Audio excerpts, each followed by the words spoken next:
focus on North Carolina laws and procedures today. Hopefully I'm not too loud like I was. It's my birthday. Happy birthday to me. I am halfway to retirement. So they say.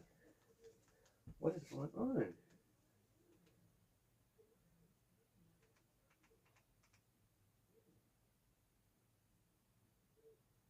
Yo.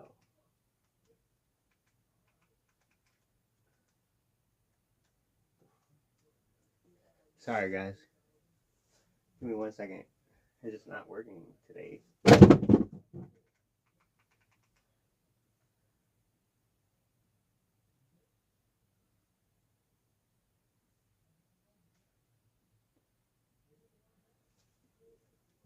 We're gonna have to reset this and set it back up.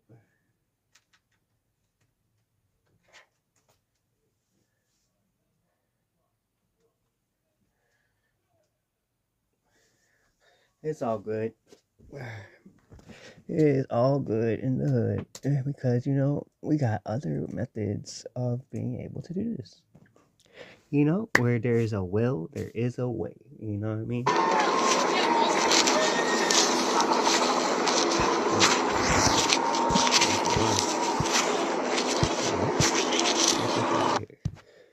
Facebook trying to take over the live stream. You see that? You hear that, guys? Hope you guys are having a good day today. I'm having a blessed day. I'm still alive. And yeah, you know. How about y'all? How y'all doing today? How are y'all doing today? How are y'all doing today? That makes more sense, huh? That makes more sense, huh? Oh, you should probably swallow toothpaste. What the heck? That's kind of wild. Wild. What is going on with this thing right now? You are acting crazy. Come on. Stop doing me like this. Yeah. Yo. I've been served sandwiches. No Wi-Fi. Bro, what are you talking about? Now there is Wi-Fi. Okay. No, I don't need more help. It's already connected. What are you doing? Yeah. There we go.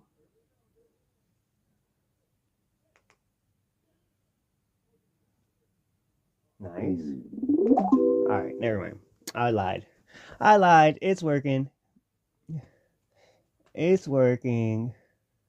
Whoa. You know what's not working? It's my keyboard or my mouse pad. Like, that's what's not working. But it's okay. Once again, where there's a will, there's a way. And I'm not going to let this defeat me. I'm not going to let this defeat me.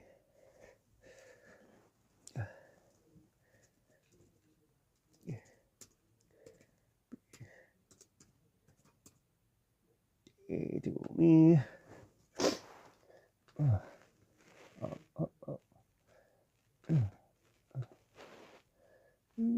Sure now. Sure. Group. Yeah. Control V. No.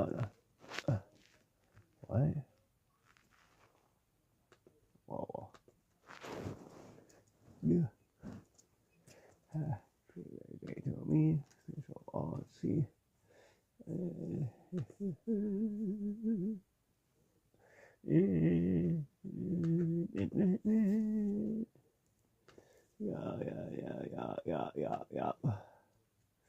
Group.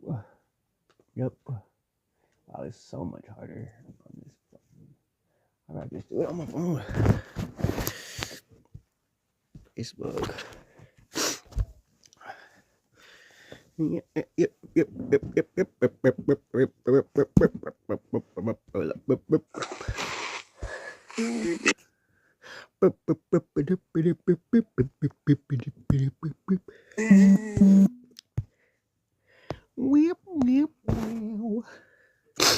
the hustle. Do it.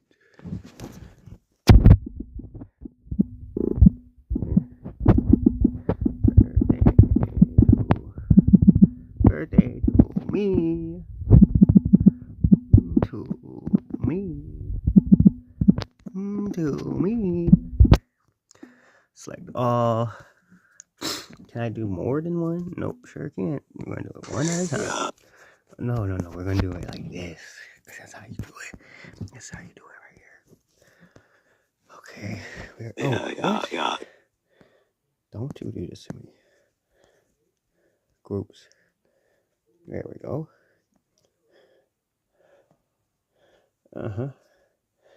Copy, paste. Oh no. Okay. Copy, paste.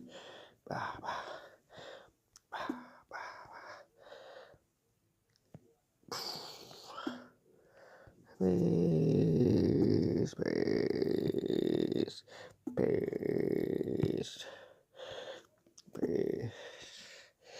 No. Gotta go back to the happy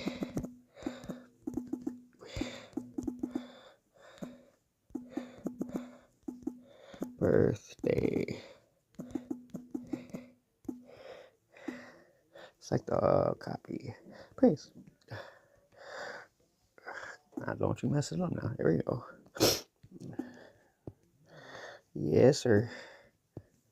Yes, sir. Yes, sir. Yes, sir. Nope, not that one. Discard. Yes, sir. Yes, sir. Yes, sir.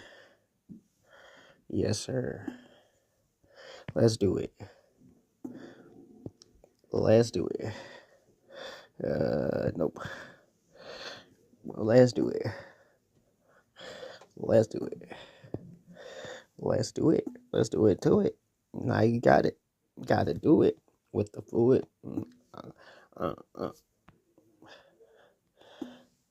With a new chick, I just knew this. I can prove it with my juices flowing through my body.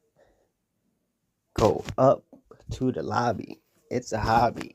Talking to the politicians. They don't like me. But they can't fight me.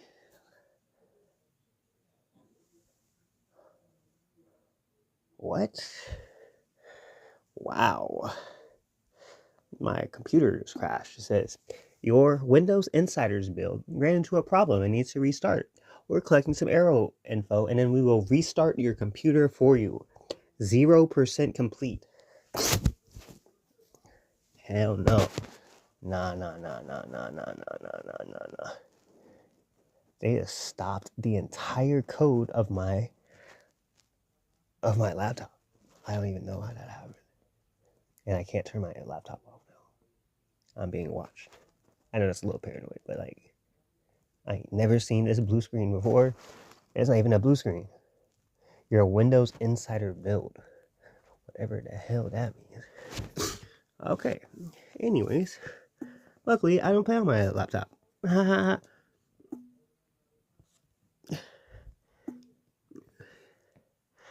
Like I said in the beginning, where there is a will, there is a way. We can move mountains together or never. It's just up to you.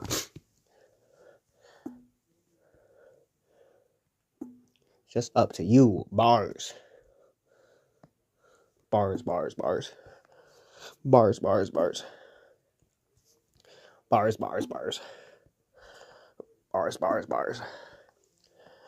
I'm a star. Dang, we got all these groups we gotta post to. Jesus Christ. Jesus Cristo, help me. Help me, please.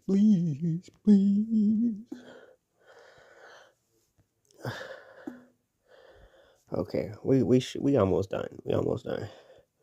All right, there we go.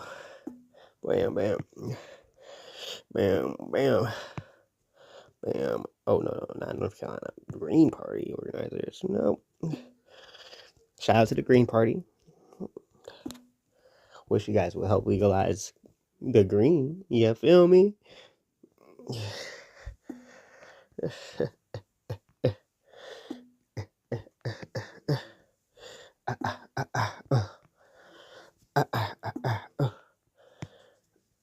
Yes, sir. Dang. Holy crap.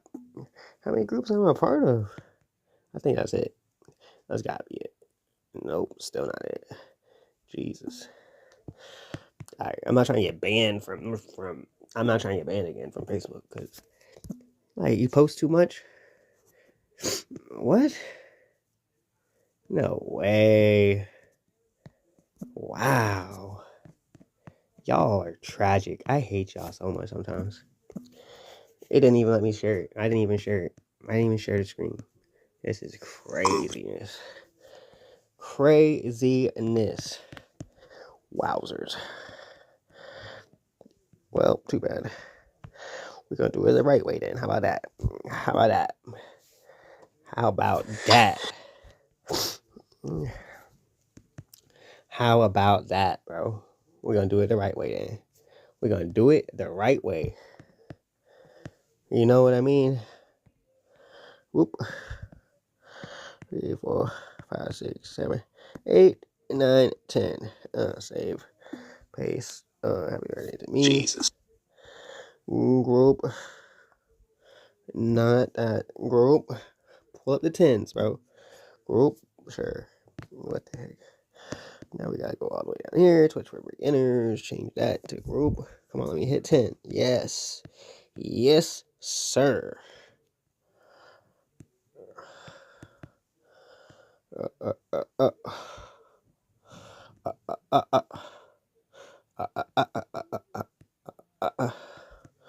Sure.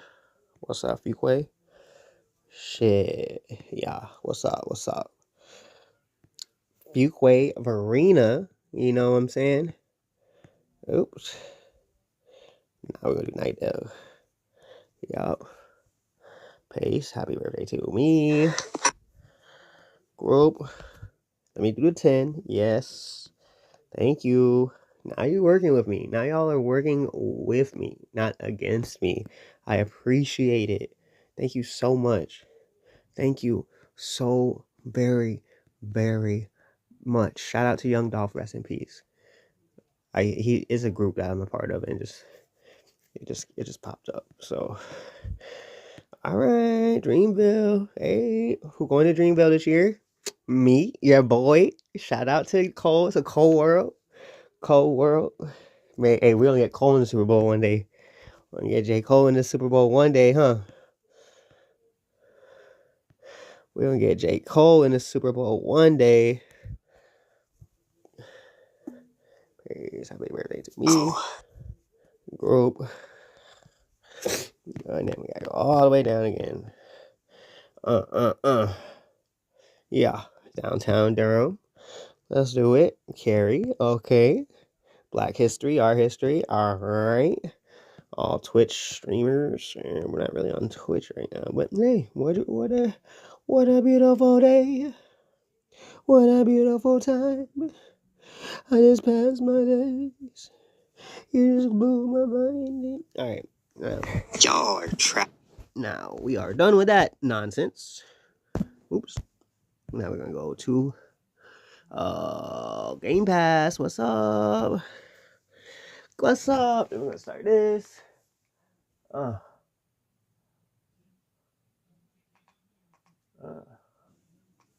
What's this at? Yes, Madden. Hey, fly Eagles. I'm an Eagles fan since day one. Since day one, I've been an Eagles fan. You know what's not an Eagles fan is this internet right now. Oh, well, yeah. Yeah. Get off my screen. Is my Bluetooth on? Yes, it is. There, there. Is my Bluetooth on? Yes, it is. Yes, it is. Get up, everybody. Everybody just clap your hands. No. See, now this is being nonsense again. I pulled out my... EA Sports. It's in the game. Someone pulled out my thing. Someone pulled out the internet cord to my TV. So why would he do that? Whoop your ass. For real. Just kidding.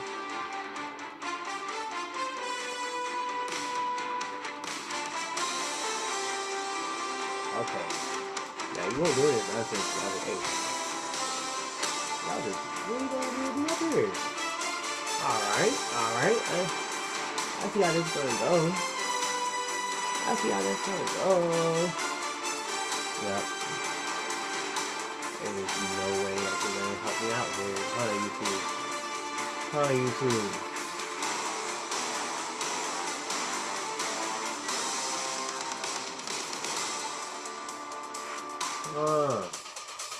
Ain't nothing with it. Bro. I'm gonna do this one more time.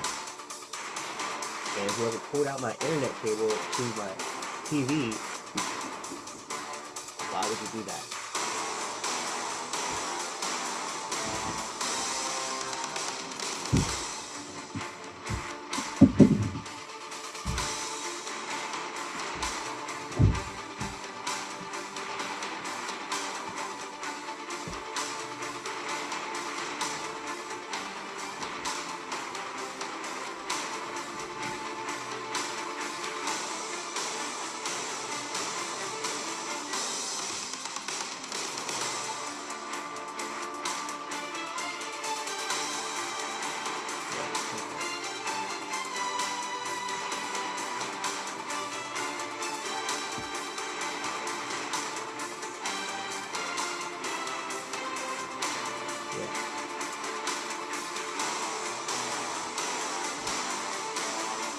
Anyways, hopefully you guys are having a good day.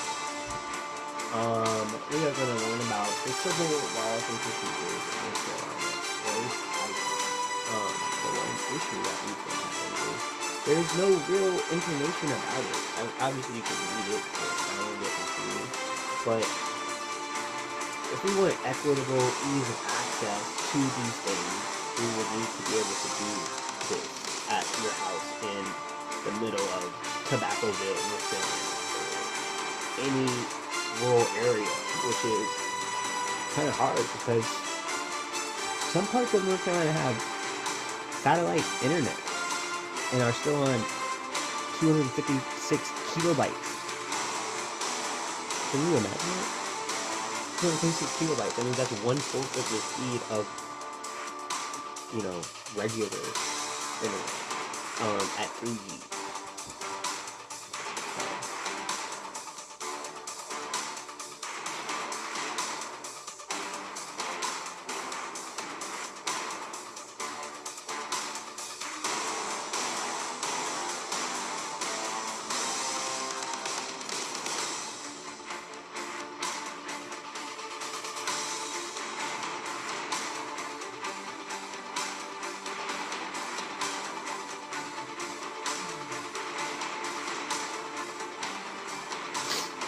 Anyways, while this is being nonsense, I'm gonna at least get started. I just found out I'm pretty good at Madden 25, so that's good too. Something went wrong. Yo, this whole thing's going wrong right now.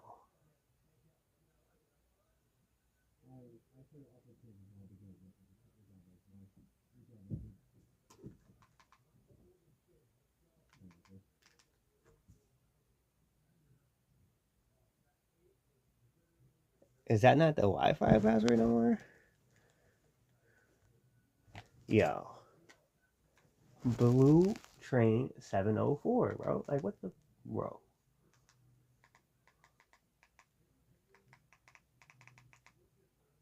Go back, bro. Go back, bro.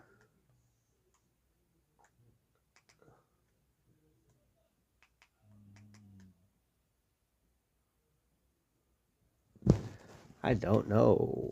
Yo, Google. Why, bro, Google? You ain't never showed up as a notification right there. That's how we know we about to make it, because everything's happening at the weirdest moments.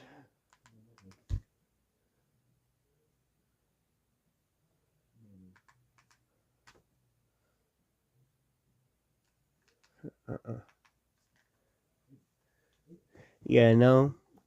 In times like this, we're just gonna turn on our mobile hotspot, share our connection, and that's just how it's gonna go. Because I know it's working, so I don't know why this is being so weird right now.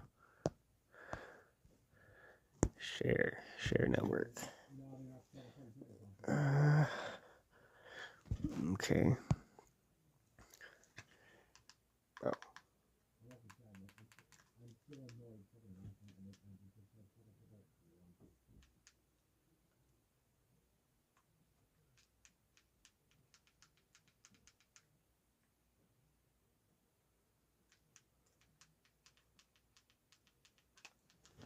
That's great. Yo, internet, what are you doing?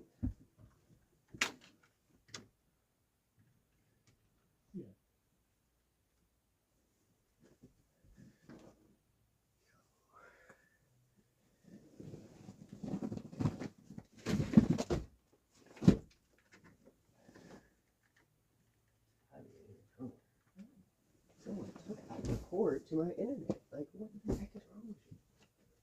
Why would you do that? Why would you do that?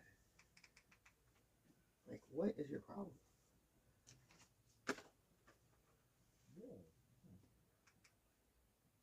Yeah, mine.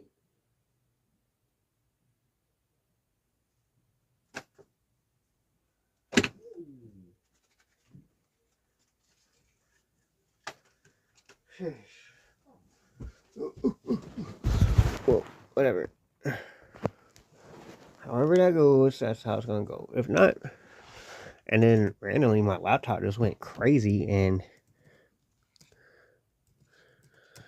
made it so like it said Windows Insider build cannot be used or just crashed. Whatever that means. Whatever that means. What?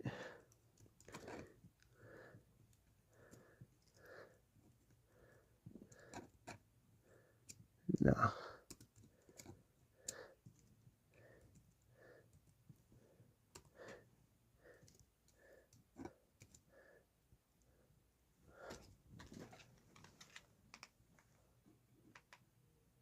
Yes.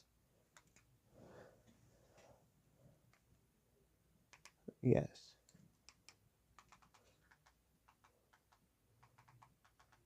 B.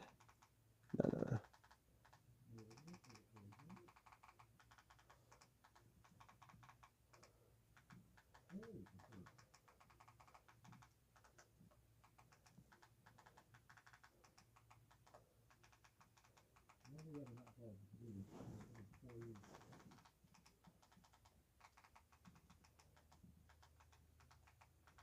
704.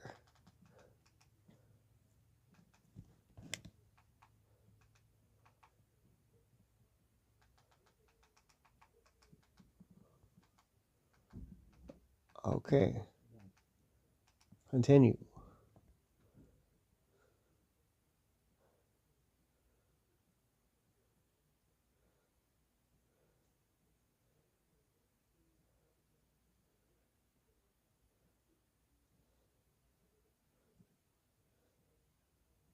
Welcome to Baltimore's Inner Harbor. 70,000 plus Bill M&T Bank Stadium. Well, this wasn't my right. The home of the Ravens.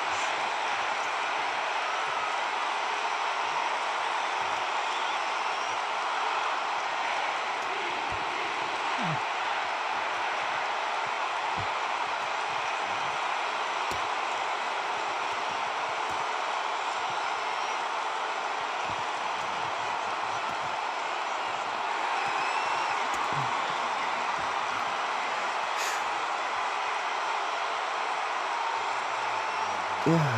It's Jake Elliott ready to get this one picked off. Okay. And off we The go. internet wants to be crazy. Oh shit. Yeah, get down, boy. Decent field position to start this drive.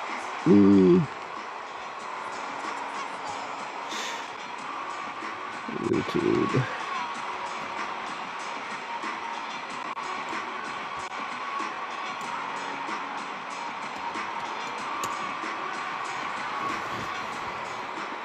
go now No. on 1st and 10.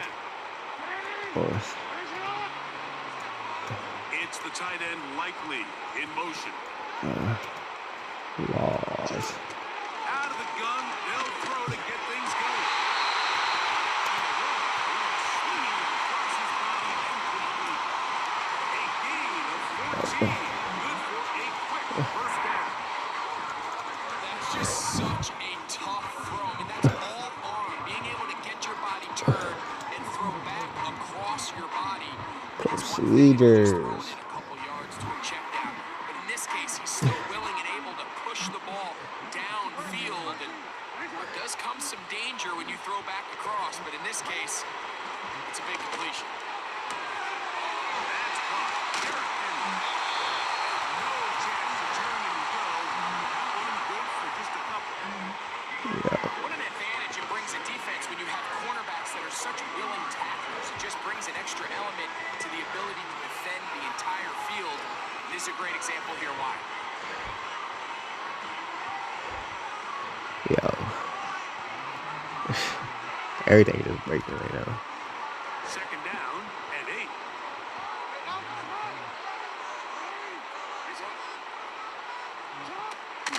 First carry for one of the league's best workhorses, Derrick Henry. He's going nowhere. Gonna lose yardage on that play. Anytime the running back is forced to chop his feet in the background and never get to top speed, you know that play's not going anywhere. And that's exactly what the defense was able to force here by getting penetration. Great job there, stopping this play before he had a chance to even get started. Third and long.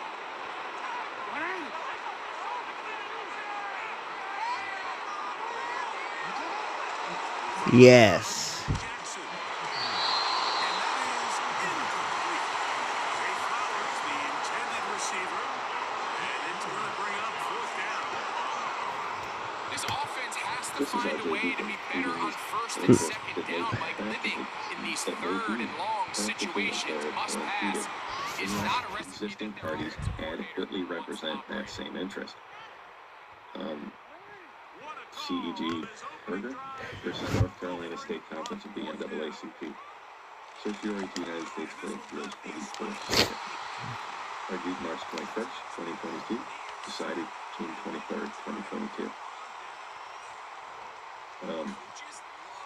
Hello, this is RJ Pickens, reading the Supreme Court of the United States opinion syllabus in Burger versus North Carolina State Conference of the NAACP. Certiorari to United States Court of Appeals for the Fourth Circuit. Argued March 21st, 2022. Decided June 23rd, 2022. If you'd like to support me or the podcast, find the PayPal link in the show notes. In 2018, North Carolina amended its constitution to provide that voters offering to vote in person shall present photographic identification. Article 6, Section 2, Clause 4. To implement the constitutional mandate, the General Assembly approved Senate Bill 824. The governor vetoed the bill. The General Assembly overrode the veto, and Senate Bill 824 went into effect. The State Conference of the NAACP then sued the governor and members of the State Board of Elections, collectively board, the state agency whose members are both appointed and removable by the governor. The NAACP alleged that SB 824 offends the federal constitution. The board was defended by the state's attorney general, who, like the governor, is an independent elected official. The attorney general at the time was a former state senator who voted against an earlier voter ID law and filed a declaration in support of a legal challenge against it. The Speaker of the State House of Representatives and President pro tempore of the State Senate, hereinafter legislative leaders, moved to intervene, arguing that without their participation, important state interests would not be adequately represented in light of the governor's opposition to SB 824. The board's allegiance to the governor and its tepid defense of SB 824 in parallel state court proceedings, and the attorney general's opposition to earlier voter ID efforts. The district court applied a presumption that the legislative leaders' interests would be adequately represented by the governor, board, and the attorney general, and denied their motion to intervene. Unsatisfied with the board's defense, following the denial of their motion, the legislative leaders sought to lodge an amicus brief and accompanying materials, but the district court refused to consider them, struck them from the record, and granted a preliminary injunction barring enforcement of SB 824. The Fourth Circuit considered both district court rulings in separate appeals before separate panels. On the preliminary injunction ruling, the panel held that the district court had abused its discretion because the record contained insufficient evidence to show that SB 824 violated the federal constitution. On the intervention ruling, a separate panel agreed with the legislative leaders and held that the district court had erred when denying them leave to intervene. Eventually, however, the Fourth Circuit decided to rehear the matter en banc and ruled that the legislative leaders were not entitled to intervene in the district court proceedings. This court agreed to hear the matter to resolve disagreements among the courts of appeals on the proper treatment of motions to intervene in cases like this one. Supreme Court held. Decision below is reversed and Justice Gorsuch delivered the opinion.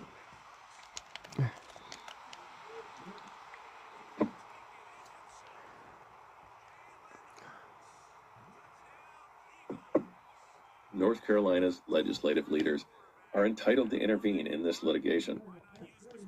Federal Rule of Civil Procedure 24A2 provides that a court must permit anyone to intervene who, 1, on timely motion, 2, claims an interest relating to the property or transaction that is the subject of the action, and is so situated that disposing the action may, as a practical matter, impair or impede the movement's ability to protect its interest, 3, unless existing parties adequately represent that interest. No one disputes the timeliness of the motion to intervene here. The court thus addresses the rule's two remaining requirements.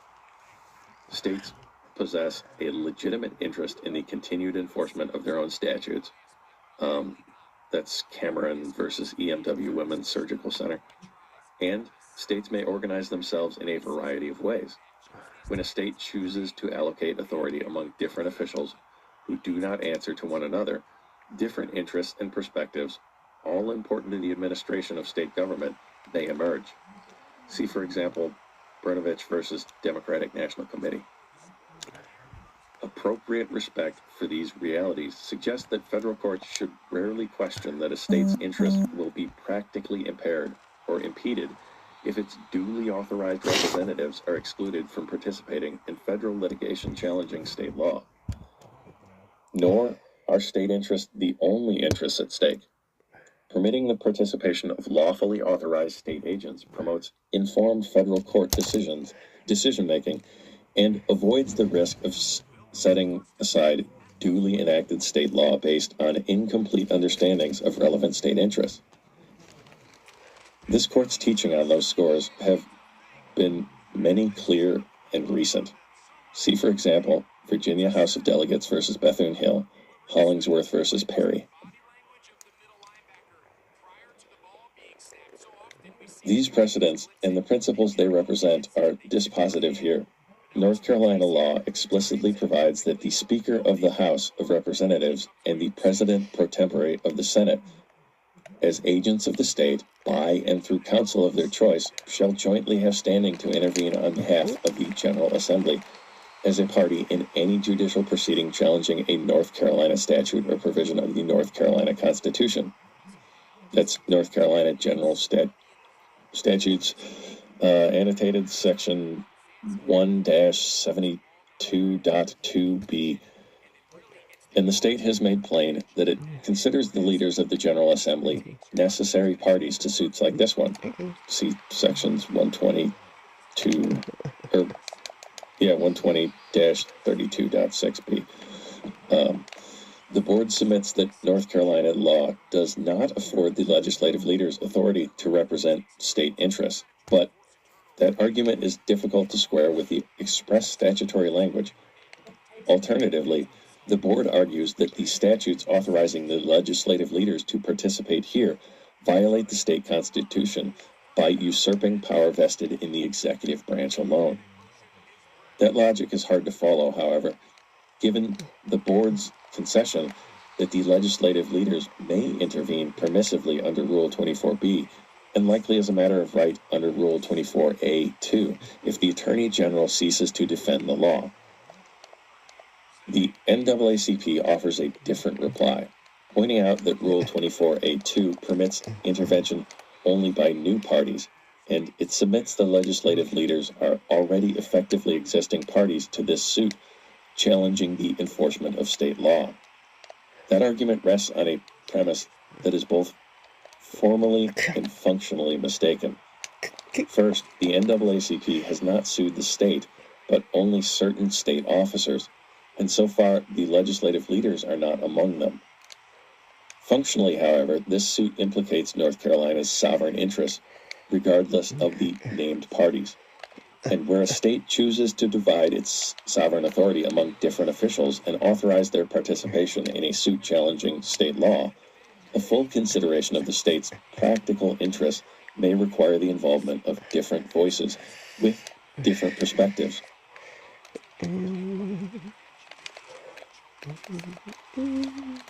Concerning Rule 24A2's third requirement, lower courts have adopted a variety of testing for evaluating whether an existing defendant already has evaluating whether an existing defendant already adequately represents the same interest a proposed intervener seeks to vindicate. Here, both the District Court and the En banc Court of Appeals improperly applied a presumption that the board adequately represented the legislative leaders' interests and held that the leaders could not overcome this presumption. But Rule 24A2's test in this regard presents proposed interveners with only a minimal challenge. It promises intervention to those who bear an interest that may be practically impaired or impeded, unless existing parties adequately represent that same Got interest. that dub, though. CEG Turbovich versus mine workers. Some lower courts have suggested that a presumption of adequate representation remains appropriate in certain classes of cases. But even taken on their own terms, none of these presumptions applies to a case like this one. For instance, some lower courts have adopted a presumption of adequate representation in cases where a movement's interests are identical to those of an existing party. But even the board concedes that this presumption applies only when interests fully overlap. This litigation illustrates how divided state governments sometimes warrant participation by multiple state officials in federal court. Here, the legislative leaders seek to give voice to a perspective different from the board's. They assert an unalloyed interest in vindicating state law from constitutional challenge, without an eye to cross-cutting administrative concerns that have colored the board's defense thus far. The NAACP worries that allowing the legislative leaders to intervene could make trial management impossible, while a proliferation of motions to intervene may be a cause for concern in some cases. This case is not one. Federal courts routinely handle cases involving multiple officials, sometimes represented by different attorneys taking different positions. See, for example, Whole Women's Health versus Jackson. Whatever additional burdens aiding the legislative leaders to this case may pose, those burdens fall well within the bounds of everyday case management. The decision below is reversed. Justice Gorsuch delivered the opinion of the court, in which Chief Justice Roberts and Justices Thomas, Breyer, Alito, Kagan, Kavanaugh, and Barrett joined. Wow. Justice Sotomayor filed a dissenting opinion.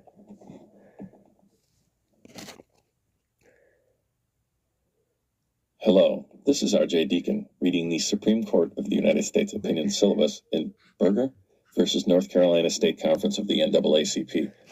Certiorari to United States Court of Appeals for the Fourth Circuit. Wow. Argued March 21st, 2022. Decided June 23rd, 2022. If you'd like to support me or the podcast, find the PayPal link in the show notes. In 2018, North Carolina amended its constitution to provide that voters offering to vote in person shall present photographic identification. That's Article 6, Section 2, a major Clause 4. violation. To implement the constitutional mandate, the General Assembly approved Senate Bill 824. The governor vetoed the bill. The General Assembly overrode the veto, and Senate Bill 824 went into effect. The state conference of the NAACP then sued the governor and members of the State Board of Elections, collectively board, a state agency whose members are both appointed and removable by the governor. The NAACP alleged that SB 824 offends the federal constitution. The board was defended by the state's attorney general, who, like the governor, is an independent elected official. The attorney general at the time was a former state senator who voted against an earlier voter ID law and filed a declaration in support of a legal challenge against it. The Speaker of the State House of Representatives and President pro tempore of the state Senate, hereinafter legislative leaders, moved to intervene, arguing that without their participation, important state interests would not be adequately represented in light of the governor's opposition to SB 824. The board's allegiance to the governor and its tepid defense of SB 824 in parallel state court proceedings, and the attorney general's opposition to earlier voter ID efforts. The district court applied a presumption that the legislative leaders' interests would be adequately represented by the governor, board, and the attorney general, and denied their motion to intervene. Unsatisfied with the board's defense, following the denial of their motion, the legislative leaders sought to lodge an amicus brief and accompanying materials, but the district court refused to consider them, struck them from the record, and granted a preliminary injunction barring enforcement of SB 824. The Fourth Circuit considered both district court rulings in separate appeals before separate panels. On the preliminary injunction ruling, the panel held that the district court had abused its discretion because the record contained insufficient evidence to show that SB 824 violated the federal constitution. On the intervention ruling, a separate panel agreed with the legislative leaders and held that the district court had erred when denying them leave to intervene.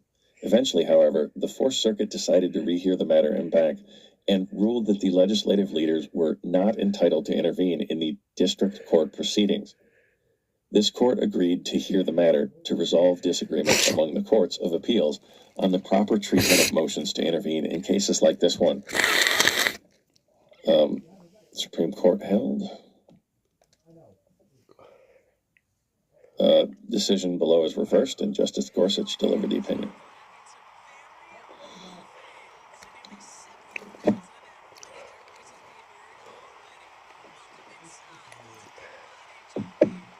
North Carolina's legislative leaders are entitled to intervene in this litigation. Federal Rule of Civil Procedure 24A2 provides that a court must permit anyone to intervene who, 1, on timely motion, 2, claims an interest relating to the property or transaction that is the subject of the action, and is so situated that disposing the action may, as a practical matter, impair or impede the movement's ability to protect its interest. 3, unless existing parties adequately represent that interest. No one disputes the timeliness of the motion to intervene here. The court thus addresses the rule's two remaining requirements. States possess a legitimate interest in the continued enforcement of their own statutes. That's Cameron versus EMW Women's Surgical Center. And states may organize themselves in a variety of ways.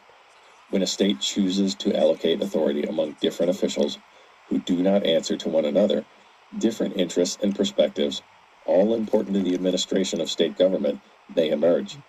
See, for example, Brnovich versus Democratic National Committee. Appropriate respect for these realities suggests that federal courts should rarely question that a state's interest will be practically impaired or impeded if its duly authorized representatives are excluded from participating in federal litigation challenging state law. Nor are state interests the only interests at stake. Permitting the participation of lawfully authorized state agents promotes informed federal court decisions decision-making and avoids the risk of setting aside duly enacted state law based on incomplete understandings of relevant state interests. This court's teaching on those scores have been many clear and recent. See, for example, Virginia House of Delegates versus Bethune-Hill, Hollingsworth versus Perry.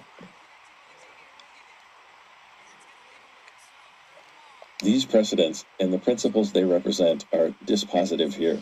North Carolina law explicitly provides that the Speaker of the House of Representatives and the President pro tempore of the Senate, as agents of the state, by and through counsel of their choice, shall jointly have standing to intervene on behalf of the General Assembly as a party in any judicial proceeding challenging a North Carolina statute or provision of the North Carolina Constitution. That's North Carolina General Statutes, annotated section 1-72.2b. And the state has made plain that it considers the leaders of the General Assembly necessary parties to suits like this one. See sections 120-32.6b. The board submits that North Carolina law does not afford the legislative leaders authority to represent state interests, but that argument is difficult to square with the express statutory language. Alternatively, the board argues that the statutes authorizing the legislative leaders to participate here violate the state constitution by usurping power vested in the executive branch alone. That logic is hard to follow, however, given the board's concession that the legislative leaders may intervene permissively under Rule 24b, and likely as a matter of right under Rule 24a-2, if the Attorney General ceases to defend the law. The NAACP offers a different reply, pointing out that Rule 24a-2 permits intervention only by new parties, and it submits the legislative leaders are already effectively existing parties to this suit, challenging the enforcement of state law. That argument rests on a premise that is both formally and functionally mistaken. First, the NAACP has not sued the state, but only certain state officers, and so far the legislative leaders are not among them. Functionally, however, this suit implicates North Carolina's sovereign interests, regardless of the named parties. And where a state chooses to divide its sovereign authority among different officials and authorize their participation in a suit challenging state law, a full consideration of the state's practical interests may require the involvement of different voices with different perspectives.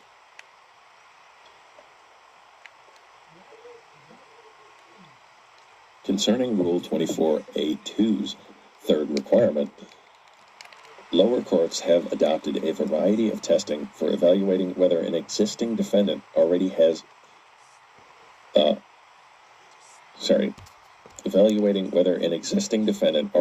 adequately represents the same interest a proposed intervener seeks to vindicate. Here, both the district court and the en banc court of appeals improperly applied a presumption that the board adequately represented the legislative leaders' interests and held that the leaders could not overcome this presumption. But Rule 24a-2's test in this regard presents proposed interveners with only a minimal challenge. It promises intervention to those who bear an interest that may be practically impaired or impeded, unless existing parties adequately represent that same interest. Got that dub. CEG Turbovich versus Mine Workers. Some lower courts have suggested that a presumption of adequate representation remains appropriate in certain classes of cases. But even taken on their own terms, none of these presumptions applies to a case like this one. For instance, some lower courts have adopted a presumption of adequate representation in cases where a movement's interests are identical to those of an existing party. But even the board concedes that this presumption applies only when interests fully overlap. This litigation illustrates how divided state governments sometimes warrant participation by multiple state officials in federal court.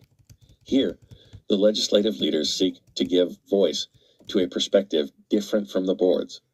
They assert an unalloyed interest. I want to buy your house. I can pay you cash for your house no matter what. At the bottom of your screen. And now to introduce our panel. Lisa Heinzerling is the Justice William J. Brennan Jr. Professor of Law at the Georgetown University Law Center. She has published several books, including Priceless, on knowing the price of everything and the value of nothing. During her time at Georgetown, she has continued to litigate cases in environmental law, and most prominently, she served as the lead author of Winning Briefs in Massachusetts versus EPA. She also served as senior climate policy counsel to the administrator of the EPA, and then as associate administrator of their Office of Policy. She also served on President Obama's EPA transition team. Elon Werman is an associate professor at the Sandra Day O'Connor College of Law at Arizona State University, where he writes on administrative law, separation of powers, and constitutionalism. His latest book is The Second Founding, an Introduction to the 14th Amendment, and he also has a casebook on administrative law titled Administrative Law, Theory and Fundamentals. And William Novak is the Charles F. and Edith J. Klein Professor of Law at the University of Michigan School of Law. He was previously a professor of history at the University of Chicago and research professor at the American Bar Foundation. He's the author or editor of several books, including most recently New Democracy, The Creation of the Modern American State, which we'll be discussing today. So thank you so much for joining us, Lisa Heinzerling, Elon Werman, and Bill Novak. So Bill, I thought I would start with you and ask you about your new book, New Democracy.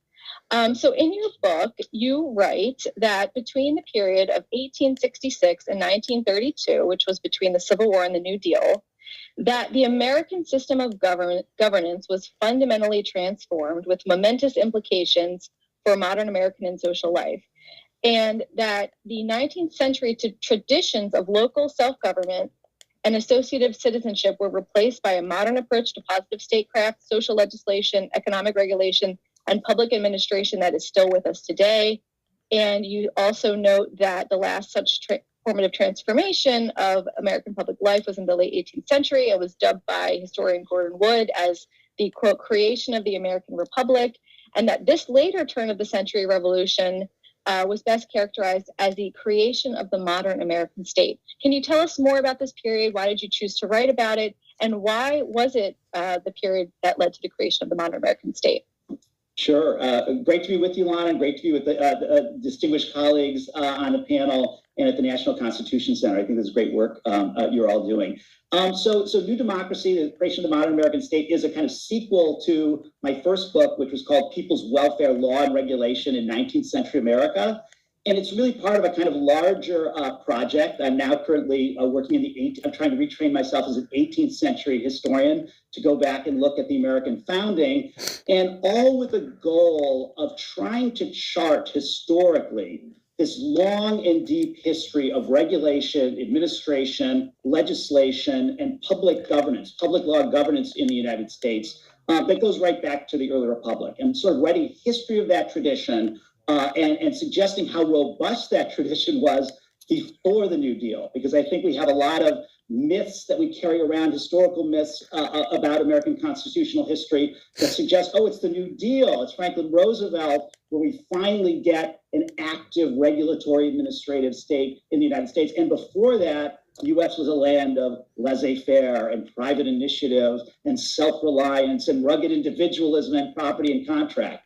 And my work, I hope, but life's work will try to challenge these kind of fictions and myths and show that once you start looking for it, once you scratch beneath the surface of some of our kind of national mythology, it's easy to see. And we have other colleagues now who are working on regulation and administration from the earliest days of the Republic to the New Deal that suggests regulation and administration has always been with us, robust forms of government policymaking in the name of kind of democracy. So this book I call New Democracy. I think that's right. Gordon Wood writes a history of the rise of kind of a democratic moment, the original moment of American democracy in the late 18th century. these people from 1866 to 1932, before Franklin Roosevelt comes into office, are busy trying to now create democratic policies for a mass society and economy, which is a big lift indeed. Great, thanks so much for that. Yeah, we'll definitely return to the book and to the history a little bit more. Lisa, I wanted to ask you, since you are more of a lawyer than a historian, but you have worked actively on a lot of the current issues that are being tackled by the modern administrative state that we have today. And it feels a little bit, like today we are in a bit of a transformative period as well. And I'm just wondering if, from your perspective, working in the field, do you see any parallels between this period of time that Bill has written about and today in relationship to some of the issues that are being tackled by the administrative state and the government? Yes, I think that this new work by Bill is so important because we find ourselves in a moment where we are completely captivated by, at least the judges and the justices are, and the rest of us are captive too, I would say, the myths that Bill is talking about, the notion that we have not had a powerful government, that Congress didn't delegate authority quite broadly and vaguely to the administrative agencies that do the daily work of our government. Those are really powerful myths on today's Supreme Court. And what I would add to that is that they are deeply, that they empower a project that is deeply destructive of that administrative state that we've established over the years. So let me just say a couple of things about that. One, the justices on the Supreme Court today purport to be originalists, but they're not historians. They're not careful historians. They're not people who comb through all of the histories and come up with the answer. It's quite clear that they cherry pick analysis and so forth, so that a project steeped in history is really useful for surfacing some of the myths that they're dealing with. But in addition, they are using their understanding about the structure of the Constitution to embark on a project that I think threatens to remake American government. Think your taxes are simple? You could file for free with H&R Block. More people qualify for H&R Block free online than TurboTax Free Edition. Find eligibility requirements at hrblock.com/free. File your taxes. Welcome to County Office, your ultimate guide to local government services and public records. Let's get started. How to file a civil lawsuit in NC? Filing a civil lawsuit in North Carolina involves several steps. First, you must determine if you have a valid legal claim. Consult an attorney to evaluate. No. Need to evaluate. No. Need to evaluate. No. Welcome to County Office, your ultimate guide to local government services and public records. Let's get started.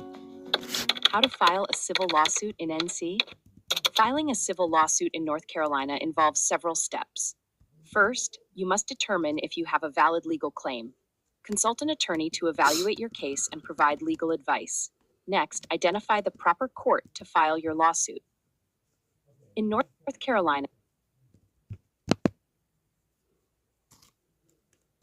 civil cases are generally filed in either district court or superior court.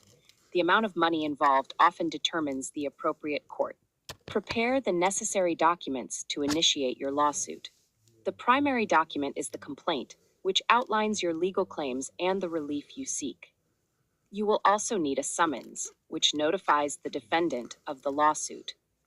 File the complaint and summons with the clerk of court. You must pay a filing fee unless you qualify for a fee waiver.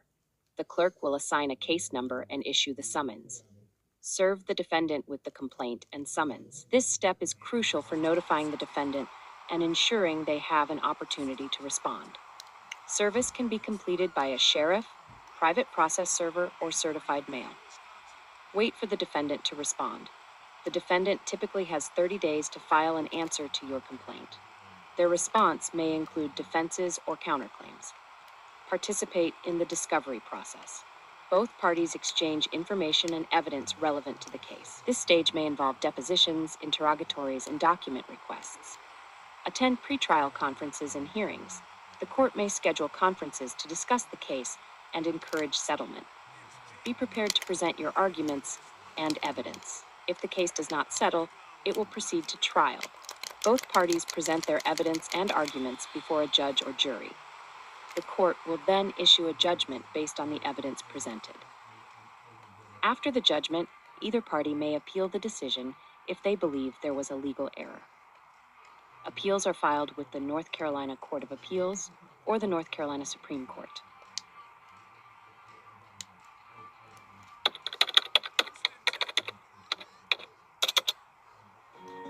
To learn more, check out these links, which you can click in the description below. And feel free to comment your questions. We're here to help. Thanks for tuning into our video. Please like and subscribe and leave a comment below. See you in the next video.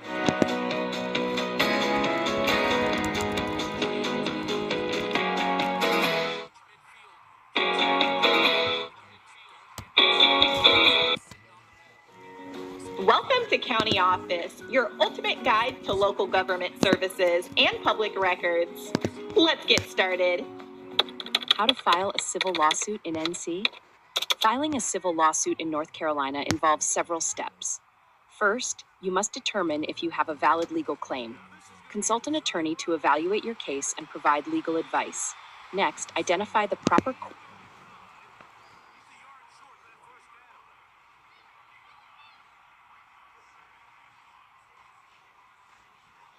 Members of the Chair is going to move now to Senate Bill 91. The Chair understands Senator Sawley is going to handle this, and there is an amendment again from the Chair. And for adoption, Mr. Chairman. That's what we like to hear. The Chair will just briefly explain one section in this bill that was mistakenly left in the PCS, and this is removing that, dealing with continuances. Is there any discussion or debate on the amendment? Hearing none, Representative Corbett moves for adoption of the amendment. All those in favor will say aye. All those opposed, no. Ayes have it, the amendment's adopted. Senator Sawley, gentleman is recognized to speak to the bill's amendment. Thank you, Mr. Chair. This is a bill that was originally brought forward by the North Carolina Bar Association to amend Rule 4 on acceptance. Welcome to County Office, your ultimate guide to local government services and public records. Let's get started. How to file a civil lawsuit in NC? Filing a civil lawsuit in North Carolina involves several steps. First, you must determine if you have a valid legal claim. Consult an attorney to evaluate your case and provide legal advice. Next, identify the proper court to file your lawsuit. In North Carolina, civil cases are generally filed in either district court or superior court. The amount of money involved often determines the appropriate court. Prepare the necessary documents to initiate your lawsuit. The primary document is the complaint, which outlines your legal claims and the relief you seek. You will also need a summons, which notifies the defendant of the lawsuit. File the complaint and summons with the clerk of court. You must pay a filing fee unless you qualify for a fee waiver. The clerk will do this 7 minutes a day until March 1st. We start on Monday, February 10th. In a week.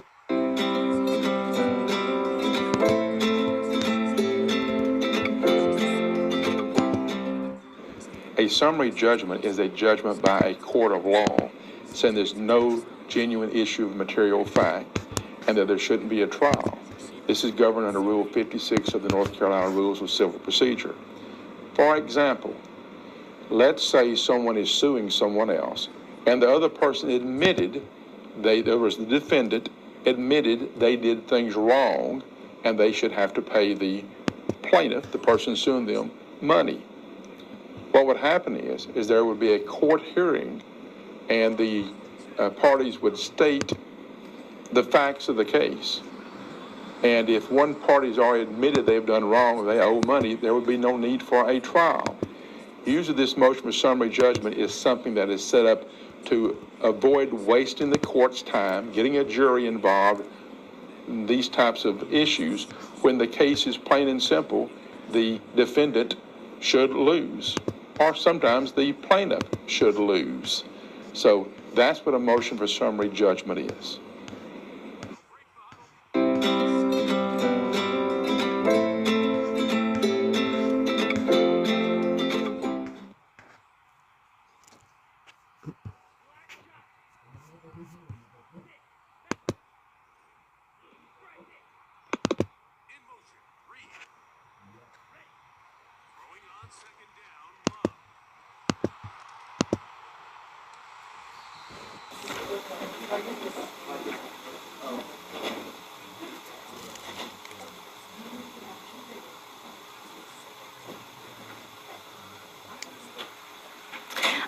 Hello.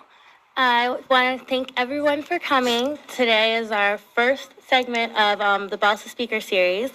And my name is Jessica Eaglin. I'm president of the Black Law Students Association here at the law school.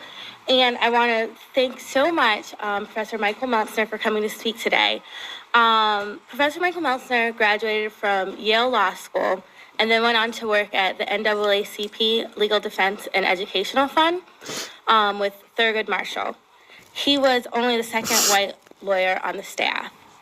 He's worked on hundreds of lawsuits to integrate major Southern institutions, and a dozen of them went to the Supreme Court and a few lower federal courts. He's represented Muhammad Ali.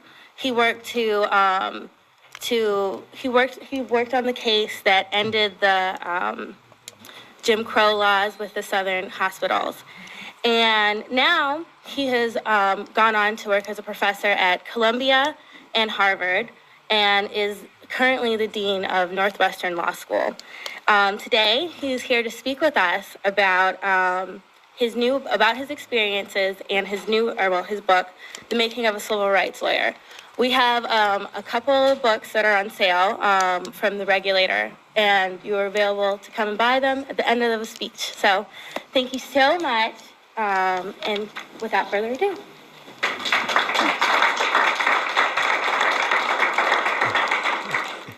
Well, first, thank you, Jessica, and thank you, Balsa, for having me, and Duke for having me. Please, if I'm not being heard, someone scream and shout in the back. First, a minor correction. It's Northeastern Law School, and in Boston. It's the only co-op law school in the United States, work-study law school. It's a fabulous place. And fortunately, they let me out of the jail called the deanship some years ago, so I don't have to go around and count the chairs and worry about the light bulbs and the budget. So I'm now back to just teaching. I'm going to tell you today about 5 lawyers who I worked with at the Legal Defense Fund. I'm going to try and give you cameo portraits of them, and from the perspective of a new lawyer, of me as I was starting out or in my relatively early years. Derek Bell, Thurgood Marshall, Jack Greenberg, Jim Nabrett, a guy many of you probably have never heard of, but who's a tremendously important person in the development of civil rights law, and Anthony Amsterdam. But first, I want to say, and I will move through this at I hope a reasonable pace, because I'm really more interested in your questions than hearing myself talk. So if you have any questions or comments, please let me have them after I discuss these lawyers. But before, I have to say that for me, this is not just a matter of talking about the old days, good or whatever they were, but I think there's a tremendously important linkage between the civil rights activism of the days in which I'm writing about and the constitutional crises that we confront today in this country, and which you, as beginning lawyers, are going to have an opportunity to participate in resolving. I needn't go through, because it's not a lecture about the FISA court or the rules that should govern terrorism proceedings. I'm not going to go over those actions of the administration that are really, I think, the source of the crisis. But I do want to point out several ways in which what's going on are or should be of particular interest to lawyers and law students. The first is the effort on the part of the administration to redefine settled terms like torture, and the resistance to precedents and court decisions and other decisions that have defined these terms in certain ways. This is a matter of extreme importance, I think, to the bar, and will be the subject of future debate and litigation. Second, perhaps even more important, is the effort to withdraw jurisdiction from the federal courts in not only habeas corpus proceedings, but others, which is really a way of trying to reduce the accountability of the executive branch. And thirdly, interdependent with what I've mentioned, the way in which the administration takes the position that the language in Article 2, which talks about the president being the commander-in-chief, trumps virtually everything else in the Constitution. These are the sources of issues which I hope many of you will have an opportunity to play a role in resolving. And if there's any subtext to my book, it's that this is a life worth having. And it needn't be played out in a non-governmental organization, although that's the way I did it, in a nonprofit. One of the few hopeful things about what's happened in this particular area, in this national security area in recent years, is that the private bar has played an essential and an important role in representing clients and bringing issues before the courts.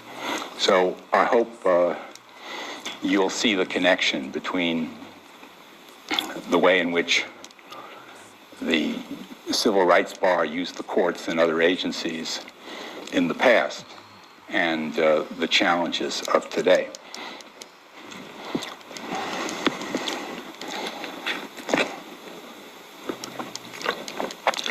I started at the Legal Defense Fund in the summer of 1961. I was given a desk in an already cramped office with Derek Bell. He was a young black lawyer from Pittsburgh. He'd been hired by Thurgood Marshall the year before on the recommendation of William Hastie, who was then the only African-American federal judge in the United States. He was on the Third Circuit. Even in my first weeks of sharing an office with Derek, it was clear I was going to learn a lot more at LDF than how to practice law.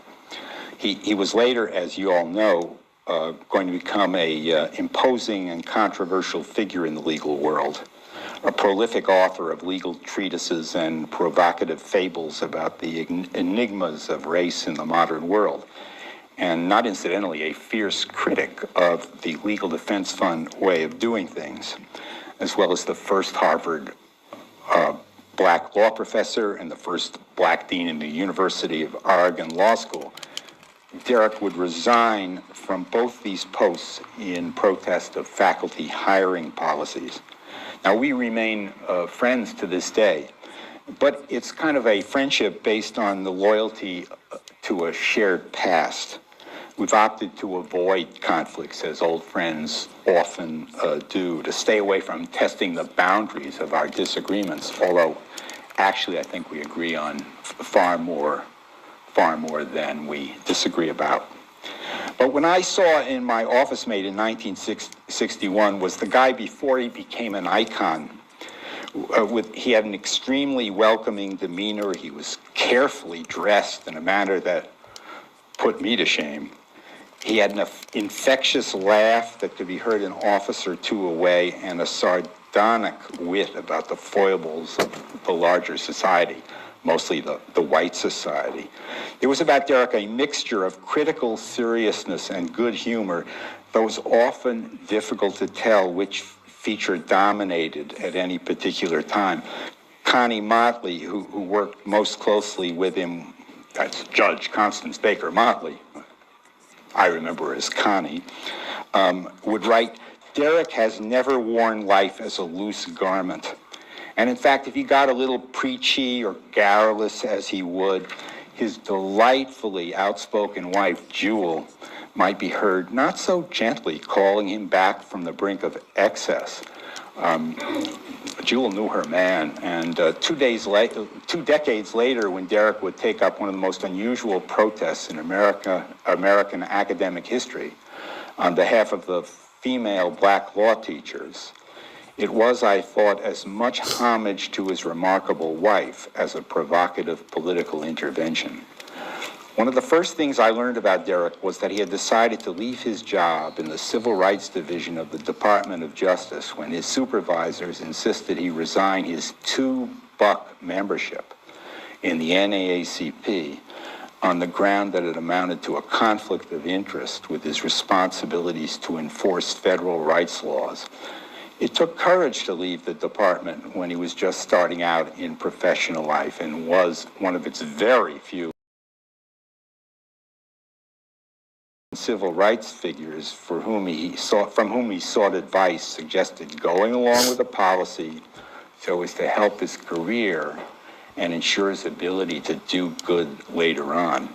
He never conveyed bitterness to me about having left the Department of Justice. Rather, the experience, like most of his travails later in life, seemed to leave him in a better place professionally and personally. The department's insistence on Derek's resignation from the NAACP illustrates the caution with which official Washington embraced integration in the early 60s. Notice that they treated a civil rights assertion and an opposition thereto as equal matters entitled to equal dignity. This is one of the reasons why in the first half of the 1960s, relations between the civil rights community and the Kennedy and even early Johnson administrations, even though these were by far the best administrations so far, were so problematic. But it wasn't, this attitude was not limited to Derek. In 1960, a fellow named Howard Glickstein, who would later become the general counsel of the U.S. Commission on Civil Rights, applied for a job at the Civil Rights Division. And he interviewed with the lawyer Ace Tyler, later a federal judge, who ran the division in the late Eisenhower administration. And Tyler hired Glickstein for the job, but he said, "You have to resign your membership in the American Civil Liberties Union." Glickstein sat in his office and he waited for more, and finally he said, "Well, what about my membership in the NAACP?" And Tyler said, "Well, that'll have to go too."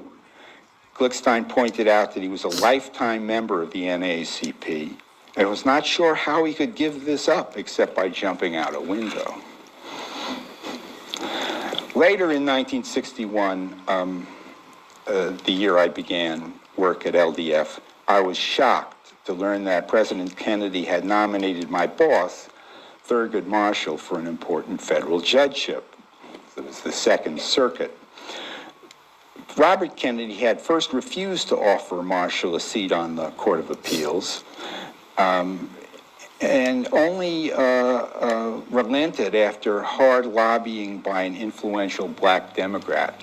He thought Marshall would be better as a trial judge, and apparently RFK did not see Marshall's appointment as a way of grooming the first black Supreme Court justice, the way Lyndon Johnson would view his 1965 appointment of Marshall to replace Archie Cox as U.S. Solicitor General. It was plain when Johnson nominated Thurgood Marshall for that job where he was going to go next if Johnson had an opportunity to do something about it. Kennedy plainly expected little more than some marginal political gain from the appointment of the black lawyer, and even that gain, he was sure, would cost him political capital in the Senate, Certainly, he was not expecting Marshall to become an influential jurist. And this dynamic of fear that actions in favor of Northern civil rights figures would redound to pain and suffering in the Congress was a theme of the early, of the Kennedy administration, even though it was by far the most friendly administration we'd ever had. At any rate, Marshall's judgeship began a new phase in one of the greatest of all legal careers, beginning a course of government service that would only end 30 years later when failing health required him to resign from the Supreme Court. LDF would always be associated with Marshall's leadership in the Brown case, but as 1962 began, it would have to adjust to new leadership and novel forms of legal work that would dramatically change what lawyers asked of courts and the way courts might respond. Class actions were a small item before this period. And in fact, it was the civil rights movement, for example, that transformed class action practice. The rights of minorities were about to be transformed from actions that were criminal under state law to suddenly actions which were not only protected by law, but were privileged. One of Marshall's biographers, Mark Tushnet, writes that in the years between the second Brown case, that's 55, which set the snail's pace of desegregation as all deliberate speed, and the time when Marshall left, that he mainly focused on fundraising and organizational issues and left the actual litigation-related legal work to a staff he trusted. That's certainly an accurate description of what I observed in the brief time I worked under Marshall. And it suggests one of the great joys of working for LDF, and I think this is true of many public interest organizations, the opportunity early in one's career to make a decision of importance in lawsuits. LDF allowed me to argue a death penalty appeal before the United States Supreme Court during my second year of practice. This was so early in my career that I needed special permission from the Supreme Court to be able to do it. And this was a time where most of my law school classmates were sort of begging their senior partners for the opportunity to sit in client meetings or to watch depositions. This was a period where I loved going to cocktail parties. Though he wasn't present every day, Marshall was still a looming presence at LDF offices in New York. He had the last word on issues of consequence, and he made his views known, though often in his trademark enigmatic style. And he could materialize out of nowhere to read a brief or a set of pleadings. As almost everyone who has worked closely with Marshall can attest, he used jokes and stories as a way to connect with people as well as to convey a point of view. The jokes especially made him flesh and blood, and they are for me an antidote to his sort of a bloodless deification in certain circles after he became a justice. In one memorable story that I doubt he told later in life, he underscored his own notoriety and also poked fun at a kind of competitor, the flamboyant Harlem politician Adam Clayton Powell. Marshall recounted to staff members who were sitting in his office one day how the elderly African-American elevator operator in a New York residential apartment building had greeted him. You know, they used to have people who actually drove elevators. Well, this fellow greeted Marshall with familiarity and a sort of knowing wink when Marshall got in the elevator and asked to be taken to a certain female resident's floor. An hour or so later, the same guy in the same elevator car took him back to the lobby. And Thurgood wanted to make a hasty exit, so he sort of mumbled a quick good night.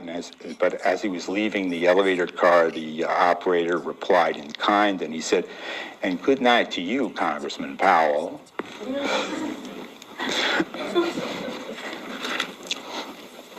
Jack Greenberg, who took over the Legal Defense Fund's reins from Marshall, dubbed this period the first half of the 60s the era of trench warfare.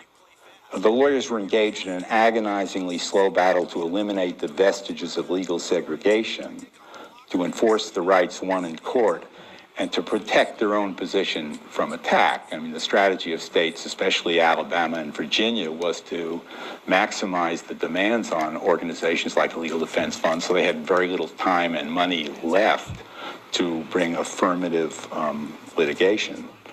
As in the trench warfare of World War I, it seemed as if both sides would be frozen, immobilized forever in their dug-in positions. As a leader, Greenberg was totally different from Marshall. You know, first of all, he was white, but it's remarkable how in those days, how very little comment was made about this. It's only later that this seemed to become something of an issue. Greenberg was direct. Marshall was cryptic, orderly. Greenberg was orderly and unflappable. Marshall was unpredictable and mercurial. Thurgood Marshall was a social animal. He was comfortable with all stratas of society, janitors and Wall Streeters.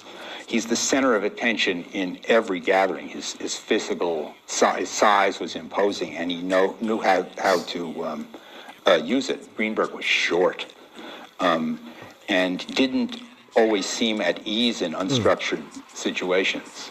This was an aspect of his leadership that sometimes got him in trouble with feisty, ideologically sensitive young lawyers. Greenberg would say, "I'm not very demonstrative, externally or internally." That's a quote from him. And when someone asked him if as a very young lawyer he'd been nervous arguing one of the Brown cases, he sounded like a John Wayne character in his response. He said, "I just calmly did what I had to do." You can just see John Wayne saying that in a movie. He had a sense of humor, but if he ever told me a joke, I can't remember it. And you can see there are many Thurgood Marshall stories, maybe too many I remember. It was hard to believe that Greenberg, a boyish-looking fellow, had commanded a landing craft at Iwo Jima, where 6,821 Americans and 21,000 Japanese had died fighting over 36 days in World War II. They fought over 8 square miles in 1945, when I was 8 years old. Greenberg had a youthful look, an open look, and it was impossible. It was possible to imagine him more a peer than a boss. But in fact, he was full of iron and very much in charge. Both he and Marshall ran LDF in a fairly traditional way. Policy decisions came down from the top, though we had enormous control over our own cases. This was not a democracy. There was little in the way of organized talk about goals and objectives in the early 1960s.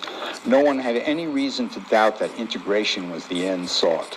Litigation strategy consisted of a refined version of the approach followed by LDF in the 20 years of planned class action cases that led to the victory in Brown. And the aim was to expand Brown's view of equal protection to every corner of American life, and most importantly, to enforce it, really a much more difficult and demanding task than just winning a judicial statement of principle. One of the first things I was asked to do at LDF was to help prepare the main section of a petition for writ of certiorari. As you know, legalese for a request that the Supreme Court consider and then set aside a lower court's ruling. Since 1925, when Congress finally acceded to the wishes of the justices, the court has had virtually total control over its docket. And again, as you know, it approves only a tiny percentage of requests for review, and even fewer now than it did even a decade ago. The case in question involved 187 South Carolina high school students and college students who, quote, peaceably assembled at the site of the state government, the Capitol in Columbia. They were protesting segregation but they were convicted of breach of the peace after they failed to disperse when the police ordered them to do so. I reviewed the file that was sent to me by our South Carolina cooperating attorneys. I thought I did it with great care. I drafted a petition calling what the students had done the very essence of protected speech, and I emphasized the vagueness of the state breach of the peace law. Later, I conclude that Jim Nabrit, who was assigned to break me in, my supervisor, was the most thorough lawyer I encountered in 4 decades of legal practice, and teaching. But even at this early stage, it was obvious that Jim, while no nitpicker, was extremely deliberate and cautious about his legal opinions. He was born to the work. He was kind of a civil rights diaper baby. He was in the 1st grade when his dad argued a landmark voting case, broadening the opportunity for African Americans to vote in Oklahoma. James Nabrit Jr., that was his dad, I taught the first civil rights law course in any American law school at Howard. He was later dean of the Howard Law School and president of the university. And many movement figures of the period were family friends. At college, Jim watched his father argue one of the Brown cases, one of the 5 Brown cases, Bowling v. Sharp, the District of Columbia case. After a stint in the Army, it was natural for him to find his way to LDF, where Thurgood Marshall declared to anyone who would listen that Jim's job was to be low man on the totem pole, and he was to be called boy. That's Thurgood Marshall for you. This was 1959. Jim became the 4th member of Marshall's staff. When I was hired 2 years later, the number had climbed to 6. Although it was plain that Jim was far more than 2 years ahead of me in savvy, he never made me feel like a rookie. But for the 2 days he looked over my argument and supporting papers, I was a real mess. My wife, who was here, had to put up with a very grouchy, unpleasant guy. And I was secretly glad that she was working hard that year as a teacher to a group of adolescent mental patients and had her own distractions to cope with. The longer Jim delayed in summoning me to his office, the more certain I was I had chosen the wrong profession. I assume several of you have at least had that fleeting thought at one time or another, maybe when you're called on as first-year students. I certainly did.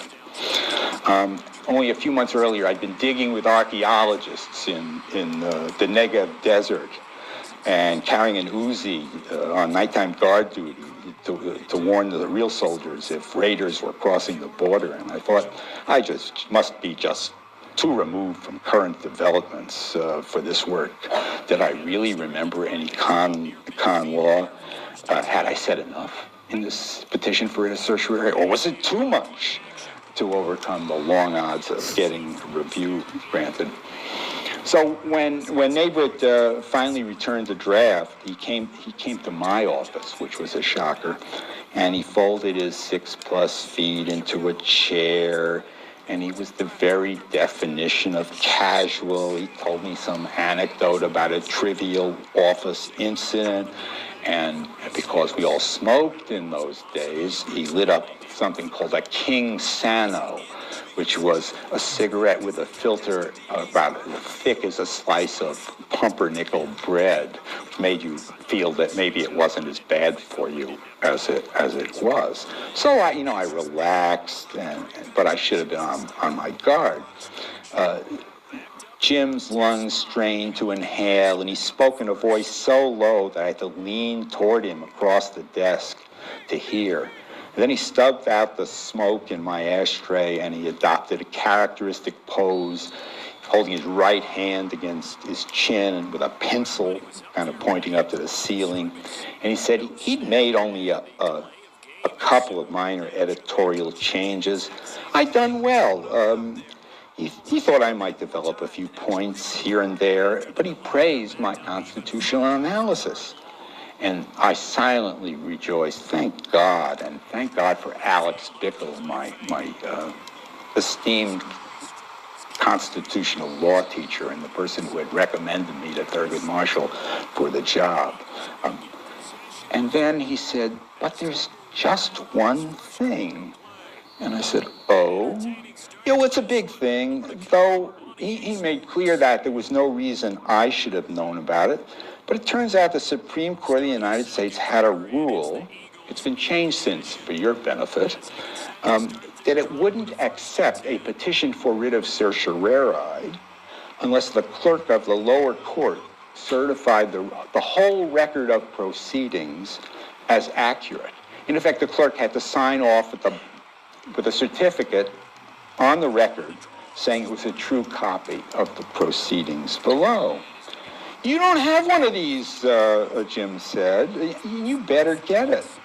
He yawned, and he seemed casual still, and he said, but you better move fast. If it isn't done before the time for appeal runs out, which was like 4 days, the case is over, and each of our clients may end up having to serve time in jail.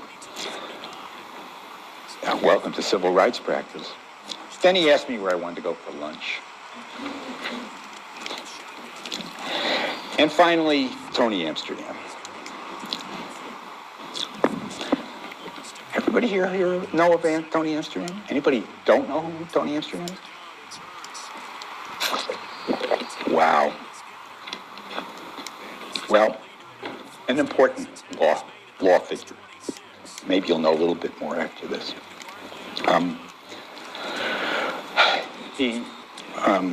Within a month of my arrival, it became part of my job to to deal with my share of the pile of letters we got every week from prisoners requesting legal assistance. These letters were easy to recognize from the envelopes. They were addressed often in pencil to NAACP New York or Lawyer Marshall, and the return address was a post office box, usually in some rural town. The letters themselves were usually scrawled on lined paper and too often incoherent. The prisoners had no law libraries, and most had such a weak grasp on literacy that they couldn't have taken advantage of law books if they'd been available. Not all of the writers were mentally competent. Many of the letters were also addressed to the White House or to FBI Director J. Edgar Hoover, and some were even addressed to the Pope as well as to NAACP New York or Lawyer Marshall. The prisoners listed their grievances, constitutional rights disregarded, convictions because of race despite innocence of all charges. They told confused, partial stories of how a lying co-defendant or a bad cop or bigoted judge or sleazy lawyer was responsible for their incarceration. Often the facts were so tangled it took imagination to grasp what the inmate was really complaining about. Most of the letters were pathetic attempts to find reasons to upset jury verdicts of conviction, long sentences, or even condemnation to death. More often than I expected, though, I heard a ring of truth in these allegations. And if I sensed something worth investigating, I wrote the prisoner. Eventually, I was able to get delivery of court files, and that ended matters most of the time. The trail ended. The inmate's first letter had been misleading, or overstated, or it had omitted crucial facts, or it had just plain lied about what had happened, or, and worst of all, told a painful set of truths for which there was no legal remedy. By writing to the prisoner, I had caused my name to pass through the inmate system, and I was secretly proud of at least that. And I would get mail also addressed to me personally with copies to J. Edgar Hoover, the president, and the Pope. Sometimes, however, the claim checked out, and I found myself in Jack Greenberg's office asking him to let me or some other staff lawyer add the case to our load. He raised some pointed questions, but almost always let me pursue the matter if he glimpsed a sign of legal issues of any substance. Once or twice every few years, the process produced a winning case and a feeling on my part that no matter what else had happened, my life as a lawyer was worth the cost. In 1967, for example, after some digging, I learned that the police had improperly taken a statement from a defendant, and realizing they could not use it in evidence, I had brought two journalists into the suspect's cell and let them seek the incriminating answers and then tried to use them. Tony Amsterdam and I wrote a pauper's petition to the Supreme Court, and to our amazement, the court reversed the conviction without even hearing oral argument. I worked with Tony on many cases from 1963 on, although he is better known as the chief architect of the capital punishment strategy that led to Furman v. Georgia. His contribution to vast numbers of important civil rights cases has gone largely unappreciated beyond the circle of LDF insiders.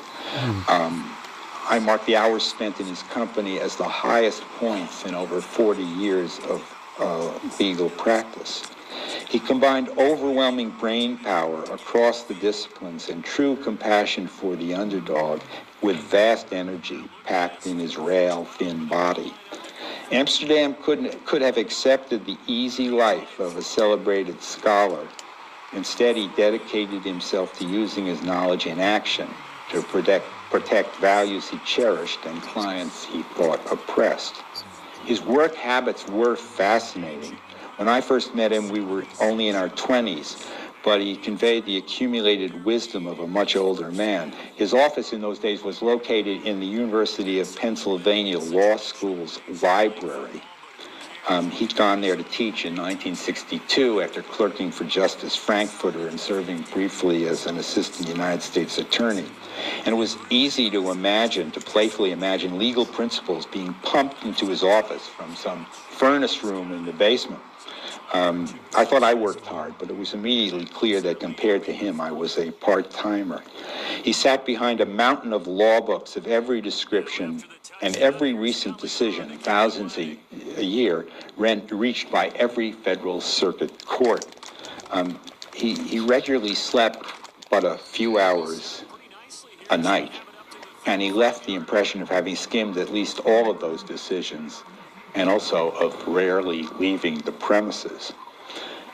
Because he found it hard to say no to requests for assistance, he had to adopt a set of quietly evasive tactics to get time to do his work. He had a day job. He was a law teacher, a prolific scholar, and he worked with LDF on many cases. And then there were the never-ending list of phone calls from lawyers who wanted a brief consultation. He never took a fee, as far as I know, for this work. He would carry drafts of legal documents in what must have been a dozen red pens and disappear for several days. He'd be unreachable.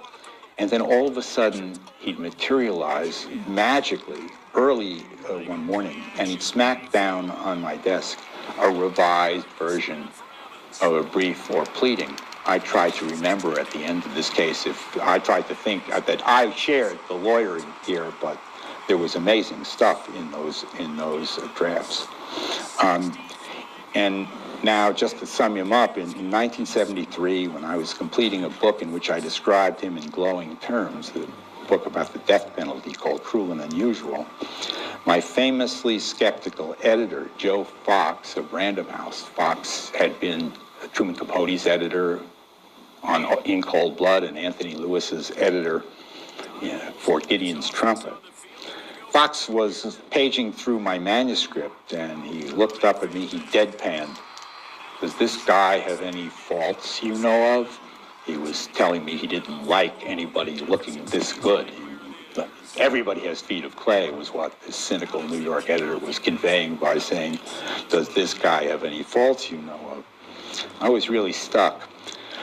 Well, Joe, you know he has a degree in art history, was all I could come up with. And he actually likes those ridiculous 16th and 17th century European Mannerist paintings. Fox looked at me longer than I liked. He deeply inhaled one of the Camel cigarettes that ultimately killed him, and then turned the page. Thank you.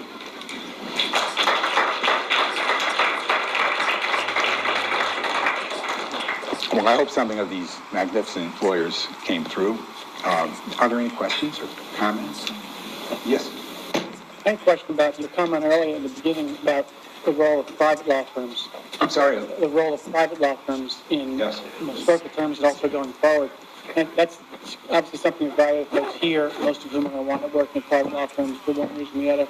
Wondering, one, what you see that role being in the coming battles that we've mentioned on sort of constitutional civil rights and FISA court issues, terrorism, and two, what the junior associates, first-year associates, in terms of change affecting that role, or even before that, choosing firms that they think are going to be able to play a role. Well, I think the first thing to recognize is that junior associates have more power than they probably think they have. One of the aspects of both law schools and law firms is that they are keen to get a sense of where the new people coming in are. And so if new hires are interested in such issues and are bringing something from their experience in law school about those issues, I think there are people who are eager to listen. That doesn't mean that these law firms are going to turn on a dime just because some new associate is interested in a particular case. But I think it would be quite unfortunate to underplay the importance of simply the cultural values that are being brought in. I think it's a long history of law students conveying where they think the profession is and where they think their careers are. And the only thing that stops that is, I think there's a lot of self-censorship, which I hope is resisted. With respect to these firms, I think this has been a fairly spontaneous movement. It obviously doesn't apply to all firms, and that means that, again, when you're looking for a job, you've got to ask yourself, do you really want to spend your time in a firm with a culture that may not be yours? I think the number of firms that have gotten involved, despite the fact that many of the people who pay the bills are representatives of large corporations which may have totally different, or feel they have totally different interests, is rather impressive. To be sure, lots of law professors and others and NGOs have been involved in these cases. But the number of law firm lawyers at all levels is real.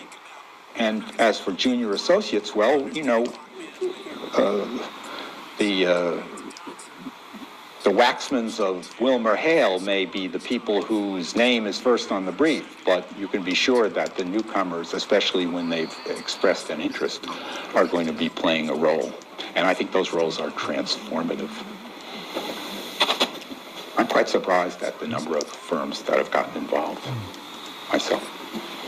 And it plays into my notion, which is public interest practice should not be thought of as you have to go to work for this good guy organization. It's a way of life. It's a way of looking at the law. And there are so many ways of playing that out that I don't think that you can take almost any legal job and find a way to express that if you want to.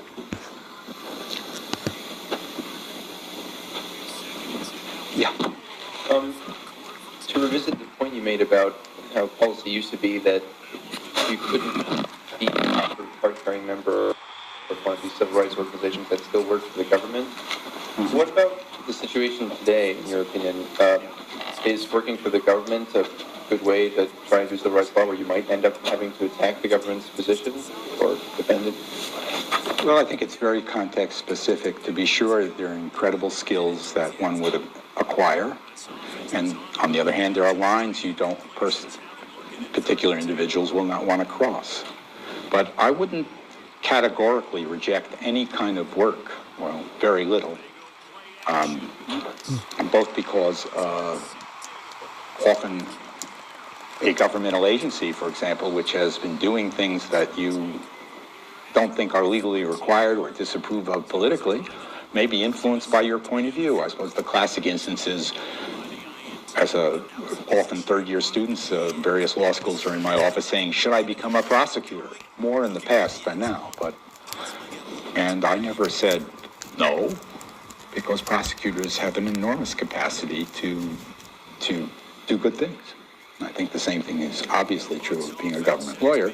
On the other hand, acting against your conscience has its consequences.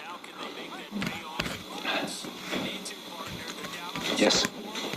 You mentioned issues at the beginning of your talk that are kind of abound today, but what do you consider the most important civil rights issue? I heard, I think on the news, that Condoleezza Rice was saying that the president wasn't trying to change the Geneva Convention, he was just trying to clarify something. And so, I mean, there are a lot of issues out there, but there's not that salient issue that you dealt with. So for our generation, what would you consider? Well, I think there is that salient issue, but you know how you define it is, and I think it's basically this effort to reduce the role of Congress and the courts to virtually nothing in a period of emergency, which is also at the same time defined as endless. And now, whether or not one treats that as a civil rights issue, labels it that way, I don't know, but I think it's the primary issue of our times. Of classic civil rights issues, I've felt and write about the importance of developing a realistic and powerful poverty law. And I had this glimmer of hope for about 10 seconds in the Katrina aftermath that people would get that message. And of course, it doesn't seem to have happened, but I think that's the leading domestic issue and has been for a long time. Yeah. Well, thank you very much for coming. I appreciate it.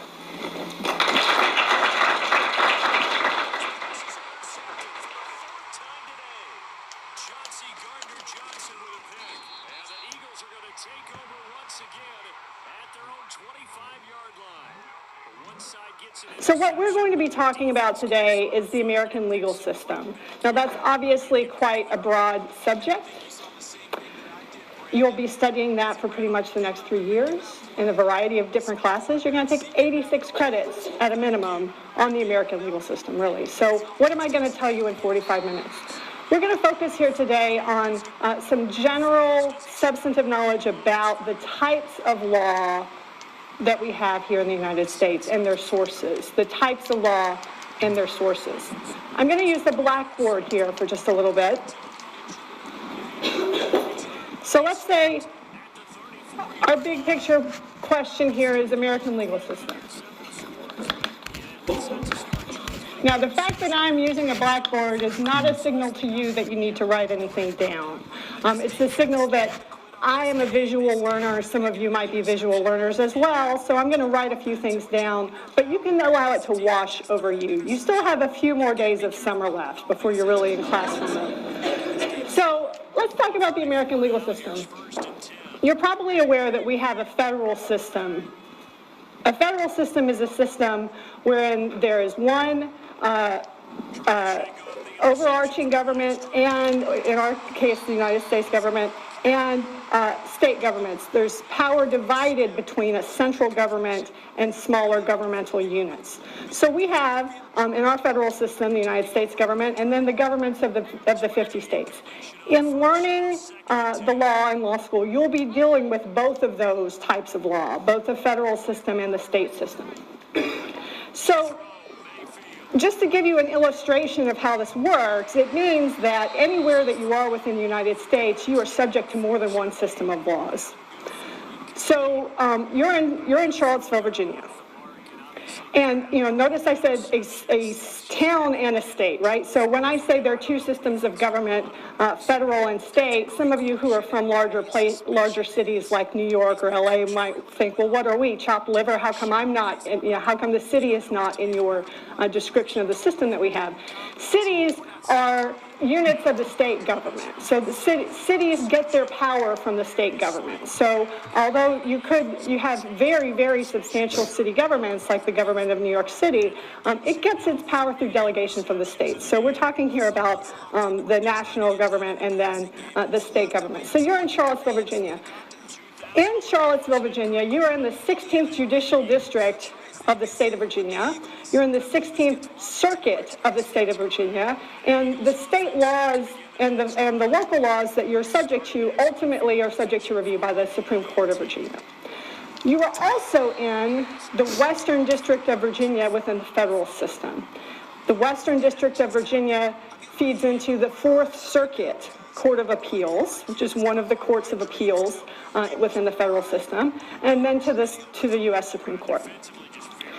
Here you are subject to laws from local ordinances. For example, don't park your car in the grass. If you're living in the city of Charlottesville, that's an ordinance that you're subject to. You're subject to state laws, and you're subject to federal laws. So we have concurrent jurisdiction, two different systems of government working at the same time. And within each of those systems of government, we have different types of laws.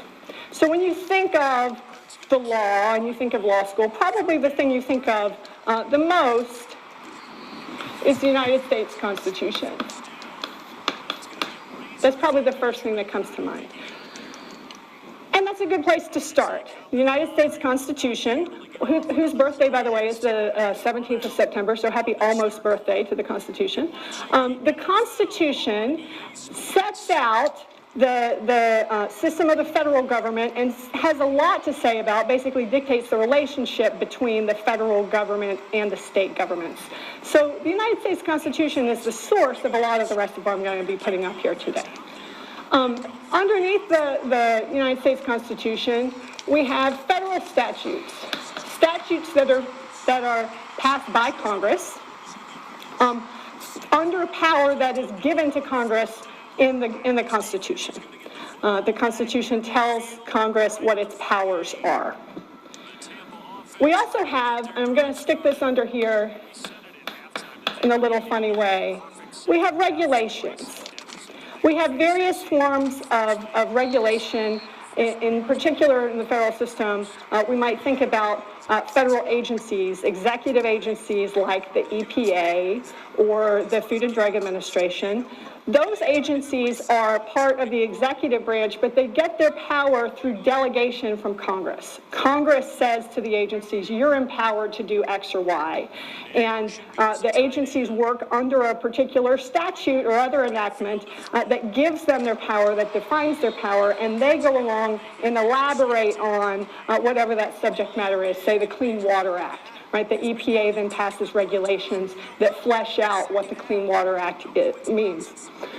Then we have common law. I'm going to come back to common law in a little bit, but common law is judge-made law, law that's made by judges in courts. This is the structure of our federal system. And you have the exact same structure replicated at the state level. So you have state constitutions. And each state's constitution defines the structure of the government for that state, defines the powers of the legislature of that state, and defines many other things about that state, including what rights that state recognizes as a matter of its own constitutional law, apart from the law of the United States Constitution. We then have statutes and regulations with the same structure as before, state legislatures, which then can delegate some of their power to executive agencies or bodies that implement regulations, and we have common law. Got that dub.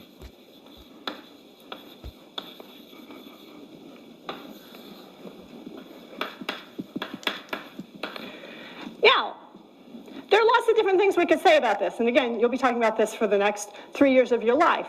But let's highlight just a few features. So one is to try to define define each one of these, and let's do it kind of in terms of their sources. Okay, so here I want to start with the United States Constitution again. So the United States Constitution, you probably have some sense of how that came to pass, right? So we had the founders who framed the Constitution that was ratified by the states, and the Constitution itself defines what has to happen for there to be amendments to the Constitution and so forth and so on. We then have statutes which have a legislative feature to them, right? Statutes are passed by the legislature. We have regulations, which as a general matter, and not entirely, legislatures can delegate their power in lots of different ways, in keeping with whatever's permitted by the Constitution. So they can do it in lots of different ways, but often they're delegating to executive agencies. And the important thing that I want to flag for you here is that the executive, through that process of delegation, does have a role to play in defining what the law is. We think of the executive as mostly enforcing the law, right? If we think about the three branches of government, we think about the executive as being the enforcer. But through congressional delegation, executive bodies can also play a role in defining what rules actually govern us. And then we have the common law. And the common law is the creature of the judiciary. And in some ways, the common law can be the hardest thing for people to wrap their minds around. So when I say common law, I mean that there's no statute, there's no written down enactment by a legislature or by an executive agency that is the law. The law is itself made by the courts. So if you knock on wood, I hope this doesn't happen to any of you, if you come out of here and you get into a collision turning onto Arlington Boulevard, you might get sued, or you might sue somebody else for damages arising from that car accident. And if you do that in Virginia courts, you will be bringing a claim of negligence, or you will be having a claim of negligence brought against you. I mean, I don't wish either of these things on you, but I certainly hope you weren't negligent coming down the Arlington Boulevard. The court, in deciding that case, is not going to be looking at any statute. It is going to be deciding the case based on prior cases decided by Virginia courts. The common law is a creature of adjudication, and it predates the founding, when at the time of the Constitution was ratified, all of the now states had their own systems of common law, of judge-made law, that they had developed in colonial times. And this was the type of system that was brought over from England. Right? England and the United States have what are called common law systems because they have this feature of judge-made law in them. A lot of countries don't have this. If you go into the continent in Europe, you'll find civil law. Those are systems that are built on and have their roots in Roman systems, actually, where there's a code that tries to define everything, where there are positive enactments of laws, statutes, essentially, that define what constitutes negligence, for example. We have a system where some part of the law is made by judges in courts that have no other sources other than their own decisions. So that's a kind of interesting feature of our system, and you're going to be spending some time with the common law, particularly this semester. So we have the same setup here. The Constitution is the Constitution. We have the legislature, the executive, and the judiciary, all being actually sources of law in and of themselves. Now, on top of that, the judiciary obviously has a different role to play, because the judiciary also interprets these other sources of law, interprets the Constitution, interprets the statutes, interprets the administrative regulations, and decides cases involving all of these. So the judiciary is at once a source of its own law and the common law, and is the decider for the other types of law that we have. So that gets us to a kind of second question. So those are the sources of the law, and you can see all three branches of government are represented there. So but the question about the judiciary gets us to another question, which is, well, who can decide what type of question? And the fancy word for that is jurisdiction.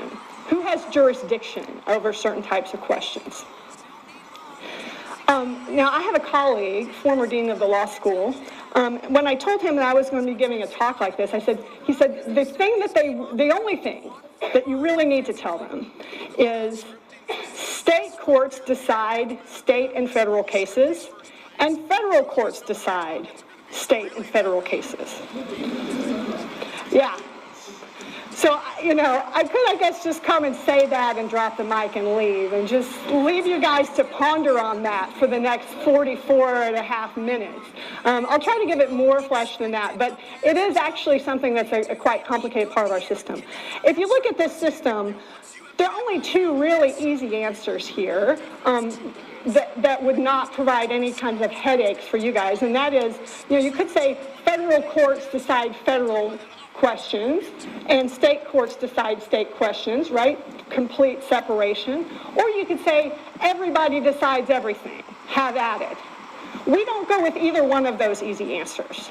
We have something that's in between, where federal courts can, under certain circumstances, decide questions of state law, and state courts can, under many circumstances, decide questions of federal law. So those issues of when is that the case, who can decide what, those are questions of jurisdiction.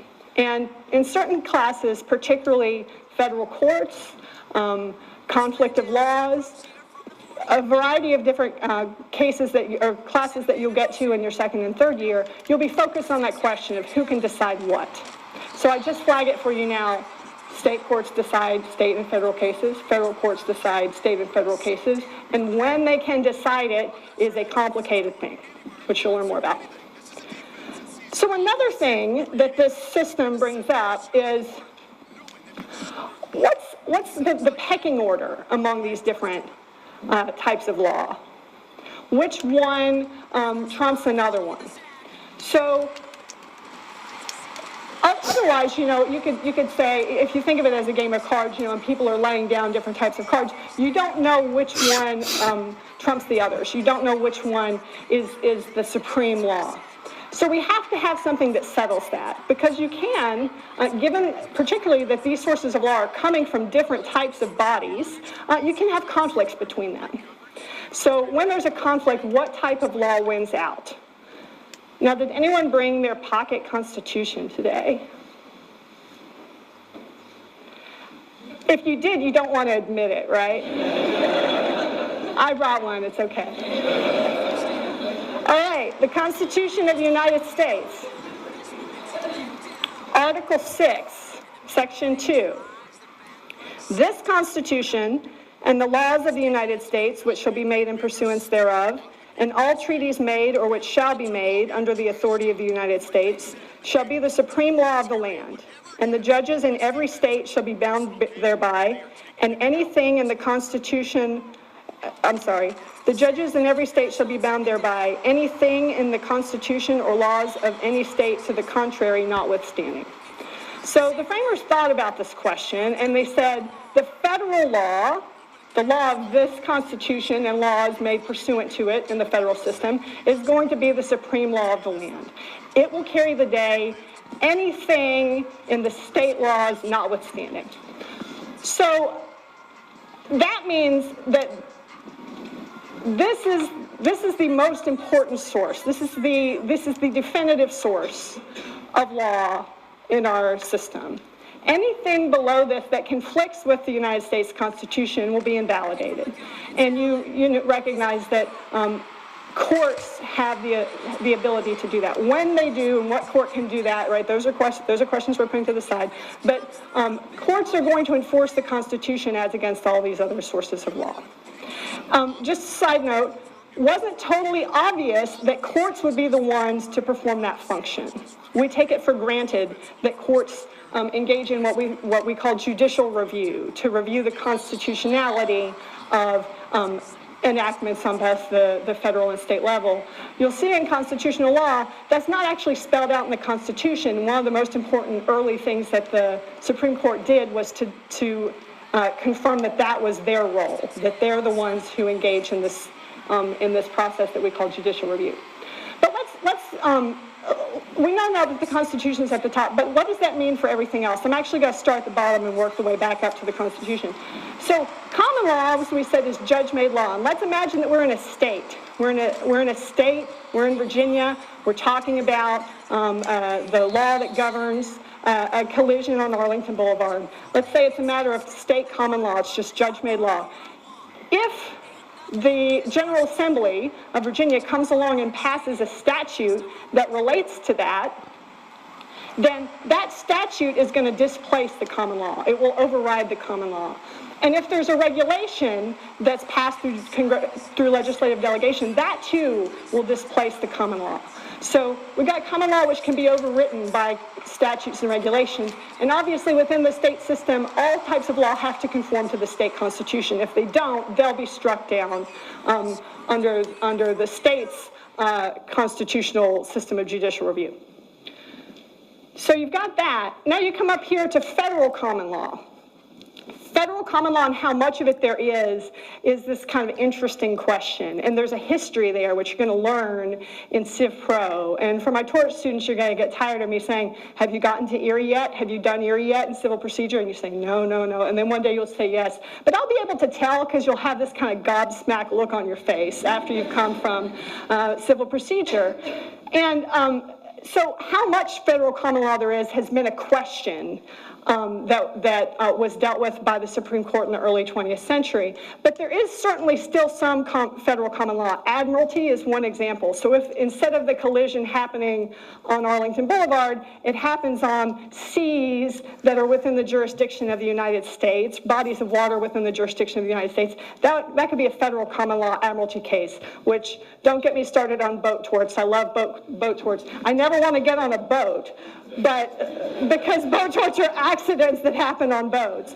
But boat torts are very interesting, and that's kind of federal common law. That's where we are there. Then you have the same thing happening, right? The statutes or regulations can displace the common law, and of course everything has to be consistent with the United States Constitution. So part of what courts are doing is making sure that the law that they're dealing with is consistent with each other, and getting rid of whatever it is that doesn't fit, that's overcome by, that's supplanted by the superior form of law, the more authoritative form of law. Last thing that I want to point out, we've talked about three things. We've talked about the sources of the law, the jurisdiction, and the question of supremacy, or which type of law wins. The last thing I want to talk about is where you in the next year are going to see these different types of law. Because you're going to take a set of required classes that all can be plugged into this system. So let's talk just a little bit about what it is you're going to see and where. So I don't want to call on the people who are in the front row because they were good enough to sit in the front row. So I'm going to go back here a little bit. Hi, what's your name? Aiden. Hi, Aiden. Nice to meet you. Can you tell me the name of a class that you will be taking either this semester or a required class for next semester? Civil procedure. Excellent. So you'll be taking civil procedure. You started with the hardest one. So civil procedure is a little bit difficult to put on this map just because it's got a kind of funny aspect to it. It's not as straightforward to put on this map as others are. So let me explain a little bit about civil procedure. Civil procedure are the rules that govern federal cases that are filed in the federal system. What you get as civil procedure, it's federal civil procedure. You could take another class on Virginia civil procedure. When you take the bar in New York or California or Texas or wherever, you'll need to learn their state rules of civil procedure. But civil procedure is the rules that govern the filing and life of a case. And the next speaker that you're going to hear from, Professor Ben Spencer, is going to walk you through the life of a case. He's a civil procedure expert. The reason that civil procedure is a little different is its source.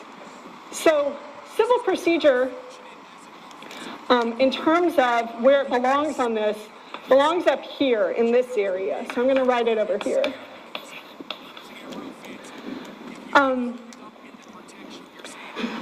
Congress passed something called the Rules Enabling Act. So that's the statute that then delegated the power to determine the rules of civil procedure. Rather than delegating to an executive agency, they delegated to the courts, to the Supreme Court, to say you have the power to determine the rules of federal civil procedure. And the court actually relies on a rules advisory board that's made of a variety of different experts, practitioners, professors, including our own Professor Spencer, to make recommendations to the court. The court then makes recommendations to Congress. Really, the court has, practically speaking, has an enormous amount of power over the rules. Congress is highly likely to approve whatever it is that the court proposes. So civil procedure lives up here in this world. Within the federal system, it's a set of rules that's made under delegation from Congress, delegation to the Supreme Court. Does that make some amount of sense? All right, someone name another class that you're getting ready to take. Torts. Good choice. So torts is kind of the most straightforward of these. Torts lives down here. Torts is a matter of state law, and it's largely a creature of state common law. We will see some statutes when we're talking about torts, and we'll see a little bit, we'll get a little glimpse of the United States Supreme Court, because there are some aspects of state tort systems that the Supreme Court has decided had constitutional problems, and they needed to get in there and decide them. So again, none of these types of law lives in a vacuum. They all relate to each other, and courts are figuring out how they all relate to each other. But by and large, what you learn in torts is state common law. Now, that raises a question, which I just want to flag for you all so you can all be okay with it. Your professors might mention it to you, particularly in torts or contracts, but you know, if torts is a creature of state law and we have 50 different states, what is it that you're learning when you learn torts here? Are we going to focus on Virginia law? Are you going to be responsible for the state law of 50 different states? No, what we learn is the general principles that most states share in terms of torts. And there's a lot of correspondence across the states on this. Now, don't get complacent about it. When you go out and you are barred in a particular jurisdiction, you're going to need to know the specifics of that state's law. But that's not our job in first semester torts. Our job in first semester torts is to learn the basic concepts that dominate torts across the 50 states. And if you need to know the particulars of a particular place, you're going to learn the research tools that you need to do that. There are actually 50 state surveys on tort law where you can quite easily look at the variations among states. But we're going to be talking about kind of the big picture and the common themes. What's another class? Contracts. So contracts, I'm going to put contracts here, kind of straddling the common law and the next one up, the kind of statutes and regulations world. That's because contracts, like torts, is a matter of state common law, started as a matter of state common law. People would have a contractual dispute. They would come into a court. One of them would allege breach of contract. The court would decide that question. And by and large, a lot of contracts still works that way. But in contracts, there was something developed called the Uniform Commercial Code, which is a system of rules. It's a code, right? It's a code governing contracts related to goods. So now we have, and into that story, the various states have adopted the UCC as law in the states to govern contracts related to goods in the states. So because the UCC has been picked up by so many states, I think it's important to recognize that contracts, as you will learn it, has both a common law feature and a code-based, a legislative feature. You're going to be starting with common law, but you're also going to be exposed to the UCC. Give me another one. Criminal law. So, you know, the thing about criminal law, first of all, is just, the first thing to know is it's not law and order. I'm sorry to say, you do not know criminal law from having watched Law and Order, and it may feel at the beginning a little bit less exciting than Law and Order. I think that's probably safe to say. And part of what you're getting out of criminal law, I think this is important to recognize, part of what you're getting out of criminal law is the transition between common law and codes. So what you learn in first semester criminal law is going to be state criminal law, and you're going to learn that states started out with the common law approach to criminal law, and they have uniformly moved to statutes. And primarily, you'll be focused on the model penal code, which has not been adopted outright in a bunch of states the way that the UCC has, but informs the state enactments of all the different states. And all states have criminal law that's a product of statute, okay? So part of what you're actually learning about in criminal law is not the substance of the criminal law itself. It's the difference between common law and codes.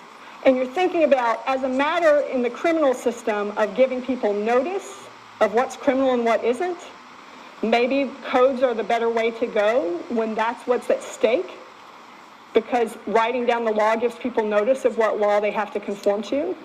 But then that raises all sorts of questions of interpretation, trying to anticipate all of the different things that people could do and what their status is under the criminal law.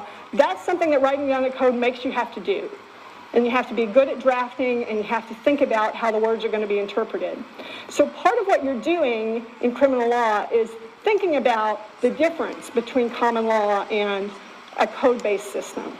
And if you want to do more criminal law, we have classes, they're still not law and order, but they might resemble that a little bit more, that are about kind of the procedure of criminal law, about criminal investigation and criminal adjudication. So there are additional classes you can take that get you even further into the criminal system in the spring of your 1L year and beyond. All right, another class that you're going to take. This is what you're going to take this semester. Has anyone looked far enough ahead to think what you're going to be taking next semester? Property. Okay, great. So property is another one of these classes. Property is a state common law system. Again, you're going to see some statutes in property. You're going to get a little involvement from the Supreme Court when it comes to takings. But by and large, you're going to be operating in the state common law world. And what's the last one you're going to take? Constitutional law, which obviously lives up here. So that's what you're going to be taking and kind of where it fits, right? So I think it's nice to have a map to know this is where I am in the American legal system. This is the type of stuff I should expect to see. In torts, the courts are making this up as they go along based on their prior cases. They're using precedent to determine this. In criminal law, I've seen what it looks like to have a common law determination of what's criminal. Now I'm engaging with the model penal code and thinking about how to draft a statute to address this same issue. Right? So you can have a sense of this is what I'm doing, this is where I am. And I've already forgotten your name that I called on. Aiden. That's what I thought, but I'm never sure. So Aiden, congrats on doing the first cold call of your guys' law school tenure. Very good. Any questions? Yeah. Can you talk a little about the relationship and just kind of where it falls in federal statute versus state constitution? Because I didn't know, is it actually this higher of things that we need to establish, or are there different like relationships between different levels of each level? Yeah. So I'm going to go back to the supremacy clause, right? Constitution and the law of the United States shall be the supreme law of the land, and the judges in every state shall be bound thereby, anything in the Constitution or laws of any state to the contrary notwithstanding. So this is sitting on top of this. And there's a lot of jurisprudence about that, because the issue with that question is to determine whether there actually is a conflict between the state system and the federal system. And sometimes the word federalism gets used not just to describe that we have a federal system, but to kind of suggest as a value that part of what federalism means is giving states the authority to go off and do their own thing. And that it's important for the federal system not to override the states when that's not necessary. So in keeping with those values of federalism, courts that look at these types of issues are going to be looking very carefully. So the legal language for the type of question this is it's a question of preemption. Does the federal law preempt whatever the state law at issue is? And there are different types of preemption, but one of them is conflict preemption, and that kind of encapsulates more broadly speaking, what it is that the courts are trying to do, which is to figure out, is there a direct conflict here? And if so, the federal law overrides. But if there isn't, then they need to live in peaceful coexistence, right? So that's part of what the courts are trying to do, figure out whether there actually is a conflict that would invoke the Supremacy Clause or not.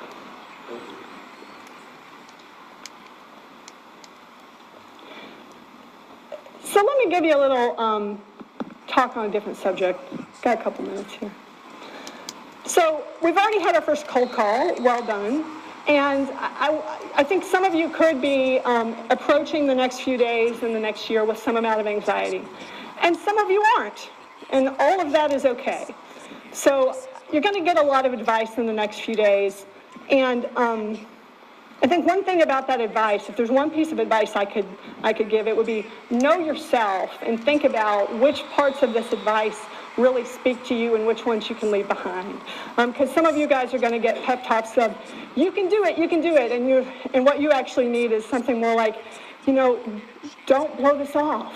Or some of you are going to get, don't blow this off, and what you need is, you're taking this too seriously. You need to give yourself a break, right? And only you can kind of know where you are.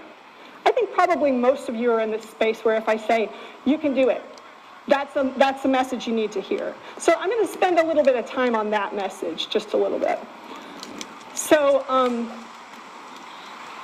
am a graduate of this law school. I literally sat where you're sitting when I started law school.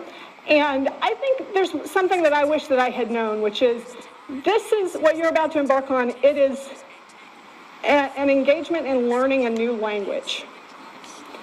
And I want you to think back to other times that you've learned a new language, including one you can't remember when you actually learned to speak for the first time, where you didn't know what you were doing. And you couldn't read guidebooks to tell you how to do it. And what you did was babble and play and figure it out by going along. And I think a lot of you who've had foreign language experience know that getting in there and doing it is a much better way of learning than trying to learn kind of the theory of it or reading textbooks that tell you how to learn a foreign language. You got to go in there and do it. It's a type of fluency. And if the language analogies don't work for you, I also think it has analogies on the physical side of things, where when you learn to walk, when you learn to ride a bike, when you learn to play a sport, you got in there and did it. And you didn't beat yourself up that you didn't already know how to do it. Because the whole point is you're learning how to do it. If you went to a personal trainer and they asked you to do something, you said, I'm done, I didn't even break a sweat. You wouldn't then say, good workout.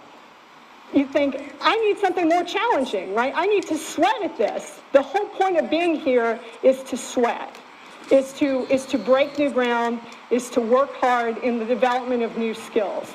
That can be very hard because you're all coming from places where you've accomplished very much and you have a certain level of expertise in things that you've done before. That de-skilling process of, I'm not sure that I know how to do this. I'm worried that I won't look good when I do this. I'm worried that I won't look like I already have it figured out. Guess what? You're not supposed to have already had it figured out. It would be a waste of your time and mine if you already knew everything there was to know about the law and you came here and said, yep, know it already. So what I'm asking for you guys is to give yourself a break in this learning process and recognize it for what it is. It's the same as going to the personal trainer, going to the gym and breaking a sweat. It's the same as getting in there and messing around when you're learning a new language. Sometimes you just have to learn by doing it. And I think particularly in this first semester when there's a lot of anxiety about, I don't know what I'm doing, it can kind of shut down that experimental side of you. You feel like, I want to do it the most efficiently. I want to already be there. I want to know what it is. It's a process. And partly it's a process that you learn by not doing it the most efficiently, by figuring out for yourself how it is you want to read your assignments and how it is you want to prepare for exams. You just got to get in there and do it. And I think it can also be really helpful if you talk to each other about that. If you're not quiet about the process you're going through, if you're just open about this is where I am in my process, because you guys can be a great support to each other. Last thing I want to say, few years ago, we were out with my husband and kids. We got together with some friends at a pool.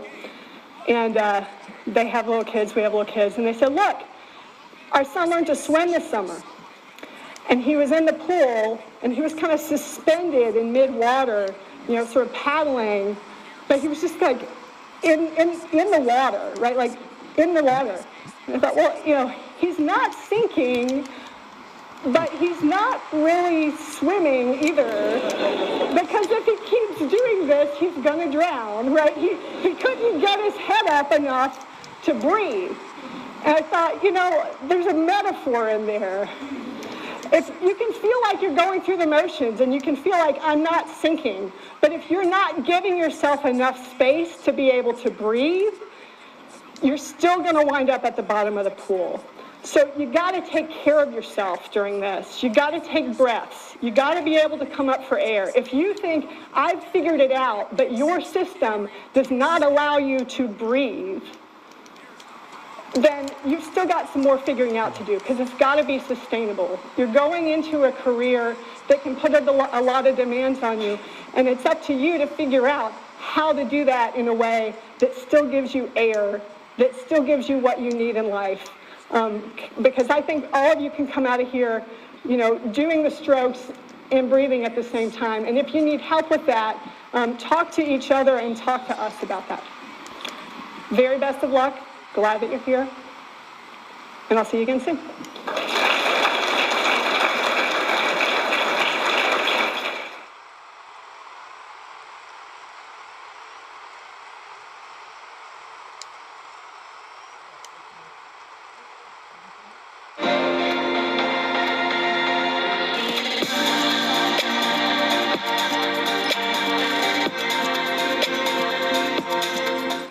Grilled or fried? Now that's a Zaxby's filling. Who's got the sauce? Zaxby's. Yes, sir. All right. Good morning, YouTube. Good morning, folks in the audience. So I'm glad you are here. So what we're going to be talking about today is the American legal system. Now that's obviously quite a broad subject.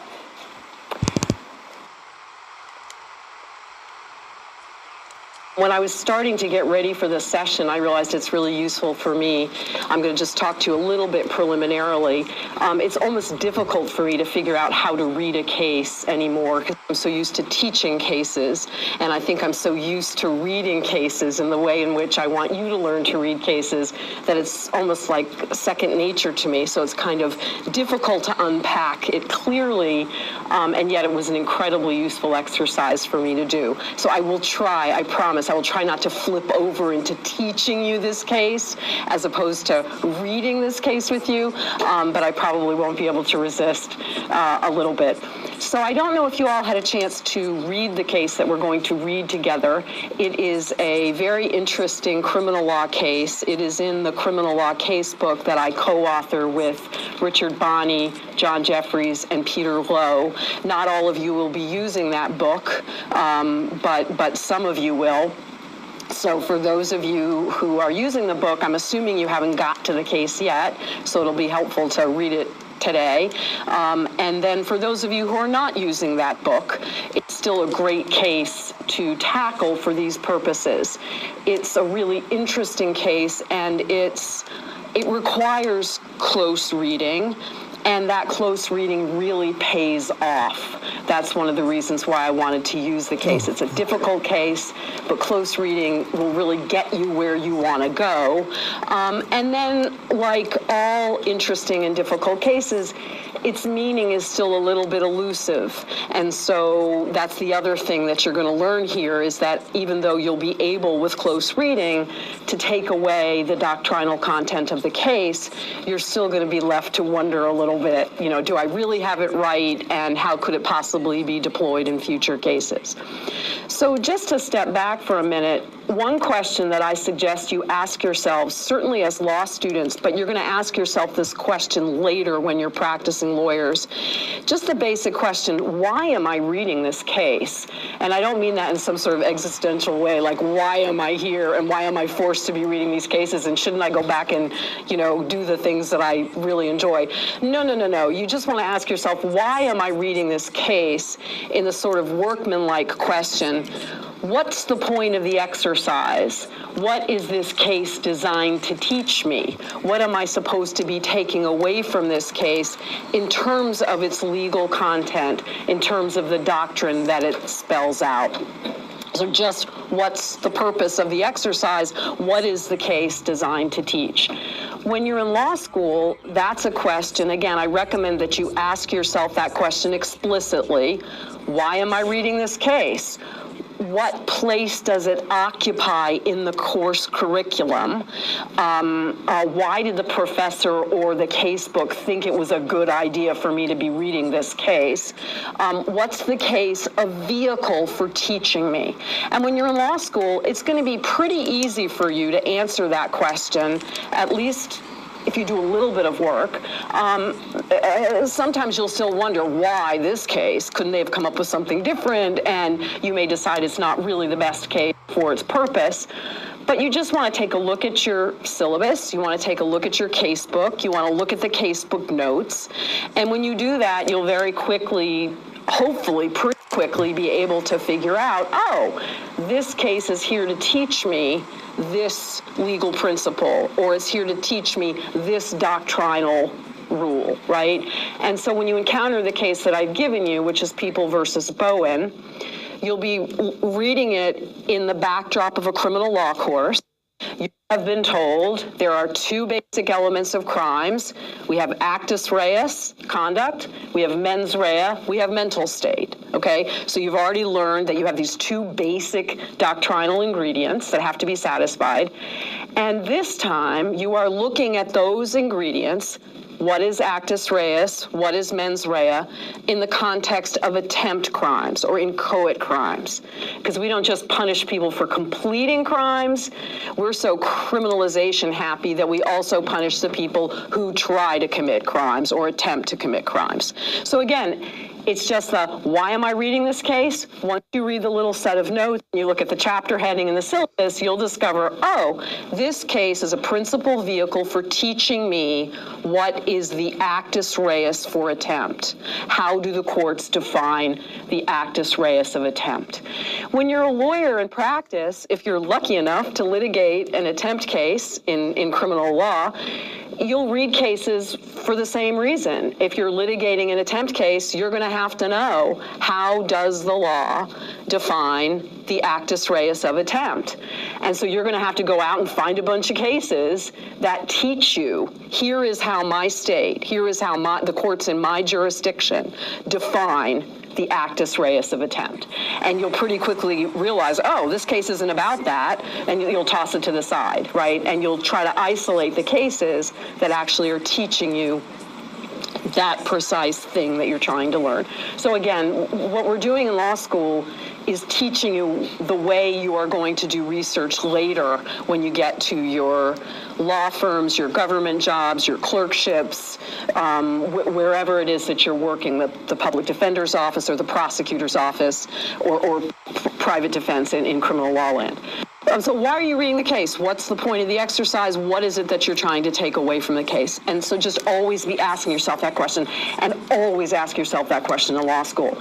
And if the professor gets fuzzy about that, which we sometimes do, make sure that you take a step back and ask yourself, okay, why are we reading this case? And I try to constantly do that, particularly in my first year classes, is to remind myself to be very clear. Here's why we are looking at this case today. Here's where it fits into the architecture of the course. And take it from there. So what I thought I would do now is just, how many of you have had a chance to look at the case? Have some of you read I'm not going to call on anybody, so you're not in any risk. Have you read the case? Nobody's read the case. Nobody wants to admit that they've read the case. Well, then we're just going to go through and read it together. I mean, I could tell you to read it now and then we'll come back, but I'm not going to do that. We're almost going to go paragraph by paragraph, but not quite that slowly, but why not, right? I think that's why you're here. Because even though you didn't read the case, you clearly think you're going to get something out of this session. So let's do this. That's what I planned. So, and again, my advice is obviously going to be tailored to this case. It's a criminal law case, to identifying the kinds of things that you'll be getting out of the reading of this case. But you're going to be able to generalize, because you're going to be asking similar questions in contracts and in torts and whatever that other class is you take called civil procedure, and you'll be doing that thereafter. So the basic kinds of points, questions, things you're reading for, you're going to continue to do. So, you know, the obvious basic place to start is with the very top of the case, where you have the case name, the court, and the date. And I can't give you too much generalization about case names, whether the appellant goes first or second, and how all this works out. But here you can just tell it's People versus Bowen and Rouse, so you know that this is a case that was brought on behalf of the people, the sovereign. That clues you in pretty quickly, oh, this is likely to be a criminal case, and of course that's true. The next thing, of course, you want to notice and remark, and this is something that you're going to do in law school, but you're really going to do it and you're in practice, is what's the court? And here it's the Court of Appeals of Michigan, and that's not the highest court in Michigan. Michigan has a Supreme Court, which is styled the Supreme Court of Michigan. Sometimes the highest court will be called the New York Court of Appeals. That's the Supreme Court in the state of New York. So you need to be careful about the court designation, but, you know, and you're going to come to read these things so automatically, but clearly you want to know what court, because that's going to tell you something about the precedential value of the case, right? Is it the highest court in the state? If not, you're going to want to be thoughtful, potentially even dubious about the precedential value of the case. And then you're going to look at the date, right? Now, this case, is it 68? Is that right? Do I have that right? Yeah, sorry, my eyes are bad. So it's 1968, and you're going to look at the date too, because the date will also tell you something about precedential value. Obviously, a fresh precedent that's right on point for you is really great, but sometimes the grandmother case is really old. You just want to notice, when was this case decided, right? And so those are things that are important. You don't need to worry about all of that so much when you're just breaking into your first year reading, but these are things that you're going to remark and you're going to notice, and you're going to wonder about. 1968, why are they giving me a case from 1968? I don't even think you were born then, right? This is ancient history. Presumably the casebook editors think it's good ancient history. You'll want to notice that. Okay, so then when I'm approaching a case in criminal law, and I'm thinking that this is going to be a very similar question in other courses as well, is you immediately want to know, I'm going to call it the cause of action, and then you want to know the procedural posture of the case. You want to know, why is this case in court? What was the legal issue that brought people into court? What are they litigating over exactly? You know, is it a tort that fell apart, or a contract that fell apart, or a civil procedure rule that blew up on somebody? Just joking. I don't know how you describe that. But you know, what is the matter that they're litigating? And then you also want to know, where are you in the court process? Where are you procedurally in the case? And what's great about this case is the court tells you in the very first sentence what you need to know. So the court tells you the name of the crime, that he's been convicted, right? So we know that these characters were convicted for attempted larceny in a building. So that tells you conviction. There's been a jury trial. They've been convicted. And the reason that they were litigating was someone accused them of attempted larceny in a building. And now they're on appeal. And that's just something that's important to know. You want to know, where are we in the litigation? The fact that they've been convicted turns out to be really important when you're approaching the standard of appellate review and so on and so forth. You just want to know, has there been a trial? Has the jury answered the basic guilt-innocence question? If not, if it's a motion to dismiss an indictment, if it's some other kind of interlocutory appeal, that's important for you to know. Where are we in the litigation, and how that's going to affect the way in which you read the case. So the next thing that happens in this case, the next, I think, 7 paragraphs or so, and here's where it's a ton of fun, and one of the reasons why cases are so much fun, is the court gives you what we call the facts of the case, right? And of course, you can instantly see that these facts are a narrative. It's a story, right? So you're getting a little slice of reality. And what the court is describing for you here is, here's the stuff that happened that caused these people to be in court litigating over the attempted larceny in a building. So the court just instantly jumps into a recitation of the facts. And what's fun here is they give that to you right at the beginning of the case. Now, typically, I think what you'll do is you'll end up having to reread the facts. You'll want to read them once, pretty closely, and then go on and read the legal analysis that follows. But the point is that you can't be sure at the outset which of these facts are important until you know what the legal issues are. Now, clearly the court is selecting, as I said, a portion of the facts. They're not telling you everything that went down that day. They're not telling you what clothing the defendants are wearing. They're not telling you if there were flies buzzing around the house, or, if there was a cat in the corner. They're just giving you a very concise description of the facts that the court thinks are essential. So again, notice it's a very pared down narrative.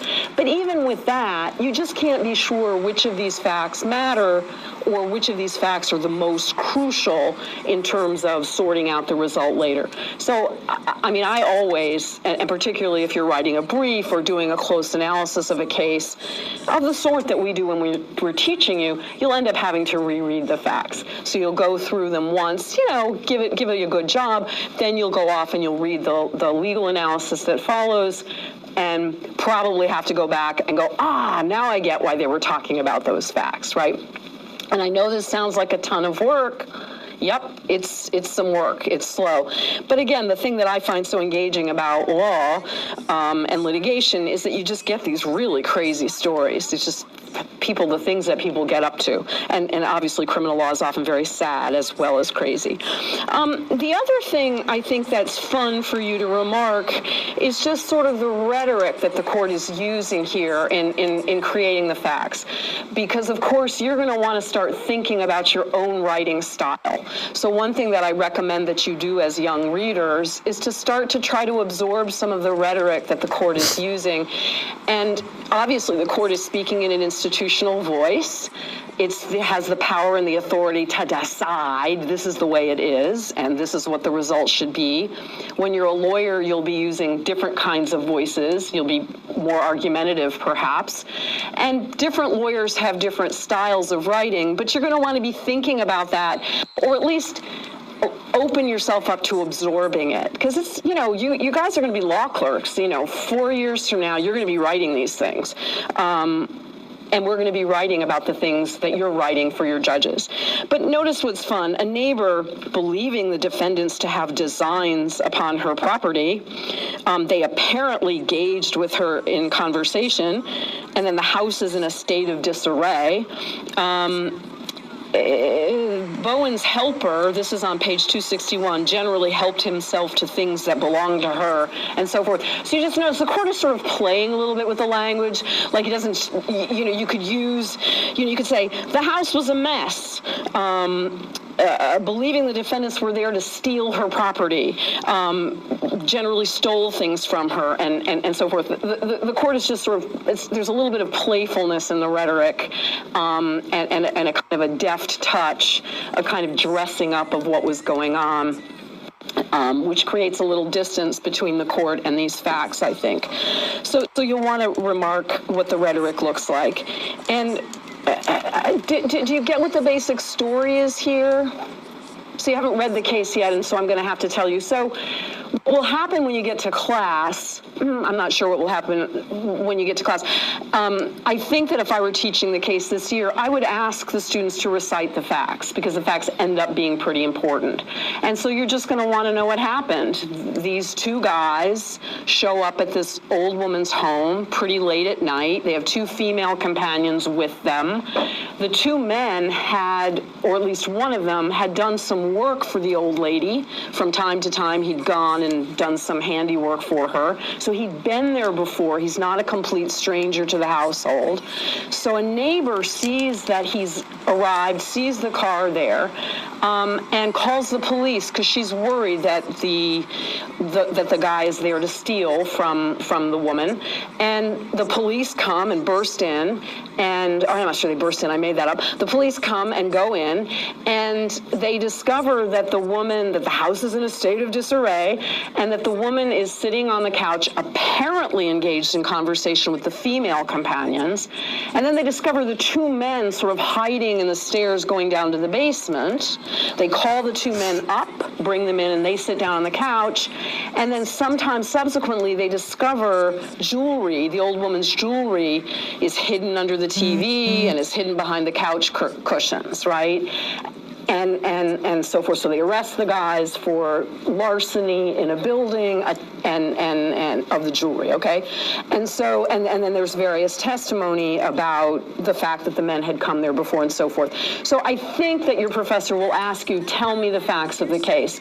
And you're just going to want to have, again, a concise description of what happened. These two men come to the house.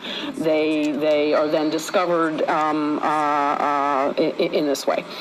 So there's the story, and that's great. And now what? I mean, stories are fun, right? But the court's not telling the story just for the sake of telling the story. They're telling the story to set the stage for the legal arguments that they are about to evaluate. So once you get a sense of, here's what the litigation was about. We were litigating attempted larceny in a building, and here was the facts. Here's a quick look at what the facts are that supported these convictions. Now we know, okay, now what? Courts don't jump into cases unless they're asked by appellants to do so, or litigants to do so. Here, appellants. And so you need to figure out, what are the legal arguments that the appellants are making? Why do the appellants believe their convictions should be set aside? You need to identify precisely what is the basis for the appeal. And what's interesting about Bowen and Rouse is that the court doesn't tell you this directly. The court doesn't give you a nice little list. The defendants there, the appellants are arguing A, B, C, D. The court just instantly jumps into the arguments. And every year I find that my first-year students miss the fact, or many of them miss the fact, that there are two claims that are evaluated on appeal. Because understandably, students get engaged with the second of the two arguments, which is the question of what is the actus reus for attempt, and so they tend to jump over the first argument altogether. And try as I might, at the end of the year, during exams, I'm always getting the impression that some students never were able to reread the case and understand there were two arguments, and it's very important to understand the two arguments. And as I said, here's where the close reading is important. The court doesn't tell you what the arguments are. You need to figure them out. And it's not that difficult to do once you have practice, and once you know that the court isn't going to necessarily tell you. You need to figure it out. So it turns out here that they're making two separate arguments on appeal. They have two claims for why they say their convictions should be set aside. The first claim is known as an insufficiency of the evidence argument. On that claim, they lose very swiftly. The second claim is the jury instructions contained an error. with respect to that crucial element, the actus reus of attempt. On that claim, they win. So they lose on number one, they win on number two, okay? And what's important about reading number one, I'm sorry, and again, here you can see it's divided into nice little pieces. Number one is the first argument, number two is the second argument.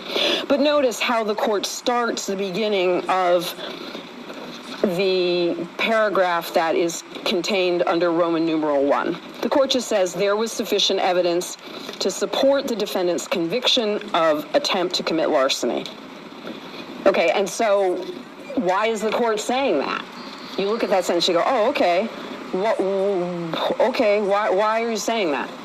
Courts don't just offer observations, they answer questions that are brought to them, right? So you can immediately infer correctly that the that the court is offering this sentence to reject the defendant's argument. The defendants were saying the evidence was insufficient. And the court's saying, no, it's not. There was sufficient evidence. So that's claim number one. And the court rejects the claim, says there is sufficient evidence. And then the court goes ahead and gives you a very quick description of why the evidence is sufficient. And I really had fun reading this time because I found myself wondering, I mean, I've read this case for years. It's a great case, and it shows you all the shortcuts that legal minds make. I'm thinking, what possible argument could they have had to claim that the evidence was insufficient? And so that's the other thing that a careful reader wants to do. When the court says to you, the evidence is insufficient, you think, oh, that's easy. The evidence is insufficient. The court tells you, the jury could infer, right, that both elements of the crime are satisfied.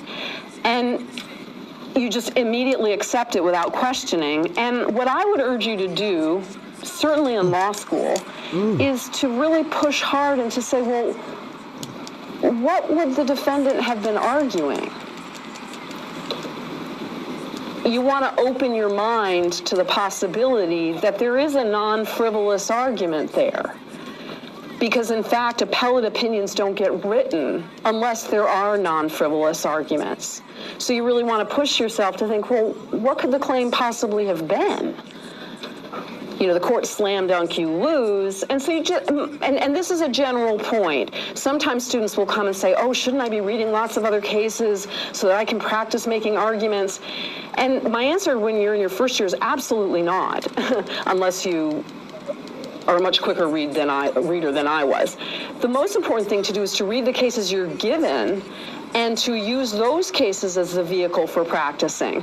What if you were the lawyer for these appellants and you were required to stand on your feet and to say, here's why the evidence was insufficient? It looks silly to my eyes after reading this case, but at the time, I take it there was a live issue there. And I'm assuming that their point must have been, hey, no one saw us take the rings. No one saw us take the necklace.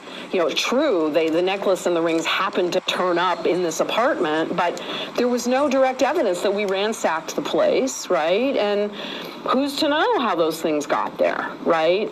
And the court explains to you, no, you know, and again, it's a common sense reading, you know, based on the testimony we got about the way in which she generally kept house and what was going on that evening. It was proper for the jury to infer, right, that you did this, even though no one saw you do it. Okay, but so that's another thing. Really push yourself. What would I argue? And the careful reader, then you're able to figure out what the arguments were, and it gives you a wealth of material to work with.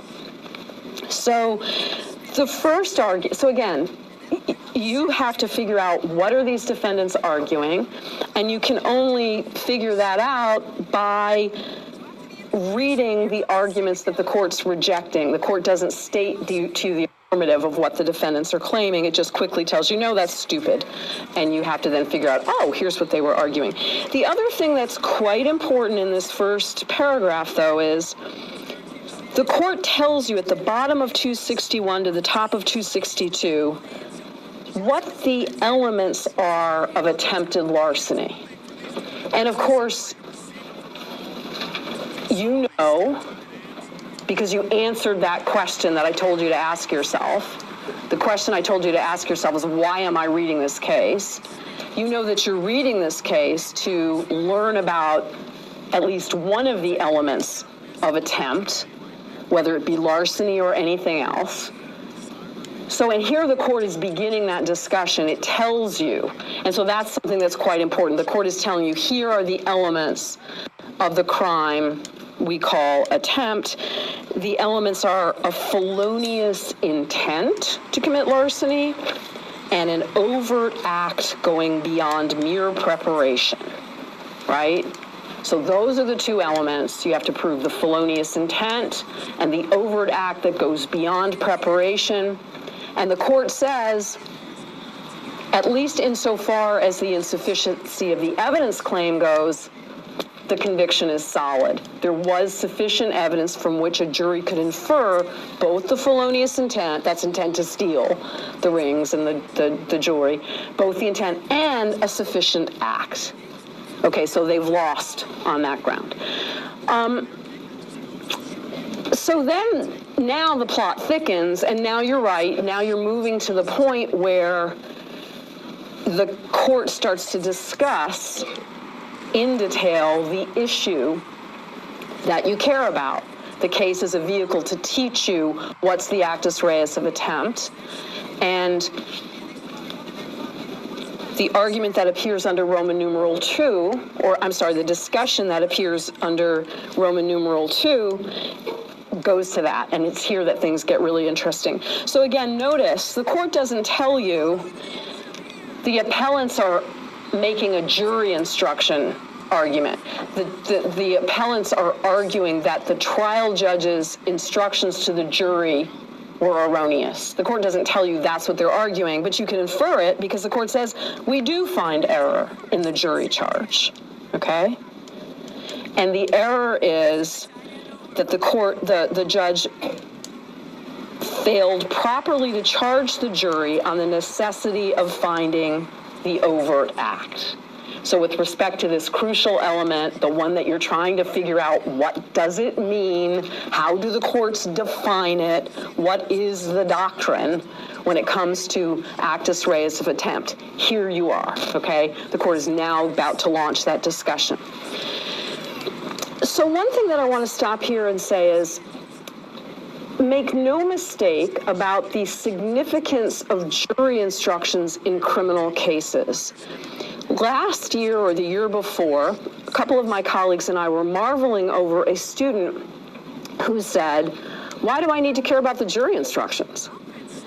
And we were like, oh, you know, they're the law. The jury instructions contain a concise and, one hopes, clear description of the criminal law that applies to the case. You are describing for the jury, in order to convict this person of this crime, here's the law you have to follow. So the jury instructions crystallize the law, and they're a great place to look to figure out what the law really is. And they're also a great place to look to practice your close reading. Can you understand what the trial judge is telling your jury?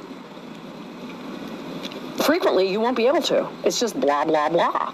And so it's deeply painful if we are giving instructions to juries that we as lawyers experience as a cloud of abstract words that makes no sense. This is kind of worrisome. So one great device to use in criminal law is to always ask yourself, what do the jury instructions say? Are they accurate? Can I embody the legal doctrine more clearly? Right, as a writer and potential consumer of these texts. So jury instructions describe the law, and if the judge gets the jury instructions wrong, if the judge gives an erroneous legal instruction, you're going to get a new trial, right? So it's a place where you really need to read carefully, okay? So the court does exactly what courts do in these cases. It then gives you a little excerpt of the jury instructions. And again, you can begin here, again, as new readers and close readers, you can start to understand the complex kinds of texts that interact in creating a legal outcome. So at one point in time, a jury hears all this evidence, and then the judge reads them instructions, and we assume they heard those instructions and acted on them appropriately. And if there's an error in the instruction, we got to go back and fix it and give them a new text to read. So you're going to have to read the jury instructions carefully. And again, here, the court gives you the excerpt from the jury instruction. And frequently, sometimes you have to read a lot more than they're giving you here. And you have to figure out what's wrong with it, right? Now, the court's going to tell you what's wrong with it, but sometimes you can't tell on the first go-through. So again, you may have to, as I mentioned with the facts, you may have to read it twice or even 3 times, right? You'll read it once, you go, makes no sense to me, and don't worry, it doesn't. You can only make sense of it when you subsequently read the court's analysis. But what's great about this case is that the appellate court, the Court of Appeals, italicizes for you the portions of the jury instructions that are in error. So bless them. And when you all become judges, you do that too. It's just incredibly helpful for readers to be told, here's the stuff that you should be reading. This is the material that's going to be criticized and evaluated coming forward. So again, the question in the case is, what is an overt act for purposes of attempt liability? And what the court tells you is that there are 2 problems with the trial judge's instructions on overt act. And remember, an erroneous instruction on overt act is just absolutely going to be reversible error. How do you know? Because you already know from your first couple of days or weeks of crim that actus reus is a fundamental element of the crime. If actus reus fails, no conviction. So you've got to get the law right on that. You have to give the jury good instructions. And the court tells you there are 2 problems with the instructions that the trial judge gave. First, the trial judge didn't give any instruction at all on the separate element of overt act. He never separately highlighted, you must find overt act and you must find intent. So he never gave that separate instruction on overt act. And then the few things that he said along the way about the overt act were wrong. Okay? So again, you've got to infer, well, he never gave a general instruction about overt act. The instructions that he does give were embedded, you can infer, in his instructions on intent. Right? So he does give instructions on intent. The court tells you that. And those instructions were acceptable, and presumably the jury followed them. We always assume the jury followed them. Didn't give a separate instruction on overt act. What did he say about overt act? And do you know what overt act is by now? It's conduct, right? You know that. And conduct is, well, I'm not going to start slapping people. Certainly not when I'm on tape. Oh my gosh, I can't believe I said that. Can we cut that out? Okay. I wouldn't even touch anybody. But my point is, what am I talking about? An overt act is that. It's the mind moving the body. Some kind of volitional mind moving the body thing. So you got to have some conduct. You have to have something more than thoughts. You have words can count, but we don't punish people for just thinking. We require conduct in addition to them wanting to steal, intending to steal, having their objective to steal. We need to see sufficient conduct that will support the conviction, certainly for completed larceny, but also for intent. So you're looking for some kind of conduct that falls short of the completed crime, but conduct that is sufficiently substantial to be the basis for criminal liability. Obviously, now I'm getting into normative questions, and I'm trying not to do that. I'm trying to just stay at the level of the descriptive of the doctrine. So we're looking for conduct. What did the trial judge say would be sufficient conduct? This is what you want to identify here. What did the trial judge say would suffice? And what the trial judge says is coming to the house, entering the house, going into the house, coming into the house. That's the conduct that the judge isolates. Now notice the judge says entering the house with intent to steal, coming to the house with intent to steal, going into the house with, entering or coming into the house with intent to steal. But with intent to steal, that's the mens rea. So the conduct part is coming to the house, going to the house. And what the judge tells you is, what the Court of Appeals tells you is, that's wrong. Coming to the house, entering the house, going into the house is insufficient conduct, right? It's just not enough conduct. Okay, good. That's great. But now, of course, you need to figure out, well, why? You need to figure out what's the rule that makes that so. What is the definition of actus reus under which coming to a house, going to a house with intent to steal, right, is insufficient, right? And so, of course, that's the burden of the rest of the case. The court then explains to you, here is the doctrine, here is how our state Supreme Court, Michigan Supreme Court, defines actus reus, and now we can figure out why coming to the house, going into the house, doesn't satisfy that definition. So what the court does is it starts as a lower court of appeals would naturally do. This is at the top of page 263. It immediately cites People versus Coleman, which is a fairly recent, not too recent, but at that time, obviously for you it's really ancient history by then, starts with a prominent state Supreme Court case, binding precedent, and it tells you, look, Coleman is the case that lays down the law on actus reus of attempt. Coleman is the case that we will apply. And so then your task is going to read what the Court of Appeals tells you about Coleman. And again, you have this wonderful little excerpt, and it describes for you, here's how the state of Michigan defines actus reus for attempt purposes. And so what you want to figure out, what is that test? The close reader has to read that little excerpt and say, oh my gosh, okay. Coming into the house isn't enough to satisfy the test, but now I have to state the test in some kind of general terms, right? What is the general description of the test? And it's here that things get so much fun. This is the best case. But so too are many, many cases. You're in for a huge treat. If you like reading cases, that is. If you don't, well, sorry. You're not going to have as much fun as I did. But so what the court does is describe for you the Coleman case and describes for you the tests laid down in the Coleman case. And your job, your professor is going to ask you, what is the test that the Court of Appeals derives from Coleman and applies in this case? And what we call it is the res ipsa locator test. We call it the acts must speak for themselves test. And you got to read that paragraph and wrestle with it, and you may not get fully educated on this issue until you read some of the notes subsequently.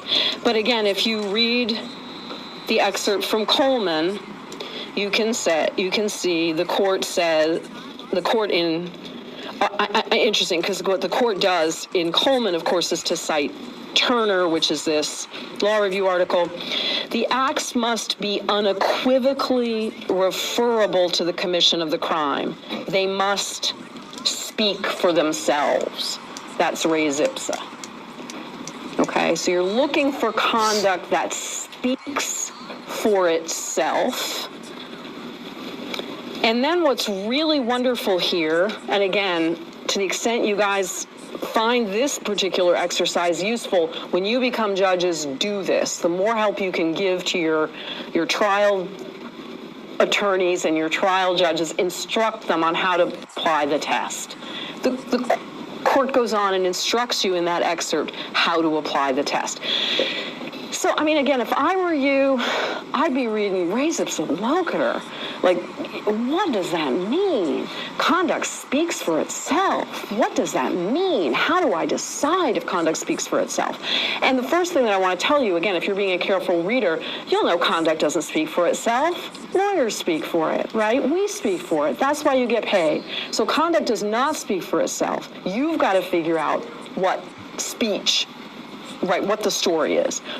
But nonetheless, this is the locution. The conduct is unequivocally referable to the commission of the crime. And then the court tells you what you're supposed to do, how you're supposed to decide. It's as if, they call it a cinematograph, but I think of it as a silent movie. It's as if you're watching a silent movie. And notice the move here. This is very important. All you have seen in the silent movie is evidence of conduct. All you've seen are acts committed by the defendant. You haven't learned anything about intent or mental state, and you're supposed to look at the acts and ask yourself, do they unequivocally refer to the crime?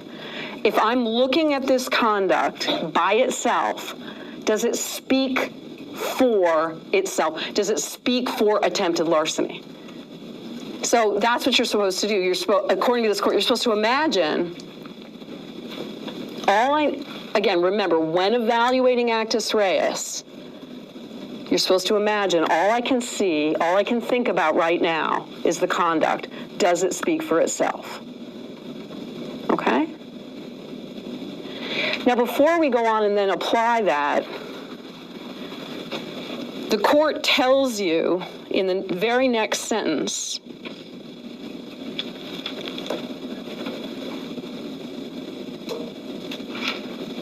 it has been suggested that the basic function of the overt act is to corroborate intent. Who suggests that?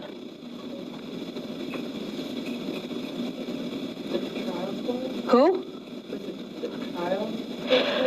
You know, good for you. The trial court, they may have the trial court in mind there, because it certainly seems like that if they came with intent, right? So it seems like that could be what the trial court, so they're getting it from somewhere. So again, as I said, they don't just say random things. I mean, they do say random things, but typically in the casebook, we edit out the random things. And this is an example of a non-random thing. They're clearly responding to an argument that's been made somewhere.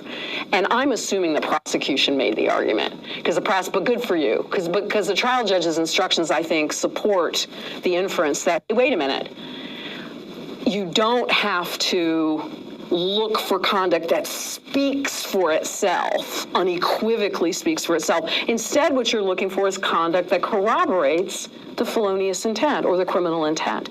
And the court says this has been suggested, but we reject that claim. We don't think that's correct. And then the court goes on and explains a couple of things. It explains, first of all, why the act of coming to the house, entering the house, is insufficient. Why it doesn't speak for itself as a matter of factual analysis. But then the court also goes on and tells you why it thinks this is a good rule. And that's another reason why I like this case. You don't always get that in cases. Judges will just apply the rule and give you the result, and they don't give you the value judgments that are animating their decisions. I think when you get to read this case, you'll be really, you may be quite conflicted about the value judgment here. And in fact, if my experience is any guide, I think many of you will think the court might well be wrong. But this represents a robust body of law, and so it's important for you to take account of it. So first of all, why did the act of coming to the house not speak for itself? When you come to the house, you can have the intent to do a bunch of different things. Right, so there you could have the intent to do a whole bunch of things. It's late at night. It's this group of people. She's old. That still doesn't do it for you. Right, so one thing is, they came to a house. They entered a house. It could mean anything. I mean, they're just going in for a cup of lemonade or something, or they're, whatever. So right, the conduct itself. But what else does the court say? One of the things that the court also, so you're right, just on the face of it, the court also says, you guys haven't read the opinion yet, they've been there before. And in the past, they were there for lawful reasons. In the past, she willingly admitted them, right? There was no suggestion that they had busted in before. So their mere act of coming to the house, as you said, the act of coming to the house, it's hard to see it ever speaking for itself. I guess going into a house could speak for felonious intent. In what kind of case? Yeah, right. You baseball bat to the windows. Like, okay, that's telling me what I need to know. I can arrest you right now. Because that's the other thing you all want to be thinking about. I'm teaching the case now. Sorry. Teaching, not reading. But, no. When you're reading, you want to be thinking about who's this case for? Right? It's obviously for trial judges and prosecutors and defenders to know, but it's also for police officers, right? Police officers are watching a course of conduct and they're thinking, oh my gosh, I think that guy's about to rob a bank. And in fact, the guy told me, I'm about to rob that bank. Can I arrest him right now? You need to know. But you're right, baseball bat. Does he have to hit the window? Anyway, those are questions. So in any event, the court says it's insufficient evidence. Going to a house, coming into a house, entering a house, it just doesn't speak for larceny.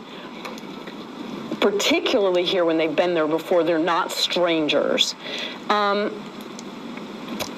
then the court tells you, we believe it's important to bifurcate, if you will. We think it's important that we have a rule that requires you to consider the acts by themselves. Do the acts speak for themselves? As opposed to the rule either embodied in the trial judge's instructions or suggested by the prosecutor, where actus reus is supposed to corroborate intent. And as you're going to discover when you get into the notes later, there's a strong school of thought that agrees with the prosecutor's argument. The function of actus reus should be to corroborate, perhaps strongly, felonious intent. And the court then tells you why, in its view, the value judgment should require you to have very strict separation between act evidence and intent evidence. And again, if you haven't read the opinion, you don't know this language, but your professor will surely ask about it. And the court says something like, we have faith in the ability of people to change their minds. The devil may lose the contest, albeit late in the hour. So the idea is we want to give people a lot of room to commit conduct. The criminal law shouldn't intervene until we're sure that the devil is going to lose the contest and you're going to go ahead and do it. And that's the function of actus reus, and that's why they're enacting an actus reus test that's so strict. Okay? So far, so good. You have a description of the state Supreme Court's case. You've got to read that description carefully to figure out, here's the general rule. In our state, actus reus for attempt endorses the res ipsa test. I have to be able to persuade the jury. The conduct speaks for itself, right? Here, and then the court explains to you, this conduct doesn't speak for itself, here's why. And then the court also gives you what you might call this policy judgment. The reason why, the value judgment, the reason why we want to have the test this way as opposed to other way is because we're trying to protect people from the long arm of the state. We're trying to give people some room to breathe and live and even act and do potentially silly things before we put them in jail, okay? Then the court goes on and describes 3 more cases. And again, this is why, the case book, when I suggest that you don't go off and read lots of additional cases, you'll frequently find embedded in your cases additional cases that you can play with. And the question now becomes, what rule can you deduce from those cases? What rule can you pull out of those cases? So what the court does is it gives you Coleman, and it could have stopped the discussion right there, easily, right? But instead it says, this is on page 264, oh, the devil language is at the top of 264, underline it. Your professor's definitely going to ask you about that. Okay. So the third full paragraph on 264, the court says, attempt patterns vary widely. No rule can be laid down applicable to all cases. Most cases will, in the end, turn on their own facts. And then the court discusses the Peasley case, Pippin, and Young's as additional examples of how the actus reus test works. And what you're going to want to do is to try to read the little, very short descriptions of those cases and figure out what rule is the court applying in those cases, right? And then the other thing that you want to notice is this very peculiar sentence. I mean, didn't this strike you? Well, it will strike you really weird. Attempt patterns vary widely. No rule can be laid down applicable to all cases. Most cases will turn on their own facts. I mean, that's very scary. I mean, we think we have a rule of law that tells us on these facts, you convict him, and on these facts, you don't. And suddenly we're being told, oh, there's not really a rule, and it's just very odd because you're faulting a trial judge for not embodying the correct rule in his jury instructions, and you're saying, well, it's all fact-based. So it's a very odd sentence, and one that should make you really a little worried. But then the next set of questions for you is, the cases that follow, Peasley, Pippin, and Young's, are they res ipsa cases?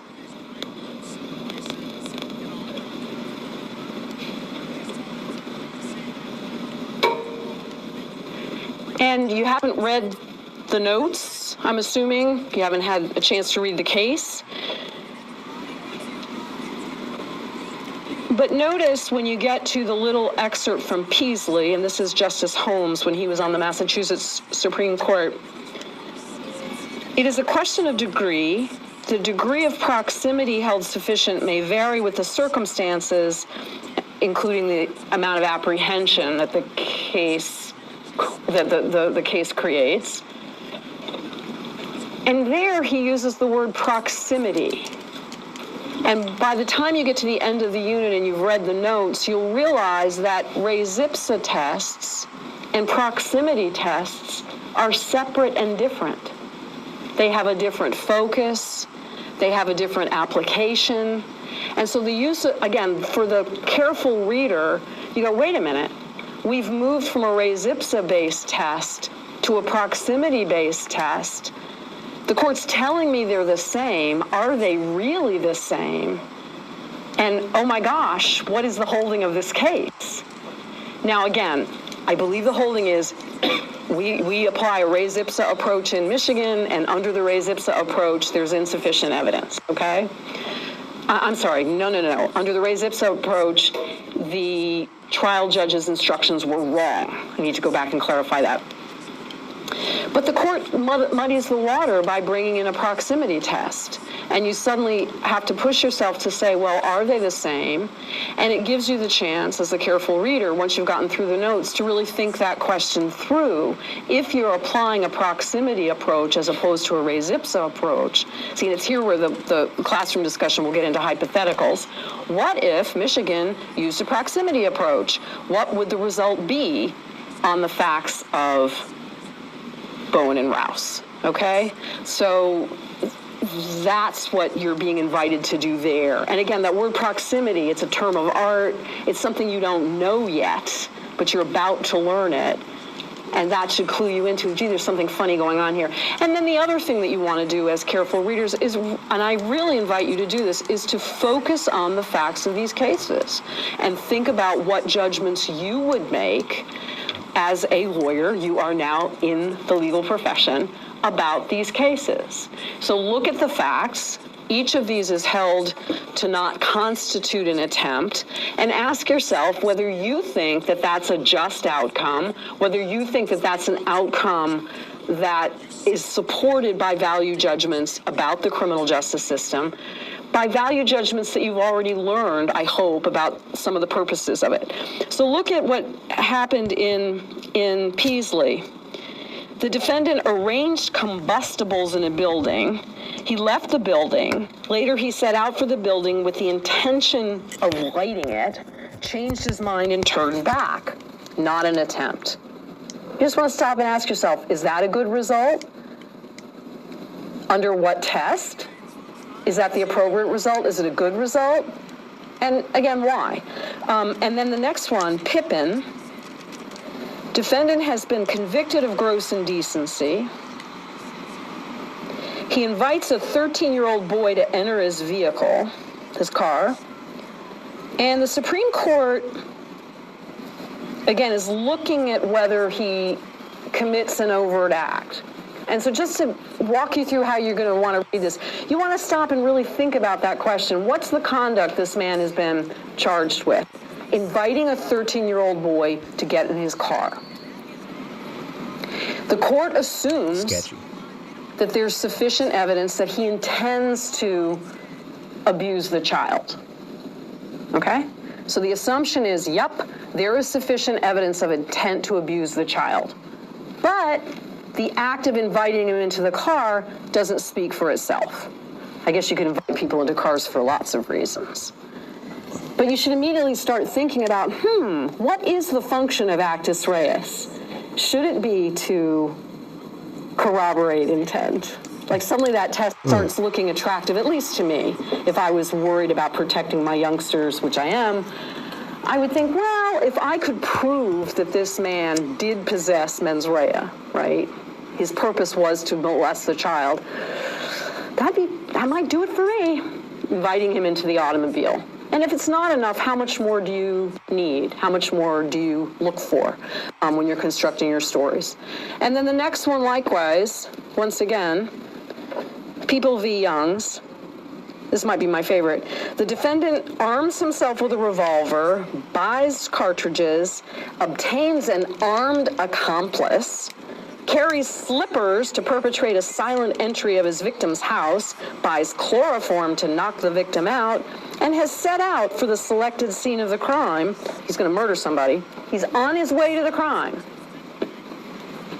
Not enough of conduct. I mean, it's just interesting, right? So you don't read this stuff mechanically. Put yourself there. And if you'd like to, read like a police officer. What would you do if you were a police officer and like someone has told you, Youngs is going to go kill somebody, and you corroborate. He's got cartridges. Oh my God, his wife is with him and she's carrying a gun too. They've got slippers and chloroform and they're on their way to the house. Good police work. You pulled the guy before he got there, and right? So really put yourself into these cases, bring them to life. These are real people. Do the math. I mean, Youngs is dead by now, but some of these people are still alive. They're on the planet. They're walking and talking and doing things, and so bring it to life, and then ask yourself, is that a good result? Because we think the devil's going to lose the contest? That's what the court told you. We think the devil will lose the contest, albeit late in the hour. We're going to give you more time. And that may be a perfectly wise and a sound value judgment. On the other hand, it's certainly one that you'd want to question. The other thing that I'm going to say here about this case that's very tricky, and it requires extremely close reading, and I know we're going over, but I cannot leave you until I tell you this, is that one of the difficulties with this case is the interaction between the first argument, the evidence is insufficient, and the second argument, the jury instructions are erroneous. And what students frequently do, not just students, lots of readers frequently do, they get very bewildered about the second holding. How could you say that there was an insufficient overt act here? Because they came to the house, they went in there, there's plenty of evidence to suggest that they ransacked the house and actually removed her jewelry from her wherever it was stored, her jewelry box, and they put it in their pockets and they were getting ready to go, and then they dump it and hide it, right? How could that not speak for itself under the silent movie?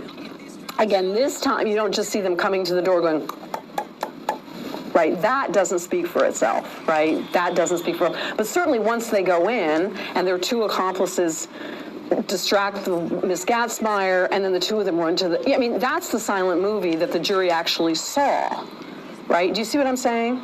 Okay. The point is that the jury instructions artificially cut short, or had the potential of artificially cutting short the jury's deliberation on all of that additional evidence and whether that additional evidence would satisfy overt act. Again, this is why you have to come back to the jury instruction and read it again carefully. The trial judge says, if you find they came to the house with the intention to steal, you've satisfied overt act, the prosecution has satisfied overt act, and you can convict. And the concern is that the jury might have listened to that instruction and followed it faithfully and didn't consider the subsequent evidence. So that's why we need to send it back and have a new trial where the jury is told, when you're deciding if the conduct speaks for itself, you must consider the entire course of conduct up till the point where they discover them in the house having ransacked it and so forth, right? But because of the way the jury instruction was given, it's as if the trial judge artificially cut short, or had the effect, the potential to artificially cut short, right? Because remember, there's sufficient evidence to convict these guys. It's just that the jury wasn't instructed. You have to consider the entire course of conduct, including the things that happened after they entered. There's a whole lot more to be said about this case, things that I would be noticing if I were you, but I deliberately didn't mention them because they are things that are not answered by this case. So you're going to be, when you're reading, you're going to be having lots of great questions. Let me tell you this, and I won't tell you what they are, because then we'll go off on those tangents. But when I'm reading, I'm going, oh, why does he get to do that? Oh, what's that about? And when I'm actually trying to read the case as a reader and not as a teacher, but I'm not going to mention any of those things because they're really outside the four corners of the case. Those questions that you have may become live litigated questions in other cases, but not here. So what you want to do is just to be patient and set those, or ask your professor after class, but try to stay within the four corners of this case. Why am I reading this case? What is it a vehicle to teach me, right? What's the rule that this case is going to teach me, either so I can understand what criminal law is about or so that I can make a good argument for my client and explain to the court, right? And then you really want to put the flesh on that litigation by thinking about the facts and sort of picturing them. That's why I like this case so much. It tells you, do the movie thing. Run it, visualize it. What does it look like? What does it feel like? Armed accomplice. You know, I mean, it's just, so don't read them as flat. They were real. And when you're in them as lawyers, you're going to experience it that way. So really spend some time on the facts. You'll have to go back to the facts and figure out later which ones mattered and which one don't. And then really say to yourself, what precisely is the appellant arguing here? What is the precise legal argument? And as concisely as you can describe that, and then see what the court says.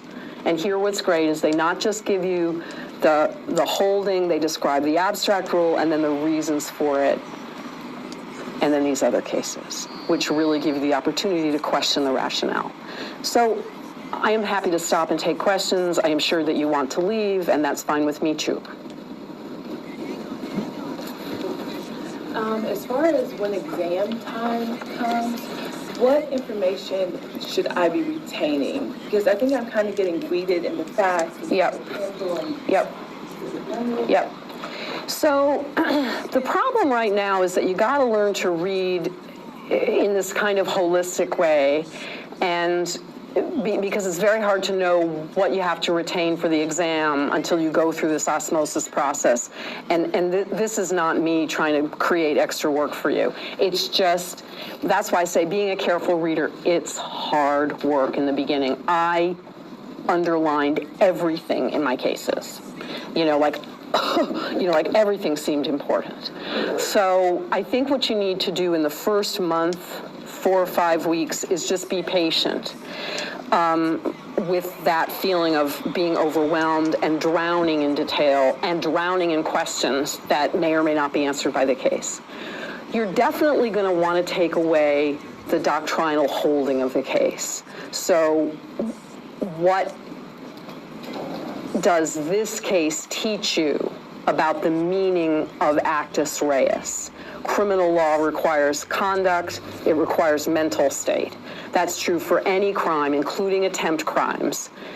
An attempt happens to be the area where there is a lot of action on this front. With completed crimes, it's usually not a problem. You usually don't litigate that actus reus question as heavily. It all turns on mens rea. Attempt, I don't want to say it's all actus reus, but there's a lot. How much is enough? So this case is presenting to you one body of law on the meaning of actus reus, and you absolutely want to have that for the exam, right? Under one line of cases, actus reus is not satisfied unless the conduct speaks for itself, unless the conduct unequivocally refers to the commission of the crime. And then you'll absolutely want to know something about the facts of the cases that fall short, where the defendants are winning on appeal, right? Because that way you're going to be able to compare the case that you might be given on an exam or a case that you might encounter in real life, right? Some of us will practice in some of these areas you're learning.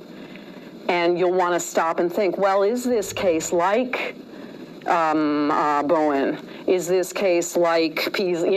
Because of course, as you can imagine, the narratives in these cases tend to get stylized, right?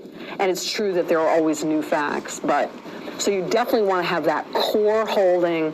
You definitely want to know the fact patterns that you're given that don't satisfy that holding.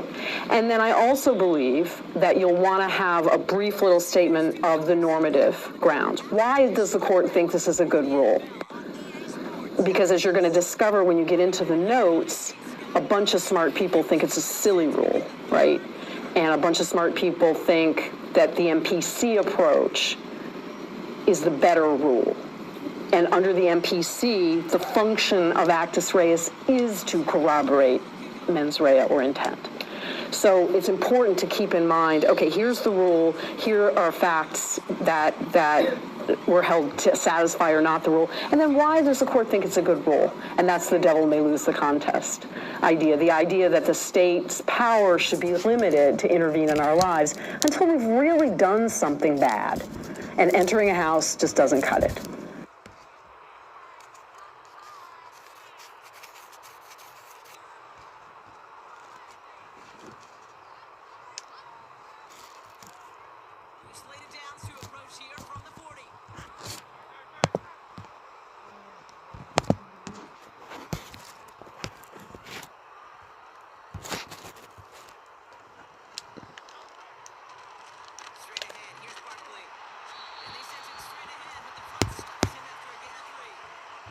And thanks for being here, guys.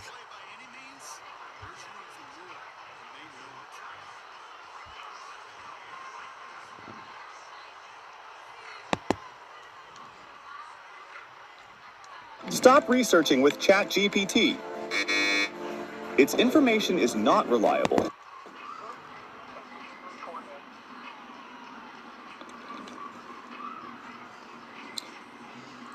Hello, in this session, we'll discuss how to sue judges, magistrate, clerks, and commissioners, things you need to know. As always, in the child support system, there are officers of the court that are covered by what is called judicial immunity. If you want to sue any of these officers, judges, you have to overcome judicial immunity. Now, in this session, we will review 2 lawsuits, one of which is done by was called Mr. Leon Cazole, but the real underlying case is called Parent versus New York, and another one by Bullock. And we will review these to determine the outcomes in terms of when you sue the agency. Now, in order to sue officers of the court and judges, you have to do what is called 42 U.S.C. 1983, and we'll talk more details about that, and you can file a lawsuit either in state or federal court. So what is judicial immunity? Well, there are two types of judicial immunity. There's absolute immunity or qualified immunity. Absolute immunity is where a judge who's been confirmed for life, you cannot remove them or cannot file a lawsuit against them. And qualified immunity have certain criterias. Now, in order to sue an officer of the court, you have only two criterias, and that is, one, they must deprive you of a certain right secured by the Constitution or laws, federal or state, as well as the defendant must be acting under the color of law. Yes, under the color of state law. So here's a short quiz. A bankruptcy judge was created by the Act of 1978 called the Bankruptcy Laws, and a bankruptcy judge is appointed for 14-year terms. So here's the question. Is a bankruptcy judge covered by absolute immunity or qualified immunity? The answer is they're covered by qualified immunity, not absolute immunity, because a bankruptcy judge is not an Article 3 judge. Hello, my name is Chris, and in this session, we're going to talk about what are the techniques you should know if you were to sue judges, magistrates, and clerk in the child support program, and how to protect your rights.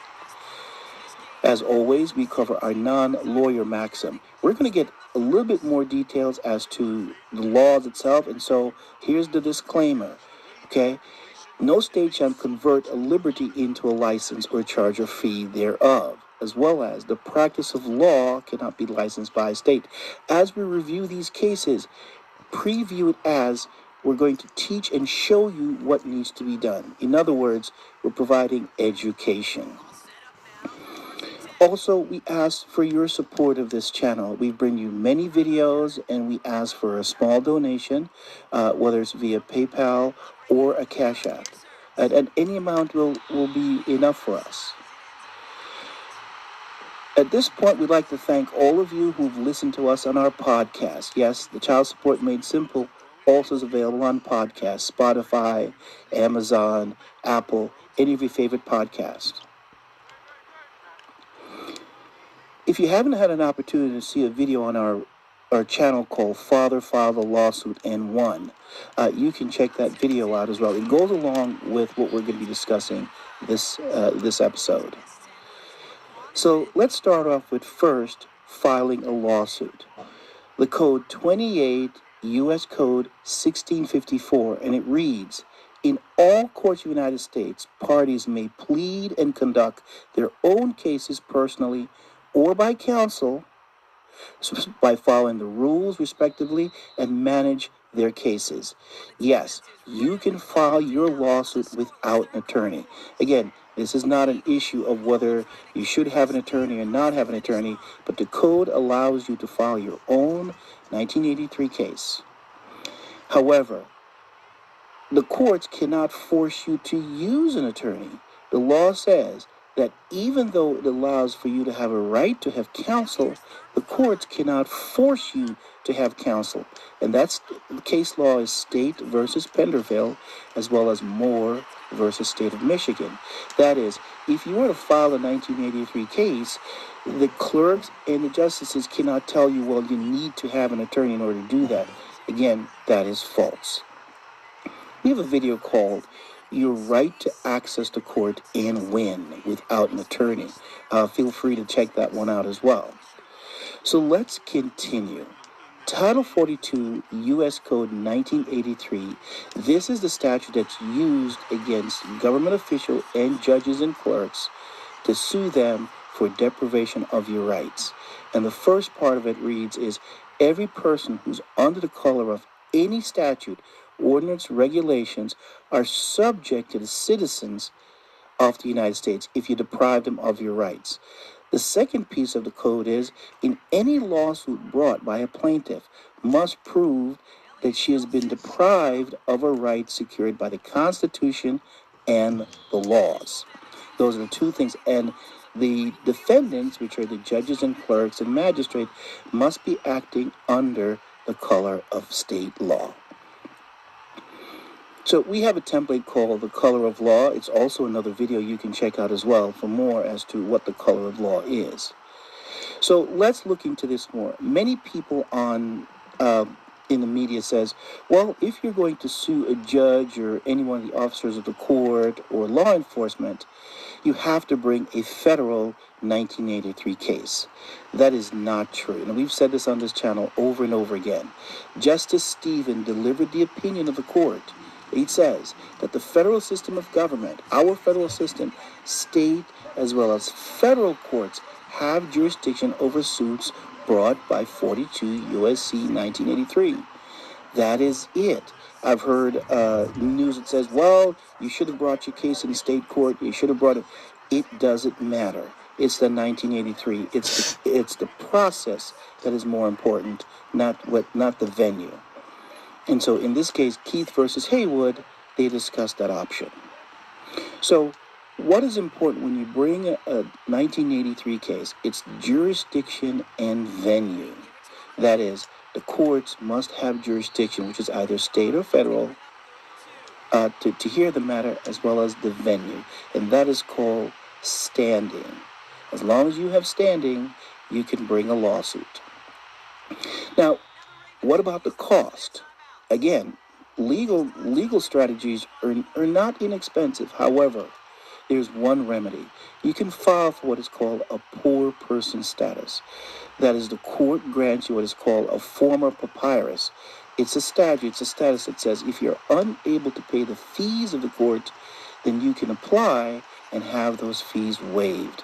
And that is 28 U.S.C. 1915, Section A1. And so it's an application that you put in when you file your lawsuit. Again, they can accept or deny that or grant that. Did you know that Amazon has a $50 million fund that they have to pay out every month? And here's how you can get a cut of it. My name is Charlotte Nicholson, and so let's look at, for this video, this presentation, we're going to review two case laws. There's many, but these two are what we call precedential. They set the premise for lawsuits. Now, this one's called Parent versus the state of New York. And in this episode, in this lawsuit, they sued everyone. They sued the judges, the clerks, the lawyers. Everyone was sued, and this highlight why we want to review this case is that, by the way, they did not win this case, but the reason why I use this is that this points to what you need, the elements you need for your court case. It's like anything else, correct? If you learn what not to do, then you end up learning what you should do. In that lawsuit, they talk about what's called a private individual liability. And it says this: a private individual may be subject to a 1983 liability if he or she willfully collaborate with an official state actor and deprive you of federal right. And there's an agreement between the state actor and the private party. The reason why I like this section is this applies to your employer. Let's take a couple of minutes and talk about this. You can sue your employer under a 1983. Because why? They have agreements with the child support agency and the courts to deprive you of your hard-earned income. And the case law, one of them is Cambrella versus County of New York and Dewars versus City of New York. So you can sue. Now, I'm not saying that you should go out and start suing your employer because there's an income withholding order. There's better ways to do it. However, if you were terminated as a result of your inquiry regarding your income withholding order, well, this is a remedy for you. And we'll talk more about your employer as it relates to child support. So here's the statute 45 CFR 303.100. This is where the state child support agency is allowed to what is called issue income withholding orders. And this you can apply, as we said, a right to sue them under 1983. In this other scenario, you can use the case law Lugar versus Edmondson. We did a video called The 5 Lawsuits, in which we cover the different state actors you can sue for your child support case when you are deprived of your rights. We point out that the employer falls under that, so you can review the remaining categories in which to bring a lawsuit against state officers. So now let's look at the Bullock case. Again, this is Northern District, and it's Sandalee Bullock versus the commissioner and the agency. This particular case focuses on bring a lawsuit against the county. So let's talk about this for a second, okay? You can sue judges, commissioners, and clerk, but also, can you sue the county and the state? Well, in this lawsuit, they did that. They sued both the county defendants as well as the county itself. And they used part of the 1983 law called Monell versus the City Department of New York. And they call that the Monell case.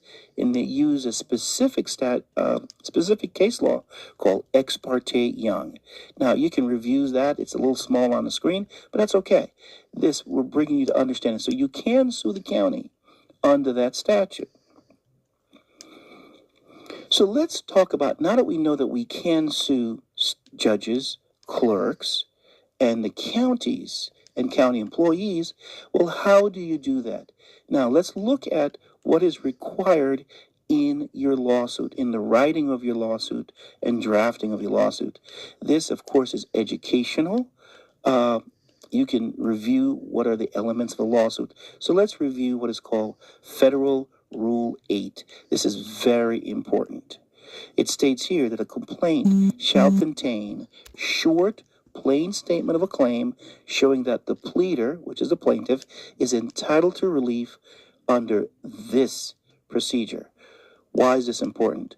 I've talked to many people about they want to file a lawsuit against a judge or a magistrate, but then when I ask them, can you explain what happened, when it happened, and who did it to you? Many people say, well, I'm not sure. See, this is a requirement. You cannot just create what is called blanketed statements under Rule 8.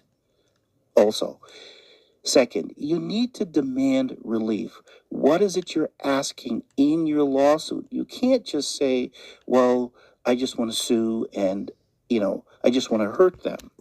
That's not going to work. You need a specific relief. Okay, now generally under Rule 8, if you were to, let's say, file a lawsuit and it's missing the key elements within the Rule 8, you are allowed at least one amendment. And the case law that follows the rules of Civil Procedure 8 is Hudson versus R2s. The next rule that your lawsuit should have is called Procedural Rule 10. It requires the plaintiff in a complaint to have numbered paragraph which should recite as practical and identify a single circumstance. Yes, that is, you cannot write in your lawsuit, well, I came to court and the judge just violated my rights the whole time I was in the room. That is not sufficient for your lawsuit. And if you have that as you're writing your lawsuit, you need to break it down, what is called single set of circumstances. And you can give plenty of example of that, such as I asked for a motion to continue the case, and the judge denied that motion. Again, specific. Now, unfortunately, under Rule 10, if the court feels that you have not detailed your grievances in the lawsuit, the court has the authority, what is called sua sponte, to dismiss your complaint or strike that part of the complaint for redundancy or it's immaterial. Many of the lawsuits that, in my opinion, that many men who filed and have been denied is under Rule 10. Many thinks that, well, it's because you filed in federal court as opposed to state court. It's far from the truth. It has to do with this section, Rule 10. You have to pay attention to Rule 10. You must have a clear, specific incident, and it must be recited in the simplest term possible. So next, we're at this level. We have the judicial immunity that you have to overcome while you're filing your lawsuit. And you have to defeat what is called motion to dismiss. The defendants, which are the judges, commissioners, will use what is called motion to dismiss. Now, at this part of the video, I'm going to appeal to the audience and all of our subscribers, and thank for subscribing. I will continue the rest of the discussion about lawsuit, but I'm asking for a major cooperation from you. I'm asking to subscribe to the channel, and I want to get the subscription up. Yes, I am plugging this information. This is important. There are 13 million child support cases that are active in 2019. That was the last time they compiled the data. The channel, I want everyone to have this information. So I'm putting it out there. Increase the subscribership, increase the likes, whether it's on the podcast or on this YouTube channel, and I will continue discussing the rest of this in a section part 2. Now, many of you are going to say, "Oh, he's just trying to get views, and you just want to, blow up the channel." The answer is yes, because this is important information. Many of you out there, many men who are on child support, you are suffering underneath the controversy exceeds $75,000. Of course, in our last lesson, we went over the complete diversity requirement and over the particular type of case before it, personal jurisdiction over the defendant, and proper venue based on locality. Of course, here we're continuing our discussion of subject matter jurisdiction, and we're really focusing in on federal subject matter jurisdiction, whether a federal court has the power and authority to hear this particular type of case before it. Remember, federal courts are more limited in their jurisdiction than state courts. They can't hear every type of case under the sun. What types of cases can a federal court hear? Well, remember, other than subject matters exclusively allocated to federal courts by law, admiralty, maritime, patent, copyright, bankruptcy cases, we talked about these in prior lessons. Other than these types that are exclusively allocated to the federal courts by law, there are generally 4 main ways for a federal court to obtain subject matter jurisdiction over a case. We have federal question jurisdiction, which we've already discussed. In our last lesson, we began our discussion of diversity jurisdiction. In future lessons, we'll get into supplemental jurisdiction and removal. The key is these are the big 4 ways a federal court obtains subject matter jurisdiction. Remember, federal question and diversity are the main 2 ways, the main 2 types of cases that a federal court can hear. Supplemental jurisdiction and removal we'll get into in future lessons. But here we are continuing our discussion of diversity jurisdiction. Remember, there's 2 basic requirements here. Under 28 U.S. Code Section 1332, a federal court has diversity jurisdiction if complete diversity is present and the amount in controversy exceeds $75,000. Of course, in our last lesson, we went over the complete diversity requirement in a lot of detail. Remember, that was all about the citizenship of the parties. And fundamentally, we were just trying to determine whether any of our plaintiffs shared citizenship with any of our defendants. If we saw that any plaintiff shared citizenship with any defendant, complete diversity was destroyed. The court would not have diversity jurisdiction over the case. In this lesson, we're moving past the complete diversity requirement into the amount in controversy requirement. And remember, the amount in controversy is really like the monetary value at stake in the lawsuit. And sometimes, we kind of discussed this in our last lesson, but it's a good thing to refresh as we jump into the amount in controversy requirement. Remember, sometimes this is pretty straightforward. Like if we see that the plaintiff is suing the defendant for $100,000, say our plaintiff has been involved in a car accident and they've gone to the hospital and they have $100,000 in medical bills, right? And they come to court and they say, look, I have $100,000 in medical bills that I want to recover in damages from the defendant.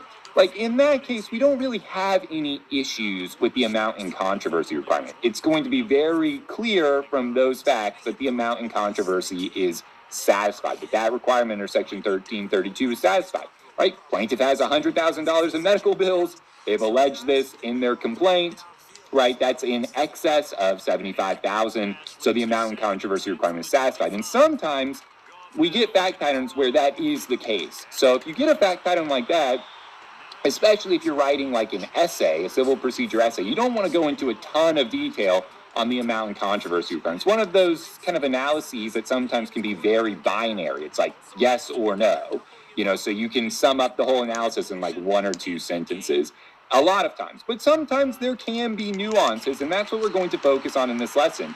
What happens when we have multiple claims and each claim independently is less than the amount in controversy requirement? Can we aggregate them together to get past the amount in controversy requirement? What if we're dealing with a claim for equitable relief? How do we really determine the monetary value of equitable relief? And there's some other sub-issues in there, what exactly counts as the amount in controversy, what does not? So we're going to break all of that down in some detail as we work through it. Basically, all the nuances of the amount in controversy requirement analysis. But I do think it's important to recognize as a big picture, sometimes the analysis is very straightforward, right? Plaintiff has $100,000 in medical bills, and they allege this on their complaint, and there's just not going to be a whole lot of issues there. Okay, but we'll talk about the issues that can arise, and we'll work through a lot of practice problems on kind of how to deal with those as they come up. But the best place to start is just with kind of defining the amount in controversy requirement. So here we say a federal court cannot hear a case under Section 1332 diversity jurisdiction unless the amount in controversy exceeds $75,000 exclusive of interest and costs. Of course, we define the amount in controversy by the sum of damages or relief that is claimed by the plaintiff in the complaint at the time the complaint is filed. Okay, so the first word I would focus in on here is the word exceeds, right? The amount in controversy must exceed $75,000. So what happens if we see a fact pattern where the plaintiff is alleging $75,000 exactly in damages? Well, does $75,000 exceed $75,000? No. The answer is no. So the amount in controversy is not satisfied if the plaintiff is seeking exactly $75,000 in damages. Okay, so it's not equal to or greater than or equal to, it's just greater than, right? The amount in controversy must exceed $75,000. And I have seen this tested. Sometimes you do see the plaintiff is seeking $75,000 exactly if you see that the answer is the amount in controversy is not satisfied. It must exceed $75,000.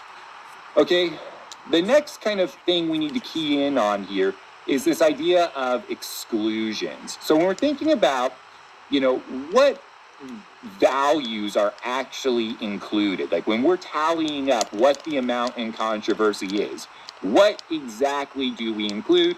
Well, it's important to recognize that we do have some exclusions. The big two are interest and costs, but we'll see we do have some other exclusions to keep in mind.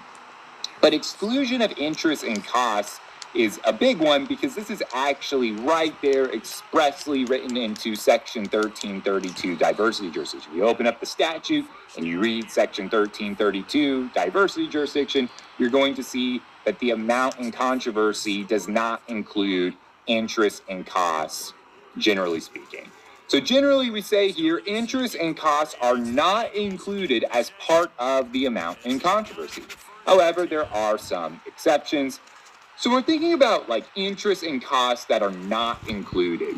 Like the example I like to use just to get us thinking about this idea is obviously you're going to incur a lot of cost if you go to litigate a matter in court, right? Outside of the actual damages you are seeking, to go to court, you're probably going to have to miss work, right? If you're going to show up in court for a week, 2 weeks, 3 weeks, however long it is, not to mention all the pre-trial procedures and hearings, all of these things, the discovery phase, might cause you to miss work. So you're going to have lost income, right? If you're litigating a matter, you're probably missing some work, you'll have lost income. This is a cost you're incurring, your lost income. What about like travel expenses and, especially if you have to fly somewhere, you might have to buy plane tickets to go litigate something. You might have gas, fuel costs, you might have to stay in a hotel, right?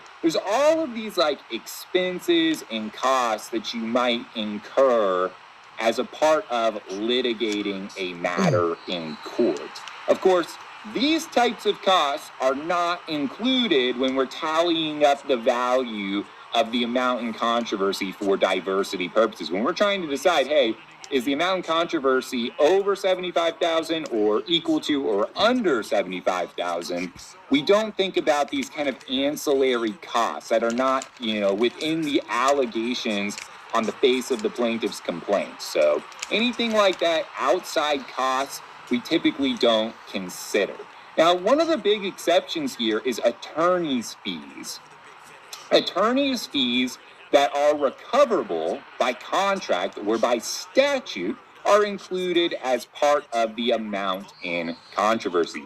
So a lot of times we'll see provisions, whether that's a contractual provision, a provision in a contract, or a statutory provision, a provision by law, that basically says, hey, whoever loses this lawsuit, they have to pay the winner's attorney's fees. This is a common provision you're going to see in contracts and in statutes. And if this is the case, if we have that type of provision in a contract or in a statute, then the attorney's fees will be a part of the matter in controversy. We're tallying it up. We're tallying the value up to see, is this over $75,000? Is this under $75,000?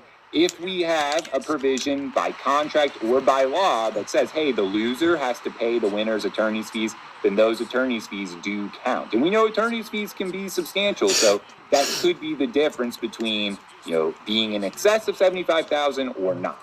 So it's an important exception to keep in mind. Attorney's fees that are recoverable by contract or by statute are included as a part of the amount in controversy. Of course, also, we have to think about interest, okay?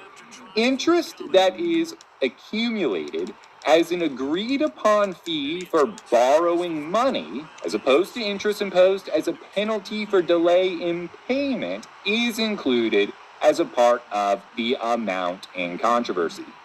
So if you go to borrow money from a lender, say you want to borrow $70,000, you go to the lender, the bank, whoever it is, and you're like, I need $70,000. The bank is going to say, sure, we'll give you $70,000, but you have to pay us a fee in order for us to loan you that money. That fee that you agree to pay is the interest. Usually it's something like 10%. So in that case, if you go to the bank or the lender, whoever it is, and you say, I need a $70,000 loan, they're going to say, okay, cool, we'll give that to you, but we're going to charge you 10% interest as a fee for borrowing the money. Okay, so the $70,000 is like what we call the principal, and the interest there would be the 10% on that, which obviously 10% of 70,000 is 7,000. So in that case, the amount in controversy, and say you borrow the money and you don't pay any of it back, so you get sued.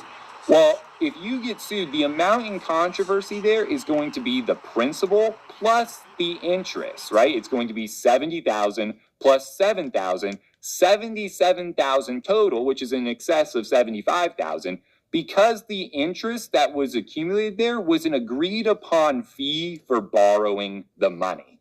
Right? You agreed when you signed up for the loan, hey, it's going to be a $70,000 principal, and I'm going to pay you the $7,000 fee as interest. So I'm going to get $70,000 today, and then whatever it is, say it's a 1-year note, then over the course of the next 12 months, you're going to pay back that $70,000 plus the interest, which is $7,000, so $77,000 total. In that case, which is just like a standard loan agreement, right? The interest is a part of the amount in controversy. However, interest imposed as a penalty for delay in payment is not included. So in that same agreement, say you pay the money back, but it takes you 2 years to pay the money back. Remember, it was a 1-year note, but you're now late. So you have all these delayed payments, right, for the next year, however long it takes to pay it. Well, let's say that there's penalties for that delayed payment. The interest you pay on those delayed penalties are not a part of the amount in controversy. This is usually like after maturity, but before the lawsuit is filed. In this period, you get a lot of these delayed payments sometimes, interest on basically delayed payments paid as a penalty. That is not a part of the amount in controversy. Obviously, the plaintiff may still be able to recover those, damages, but they're not a part of the amount in controversy for diversity purposes under Section 1332. Okay, so the original principal and the interest paid to borrow that principal is a part of the amount in controversy. Basically, interest imposed as a penalty for delayed payments, not a part of the amount in controversy. It's excluded. Okay? Other exclusions to keep in mind here, just while we're thinking about things values that are excluded when we're tallying up the amount in controversy to see if we get to $75,000 or not, would be potential defenses and counterclaims. So this is similar to like the well-pleaded complaint rule. Remember back when we were talking about federal question jurisdiction, we said you put the blinders on and you just look at the face of the plaintiff's complaint. This is a similar idea. When we're looking at whether or not the amount in controversy is satisfied, we really just focus on the allegations, the claims in the plaintiff's complaint. We don't consider potential defenses or counterclaims. Kind of whatever the defendant is doing, whatever potential defenses, or if they file a counterclaim, we don't really add those values up into our amount in controversy tally when we're trying to determine, hey, is this in excess of $75,000 or not? Right? We don't consider really what the defendant is doing. Those potential defenses and counterclaims are not a part of the amount in controversy. Just other exclusions I would kind of have in our head as we work through this analysis. Okay, this takes us to the legal certainty test. So basically, now that we understand the exclusions, basically what is part of the amount in controversy and what is not part of the amount in controversy, there's basically two possibilities in a fact pattern. Number one, the complainant alleges an amount of damages. They're seeking damages or relief that is less than $75,000, equal to or less than $75,000. If that's the case, the analysis is very easy. Well, the amount in controversy is not satisfied. So it's probably rare you would see that. Generally, a plaintiff isn't, especially in like a law school or bar exam fact pattern, we're not going to see too often plaintiffs filing in federal court where the amount in controversy is blatantly under $75,000. That's very easy. If you see that, then okay, If the amount in if the plaintiff is alleging a claim for $50,000 in damages, that's easy. Okay, it doesn't satisfy the amount in controversy requirement. Court does not have diversity jurisdiction over that claim. But oftentimes what's going to happen is the plaintiff does actually allege damages or a claim that is in excess of $75,000. So what do we do in that case? Okay, even if we're looking at it and we say, okay, excluding our exclusions, the plaintiff is making a claim here. Say they have $100,000 in medical bills. They're making a claim for that $100,000. The legal certainty test is kind of what the court is going to apply in that situation, basically just to verify that the amount in controversy is actually satisfied. It's kind of the standard courts impose when the plaintiff is alleging a number greater than $75,000, basically just to ensure that the amount in controversy is actually satisfied. It's just the test that courts are going to apply. Here we say, if the plaintiff's complaint is made in good faith and the amount of damages or relief sought in the complaint exceeds $75,000, excluding interest, costs, potential defenses, and counterclaims, what we just talked about, the amount in controversy requirement is satisfied unless the court concludes to a legal certainty that the plaintiff cannot recover the amount sought. So there's really like two kind of requirements built into this legal certainty test. Number one, the court's always going to look at whether the plaintiff's complaint is made in good faith or not. And this should be pretty easy to determine on like a law school or bar exam background, and this is something that would be given to you. Obviously, if our plaintiff is just like filing a totally frivolous lawsuit in bad faith, like they haven't actually sustained loss or damages, they're filing the lawsuit for some other reason. Maybe they're just angry at this person and they want to get back at them, or they're trying to interfere in some business matter. They're trying to hold something up in court and interfere with some process. So they're just like filing frivolous lawsuits where they don't really have damages. Anything like this would be bad faith. And in that case, if the plaintiff's complaint is made in bad faith, the court can dismiss it for failing to meet the amount in controversy requirement. Essentially, the court's saying, look, because the damages here are not being alleged in good faith, that amount in controversy is not actually satisfied because this is just bad faith. You don't actually have loss or damages here. You're acting in bad faith. Okay, so that's usually pretty easy to see on a fact pattern. More so, what we want to think about is this idea of the court establishing legal certainty that the plaintiff cannot recover the amount sought. Like, how could a court actually do this? Think about it. If the plaintiff is alleging $100,000 in damages in good faith, how can the court say, well, we're legally certain that you're not going to be able to recover that $100,000? Well, there's really two ways. Courts can establish legal certainty that the plaintiff cannot recover the amount sought in the complaint based on law or the facts of the claim. So, based on law is a little bit easier to see, so let's start there.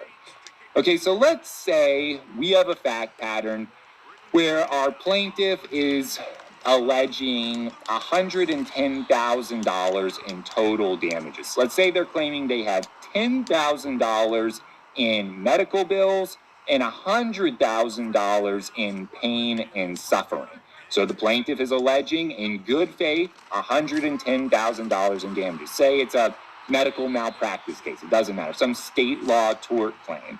Okay, so the plaintiff is alleging $100,000 in essentially non-economic pain and suffering damages and $10,000 in economic medical bills. Okay, but let's say in this jurisdiction where the action is being filed, the cap on non-economic damages is $50,000. Some jurisdictions have caps on non-economic damages, things like pain and suffering. They're going to put a limit on that. So let's say in this imaginary jurisdiction, there's a limit of $50,000 on non-economic damages. So the plaintiff is alleging in good faith in their complaint $110,000 total damages. But in this jurisdiction, there's actually a limit imposed by law on the amount of non-economic damages the plaintiff can recover at $50,000. Well, here the court could say, well, look, we can establish to a legal certainty under no circumstance will the plaintiff be able to recover an amount in excess of $75,000. The plaintiff can get their $10,000 they're seeking in medical bills. That's fine. But the maximum they can get in non-economic damages, pain and suffering, is $50,000. That's the, amount that is maximum, the maximum amount that can be recovered by law.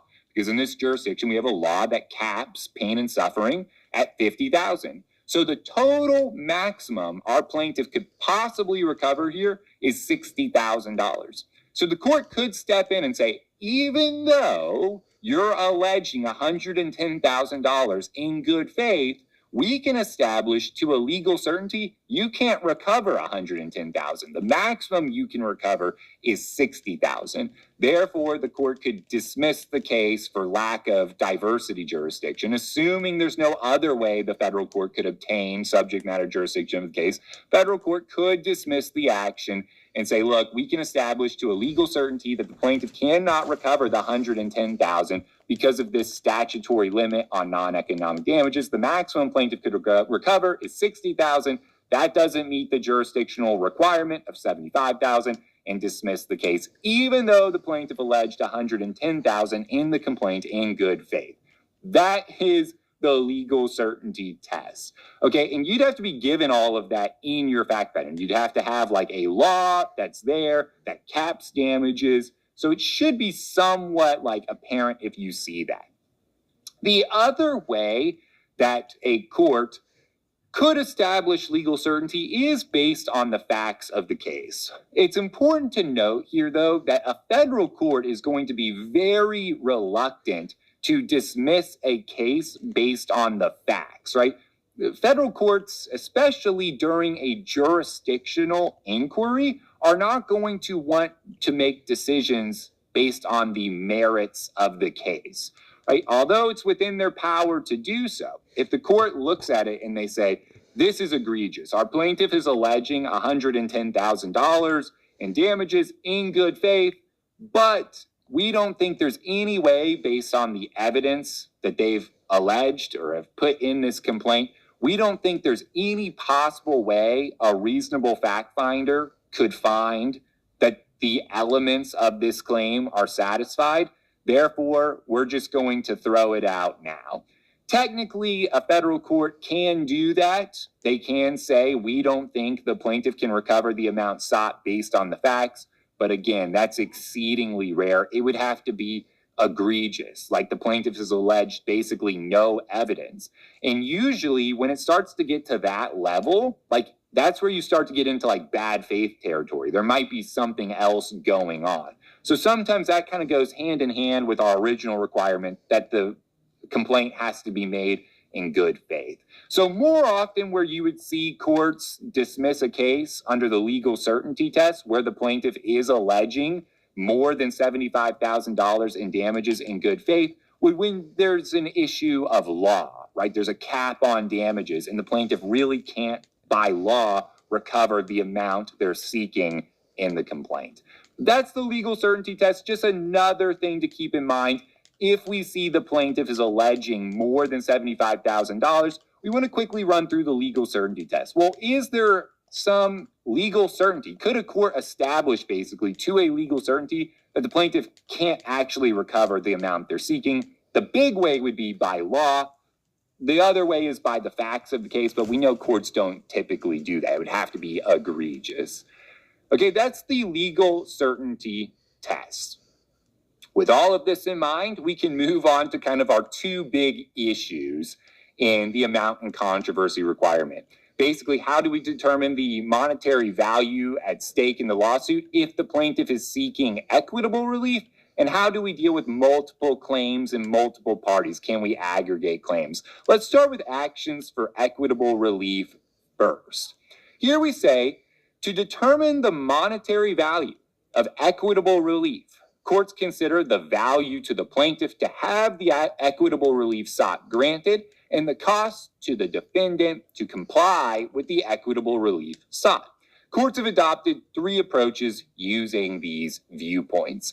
So just to make sure we're all on the same page here, when a plaintiff is seeking equitable relief, they're not seeking monetary damages. Basically, they're asking the court to compel the defendant to take some action or refrain from taking some action. Basically, they want the defendant to stop doing something or start doing something, right? So this would be like seeking an injunction. And the trouble with that in terms of the diversity analysis is, well, how do we put a dollar value on an injunction? How do you say, what's the dollar value of asking the court to compel the defendant to do something or refrain from doing something? That's a lot different than saying, hey, I have $100,000 in medical bills, right? We can easily see how that exceeds $75,000. How do we put a monetary value on actions for equitable relief? Well, again, we look at the value to the plaintiff to have the equitable relief sought granted and the cost to the defendant to comply with the equitable relief sought. And we have three approaches here. We have the plaintiff viewpoint approach, the viewpoint of the party seeking federal jurisdiction approach, and the either viewpoint approach. These are somewhat self-explanatory. They are what they sound like. The plaintiff viewpoint approach basically says, we're going to look at this from the viewpoint of the plaintiff. The value to the plaintiff to have the equitable relief sought granted That's the amount in controversy. The viewpoint of the party seeking federal jurisdiction approach is we're going to take the viewpoint of whichever party is seeking federal jurisdiction. So if the plaintiff filed the action in federal court, they're seeking federal jurisdiction, we're going to apply the viewpoint of the plaintiff. If the defendant is trying to remove the action from state court to federal court, well, the defendant now is the one who is seeking federal jurisdiction. So we're going to apply the viewpoint of the defendant. The cost to the defendant to comply with the equitable relief sought is what the amount in controversy is going to be. Of course, the either viewpoint approach, the court's going to say, we're going to consider both. And if either one satisfies the amount in controversy requirement, okay, then the amount in controversy requirement is satisfied. So let's look at an example, right? This is going to be the best way to see this. We have practice problem 1.0. Here, Pam is seeking an injunction in federal court against Acme Company to stop construction of a large building that is emanating particles of dust and dirt on a few feet of her 100-acre parcel of land. If the injunction is granted, the maximum value to Pam is $500. By contrast, the cost to Acme Company to comply with the injunction and stop construction of the building is a minimum of $100,000. Is the $75,000 amount in controversy requirement satisfied under Section 1332? Well, we know. It's going to depend on which viewpoint we're applying, right? And we know different jurisdictions take different approaches. Here, courts consider the value to the plaintiff to have the equitable relief sought granted and the cost to the defendant to comply with the equitable relief sought. Courts have adopted three approaches using these viewpoints. So let's apply each approach to this fact pattern and see how it plays out. So what happens under the plaintiff viewpoint approach? Well, remember, Pam is our plaintiff. She is the one seeking the injunction in federal court against Acme Company. The value to Pam here is pretty small. Remember, she's got a 100-acre parcel of land, and there's like some dust particles landing on it. So the value to her, even if her injunction is granted, is going to be pretty small. We have the value here at $500 because, you know, what is the real value? She's got 100 acres of land, and she's getting some dust on it, you know, emanating from this construction. You know, maybe it costs, you know, there's like some cleanup or something. The benefit to her is going to be small, though. It's like $500.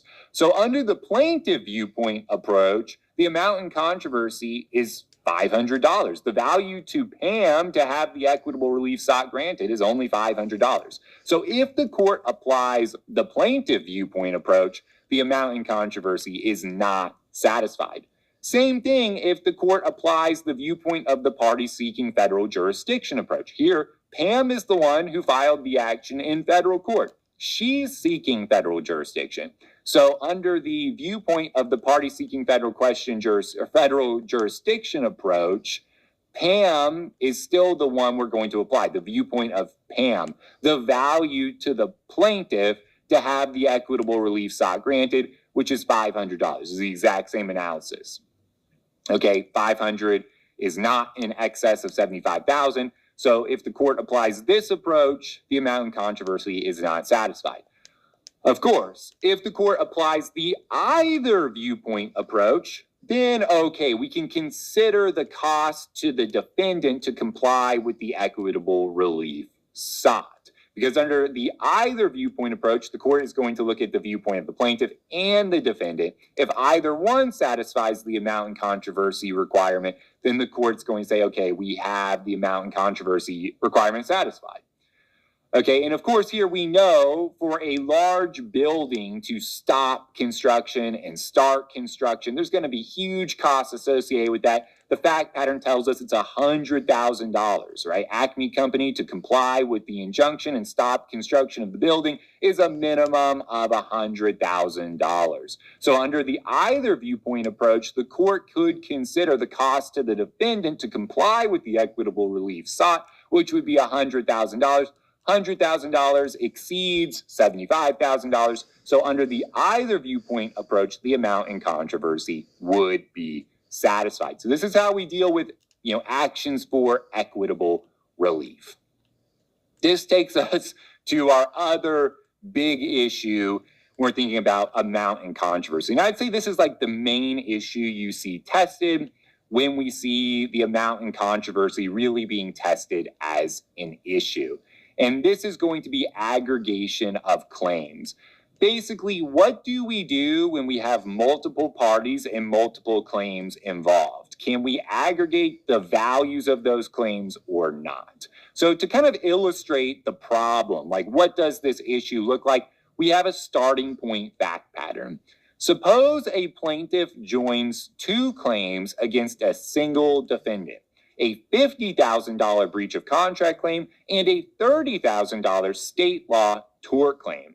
Is the $75,000 amount in controversy requirement satisfied? Of course, we kind of have it illustrated here on this slide. So we can see what the problem is.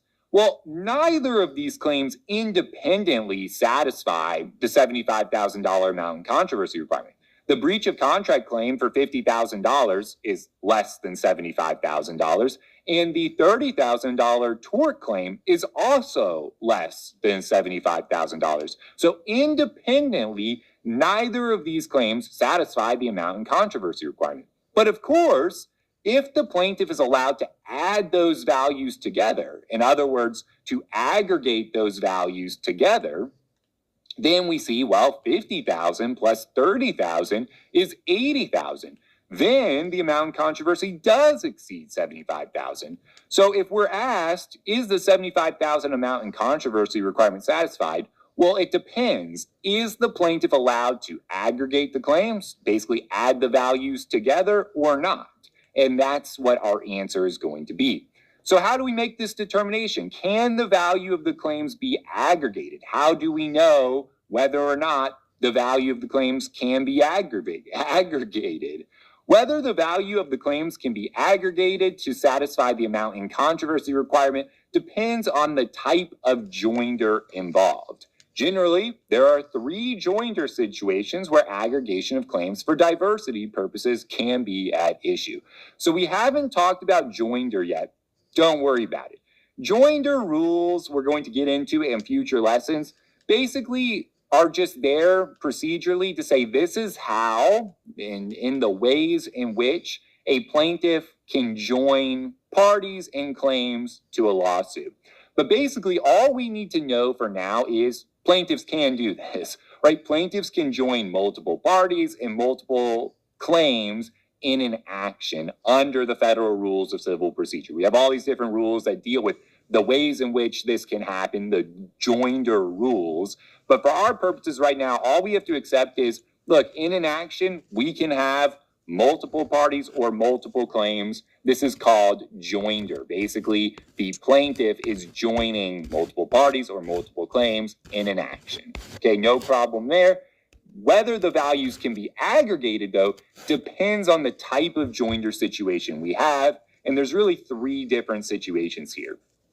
We have a single plaintiff joins multiple claims against a single defendant. It's kind of the illustration we just did.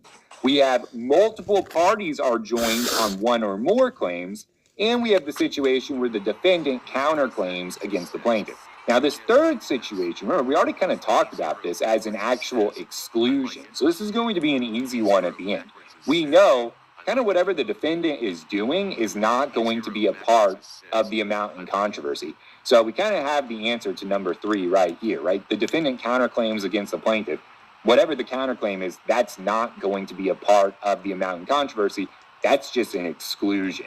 But it is a joinder situation, so we want to kind of go through it. We'll cover that at the end.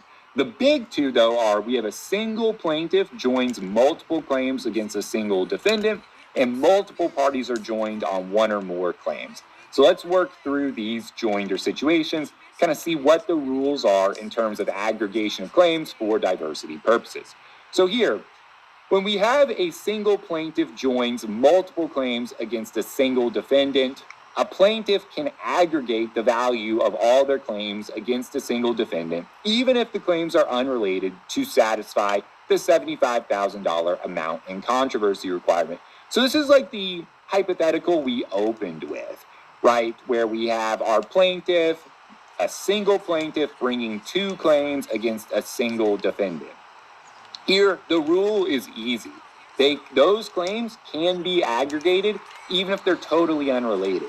So here, where we have a $50,000 breach of contract claim and a $30,000 tort claim, the values of those claims can be aggregated together to satisfy the amount in controversy because it's a single plaintiff joining multiple claims against a single defendant.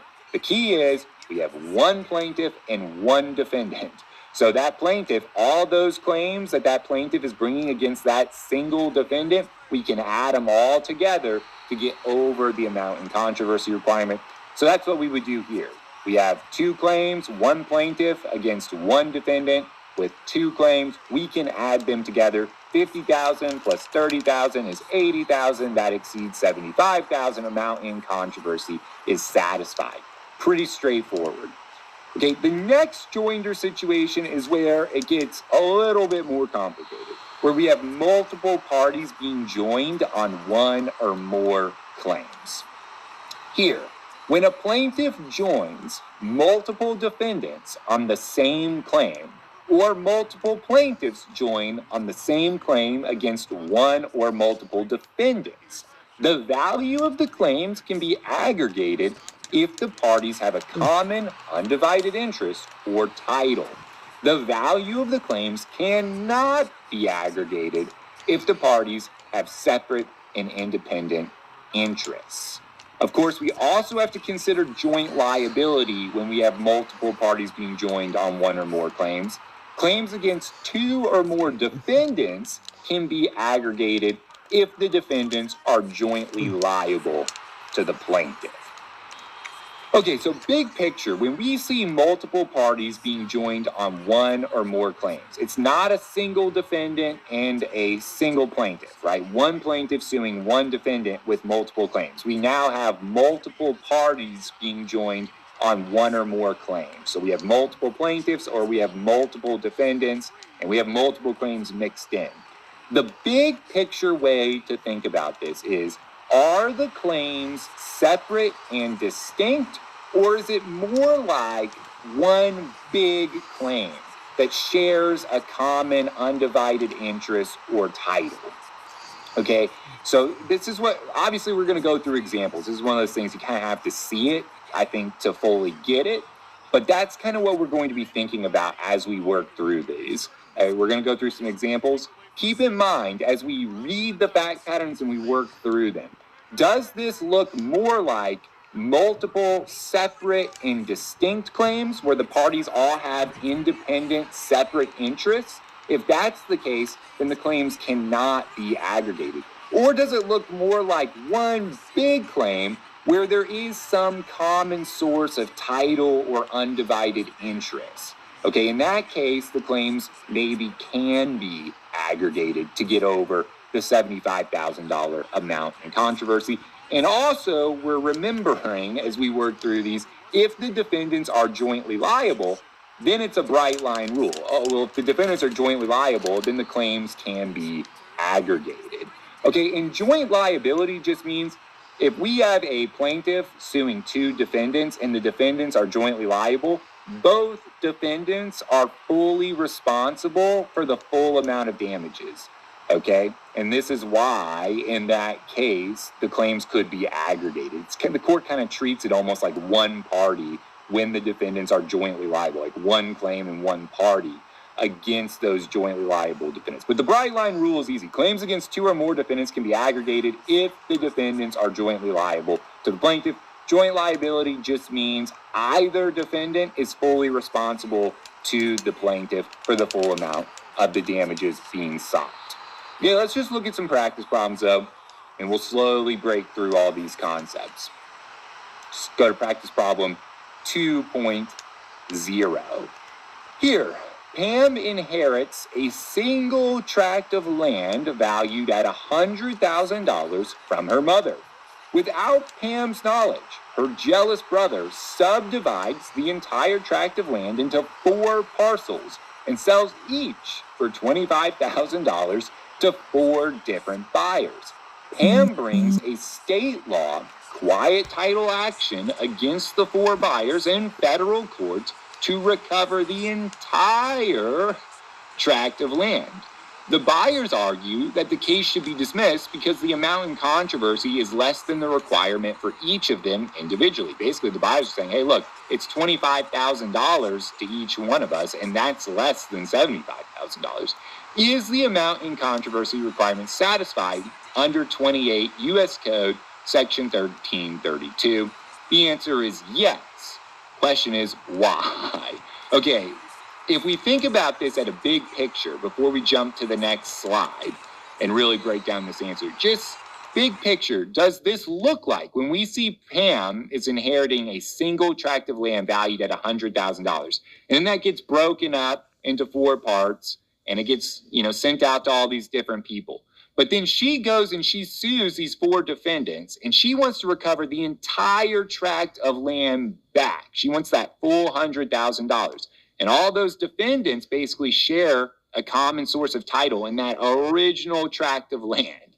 Does that look more like one big lawsuit where everybody kind of shares a common undivided interest or common ownership and title? Or does it look like 4 separate and distinct claims where each party has their own independent interests? Okay, well, here, if we move on to our answer explanation, Pam is seeking to recover a single tract of land, and all the defendants are claiming ownership to that land through a common source of title. Therefore, the amount in controversy is the entire original tract of land, the full $100,000, not the individual parcels that were subdivided. Therefore, the amount in controversy is satisfied, right? $100,000 is in excess of $75,000. If we look at what the court's reasoning would be here, I borrowed this fact pattern from a real case. I changed it a little bit to make it easier to understand and illustrate the concepts, but this comes from a case called Cornell v. Mabe. So let's look at how the court defines this. It is true that where a suit is brought against several defendants asserting claims against each of them, which are separate and distinct, the test of jurisdiction is the amount of each claim and not their aggregate. However, when the action is to recover a single tract of land and the several defendants claim under a common source of title, the matter in controversy is the entire tract of land and not its several parts.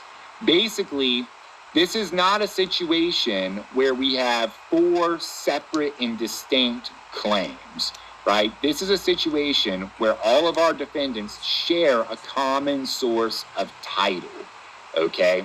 It's not enough we're going to see. Basically, if there's a situation where the actions, the claims all arise out of one instance or one occurrence or one instrument, that's not necessarily enough to be able to aggregate the claims. The reason we can aggregate the claims here is because the defendants, all of those, even though they're claiming, hey, this is 4 separate claims, each for $25,000, they share that common source of title in the original entire tract of land. So it's a pretty specific fact pattern where we're actually going to be able to see when there's multiple parties that the claims can actually be aggregated. This is not like our last fact pattern where we had a single plaintiff and a single defendant and there was multiple claims so they could be aggregated. This is where we have the multiple parties with multiple claims.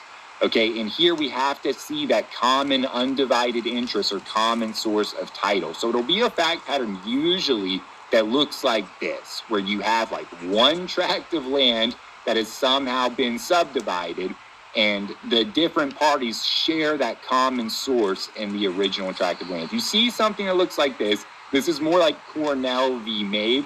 The claims can be aggregated. Let's compare this to another fact pattern. I think once we go through this fact pattern, it'll become more clear what the difference is between claims that are separate and distinct and claims that share that common source of title. Okay, so let's go to practice problem 3.0. Here, Pam and Paul are injured in a car accident as a result of Doug's negligence. Pam is seeking $60,000 in damages for her injuries, and Paul is seeking $20,000 in damages for his injuries. Pam and Paul bring state law tort claims against Doug in federal court seeking $80,000 in total damages. Is the Section 1332 amount in controversy requirement satisfied? Well, big picture, does this look like two separate and distinct claims where the parties have their own independent interests? Or does this look like one big claim where there's an undivided interest or some common source of title? Well, here, think about it. Pam is going to have her own injuries and Paul is going to have his own injuries. Maybe Pam has a broken arm and Paul has a broken leg. Right, we can see their damages are different. Pam is seeking $60,000 and Paul is seeking $20,000. So we know their injuries are different. So here, Pam and Paul have separate and distinct interests. Even though the claims from Pam and Paul arise out of the same occurrence, one car accident, their interests are still independent. Pam is trying to recover for her injuries. Paul is trying to recover for his specific injuries. These are two separate and distinct claims. So the answer is the amount in controversy is not satisfied. The value of the claims cannot be aggregated because the parties have separate and independent interests. Without aggregation, neither claim satisfies the $75,000 requirement under 28 U.S. Code Section 1332. The deal here is the defendants do not share some sort of common source of title or some undivided interest. They each have sustained their own separate and distinct injuries. These are separate and distinct claims. It doesn't matter that the claims arose out of the same car accident. That's not the test. There's still, Pam has her interest, Paul has his interest. They're totally different injuries. Those are two separate claims. Separate and distinct claims cannot be aggregated for diversity purposes in determining the amount in controversy. Okay, let's look at another one. Practice problem 4.0. Here, Pam is injured during a surgical procedure performed by a doctor and nurse. Pam brings a medical malpractice claim against the doctor and nurse in federal court seeking $100,000 in damages. The court rules that the doctor and nurse are jointly liable for Pam's injuries. Is the Section 1332 amount in controversy requirement satisfied? This is an easy one.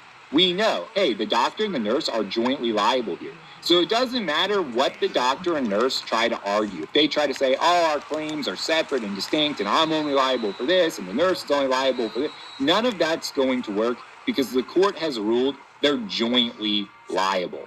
So here the answer is going to be yes, the amount in controversy is satisfied since the doctor and nurse are jointly liable. Either defendant may be held liable for the $100,000 in damages total. Therefore, the claim satisfies the $1,000 requirement under 28 U.S. Code, Section 1332. This is a bright line rule. If the defendants are jointly liable, the claims can be aggregated. This is very well established law. Let's practice problem 4.0. Finally, we can move on to our last joinder situation. This is very bright line as well. This should be easy to apply. What happens when the defendant counterclaims against the plaintiff? Under Rule 13 of the Federal Rules of Civil Procedure, a defendant's counterclaim is treated as a separate claim and cannot be aggregated with the plaintiff's claim to satisfy the Section 1332 amount in controversy requirement. So we can do a quick practice problem on this, but again, I think we'll all get this one correct. It's practice problem 5.0. Pam brings a state law claim seeking $50,000 against Doug in federal court. Doug files a counterclaim against Pam seeking $30,000. Is the Section 1332 amount in controversy requirement satisfied? No. Pam cannot aggregate the value of the two claims to satisfy the $75,000 amount in controversy requirement because the Rule 13 counterclaim is treated as a separate claim that cannot be aggregated. Remember, we talked about this at the very beginning of this lesson. I think about, in my head, whatever the defendant is doing as basically just an exclusion. If the defendant is raising some defense or there's a counterclaim, that is not going to be aggregated into the total sum, into that value we're thinking about as a part of the amount in controversy. So this should be pretty easy. Just remember, whatever the defendant's doing for the amount in controversy purposes, we're really not going to consider that as a part of the amount in controversy. That includes counterclaims, which is what we have here in practice problem 5.0. Okay, so one last note before we get out of here, just some test-taking strategy. And this is a good preview of our next lesson, which is going to be supplemental jurisdiction. Okay, so when multiple claims cannot be aggregated to satisfy the amount in controversy requirement, supplemental jurisdiction generally must be considered. Supplemental jurisdiction allows a federal court to hear additional claims that are sufficiently related to the original claim over which it has jurisdiction. This means that even if a claim does not meet the amount in controversy requirement on its own, it may still be heard by a federal court if it is sufficiently connected to a claim that the court has jurisdiction over. So don't worry about supplemental jurisdiction. We're going to get into it in our next lesson. The key to recognize here from a test-taking strategy is, say we go through our amount in controversy analysis and we have multiple claims. We have a claim for $100,000 and we have a claim for $10,000. So one clearly satisfies the amount in controversy, the other clearly doesn't. And let's say, for whatever reason, we find those claims cannot be aggregated. There's some problem. They're separate and distinct. They can't be aggregated together. Well, that $10,000 claim, we know, does not independently satisfy the requirements of Section 1332 diversity jurisdiction. It doesn't meet the amount in controversy requirement. Now, it doesn't necessarily mean, though, that that claim cannot be heard in federal court. We're going to see under supplemental jurisdiction, if that $10,000 claim is sufficiently related to the $100,000 claim, assuming the court has jurisdiction over the $100,000 claim, it's possible under the court's supplemental jurisdiction, it could hear the $10,000 claim.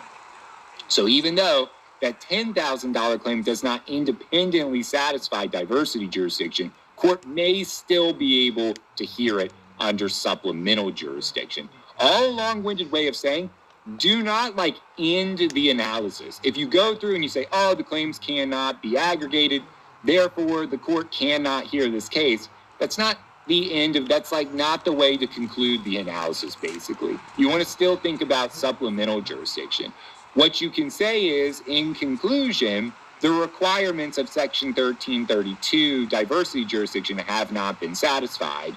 The next issue is whether the court can hear this case under its supplemental jurisdiction. Then you go through your supplemental jurisdiction analysis, which we're going to get into in our next lesson. But until then, guys, I do wish you all the absolute best, and I'll see you at our next lesson.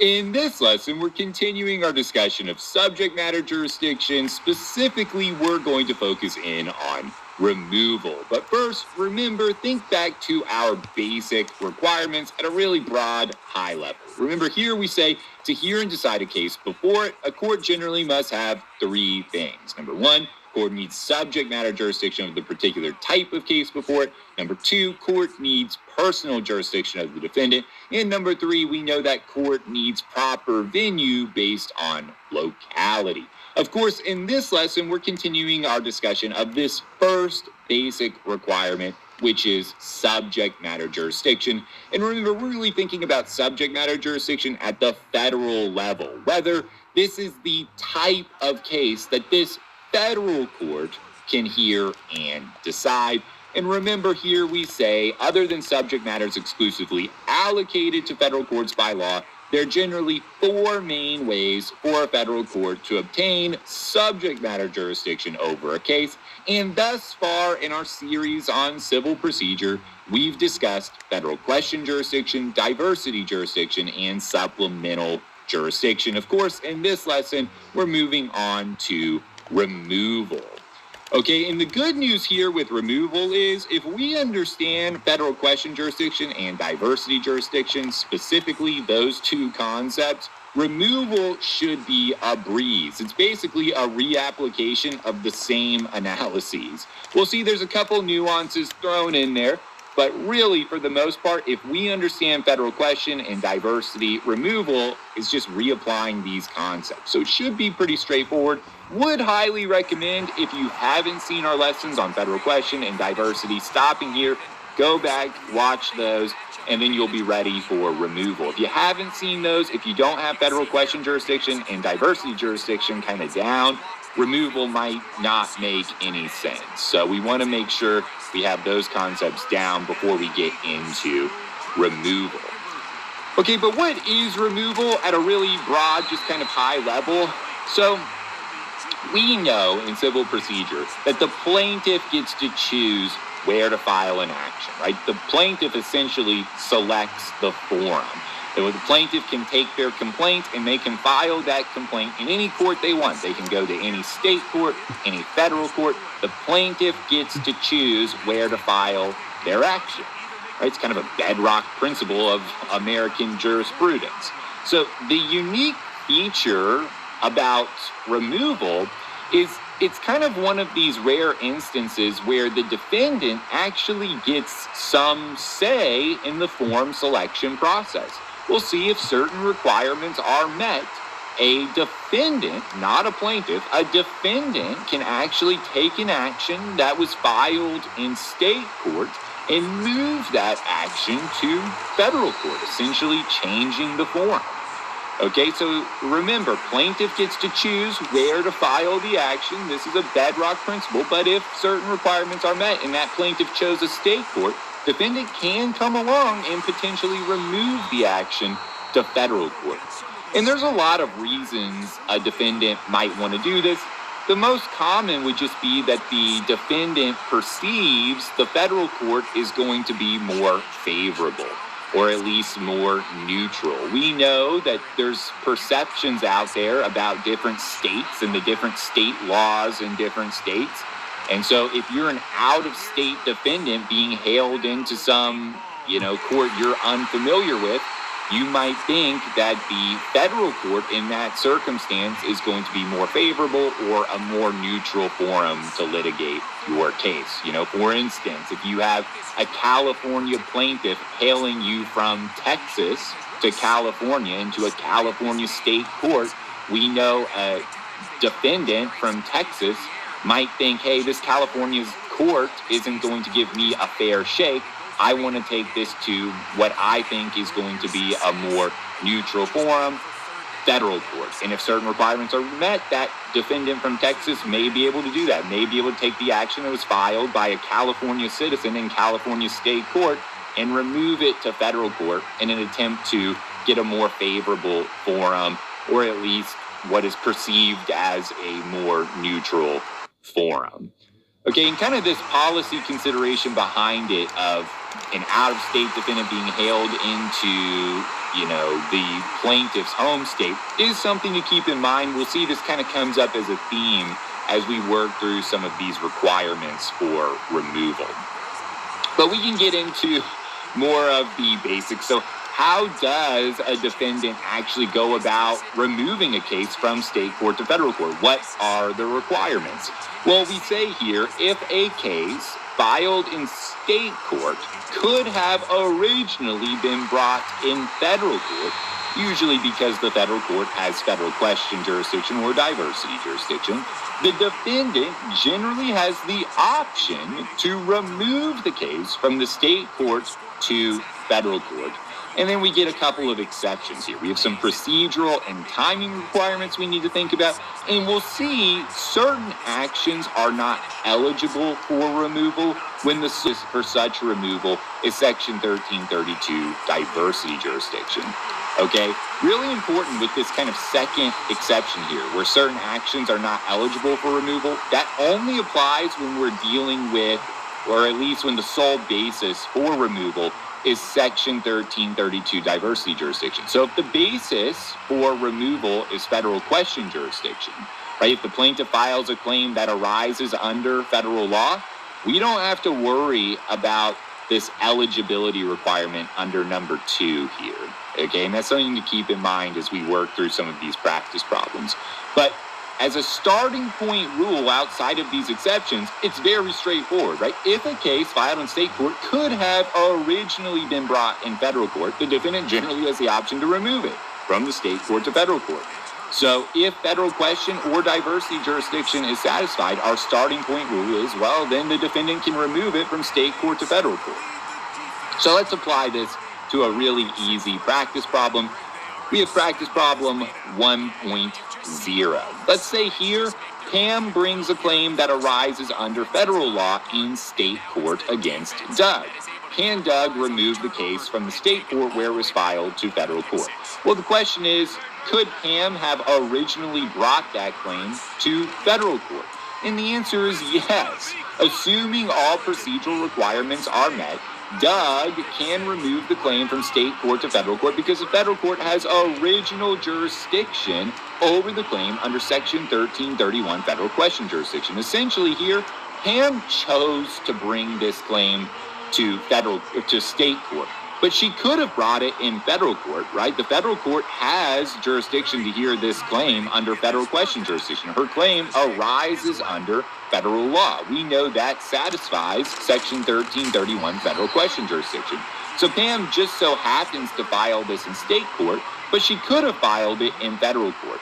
And that's the primary reason that Doug can now remove it from state court to federal court, because it could have originally been brought in federal court. And remember, those big exceptions we're going to think about don't apply here because the sole basis is not diversity jurisdiction. This is based on, the removal here is based on federal question jurisdiction. So a lot of these exceptions we're going to discuss would not apply.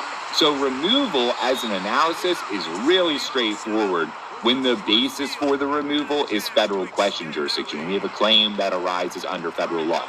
If the sole basis for the removal is diversity jurisdiction, there are a couple of things we have to keep in mind, and we'll get to those as we progress through this lesson.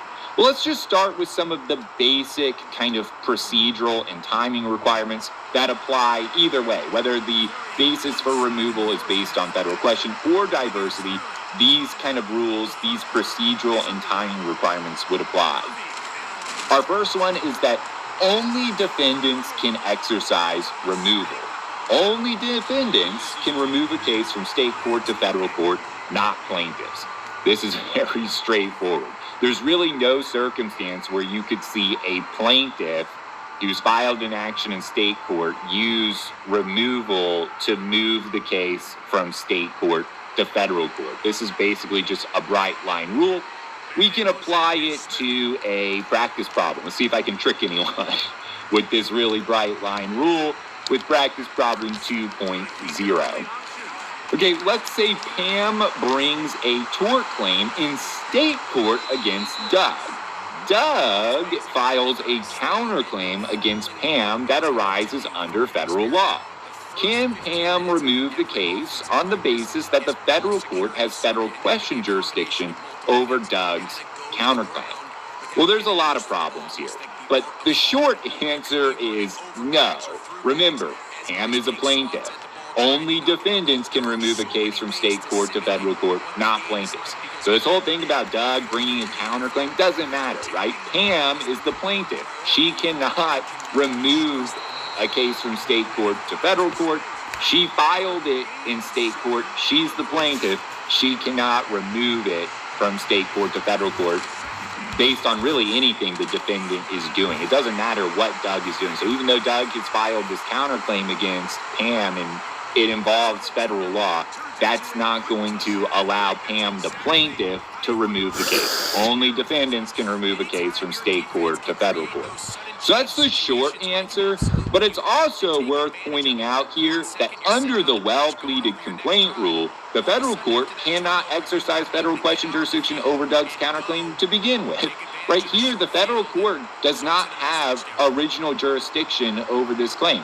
unless diversity was satisfied, and we have no facts here on the citizenship of the parties or the amount in controversy, so we don't know if diversity is satisfied. But assuming diversity jurisdiction is not satisfied, well, the federal court here does not have original jurisdiction over this claim. Remember, this is Louisville and Nashville Railroad v. Motley, the well-pleaded complaint rule.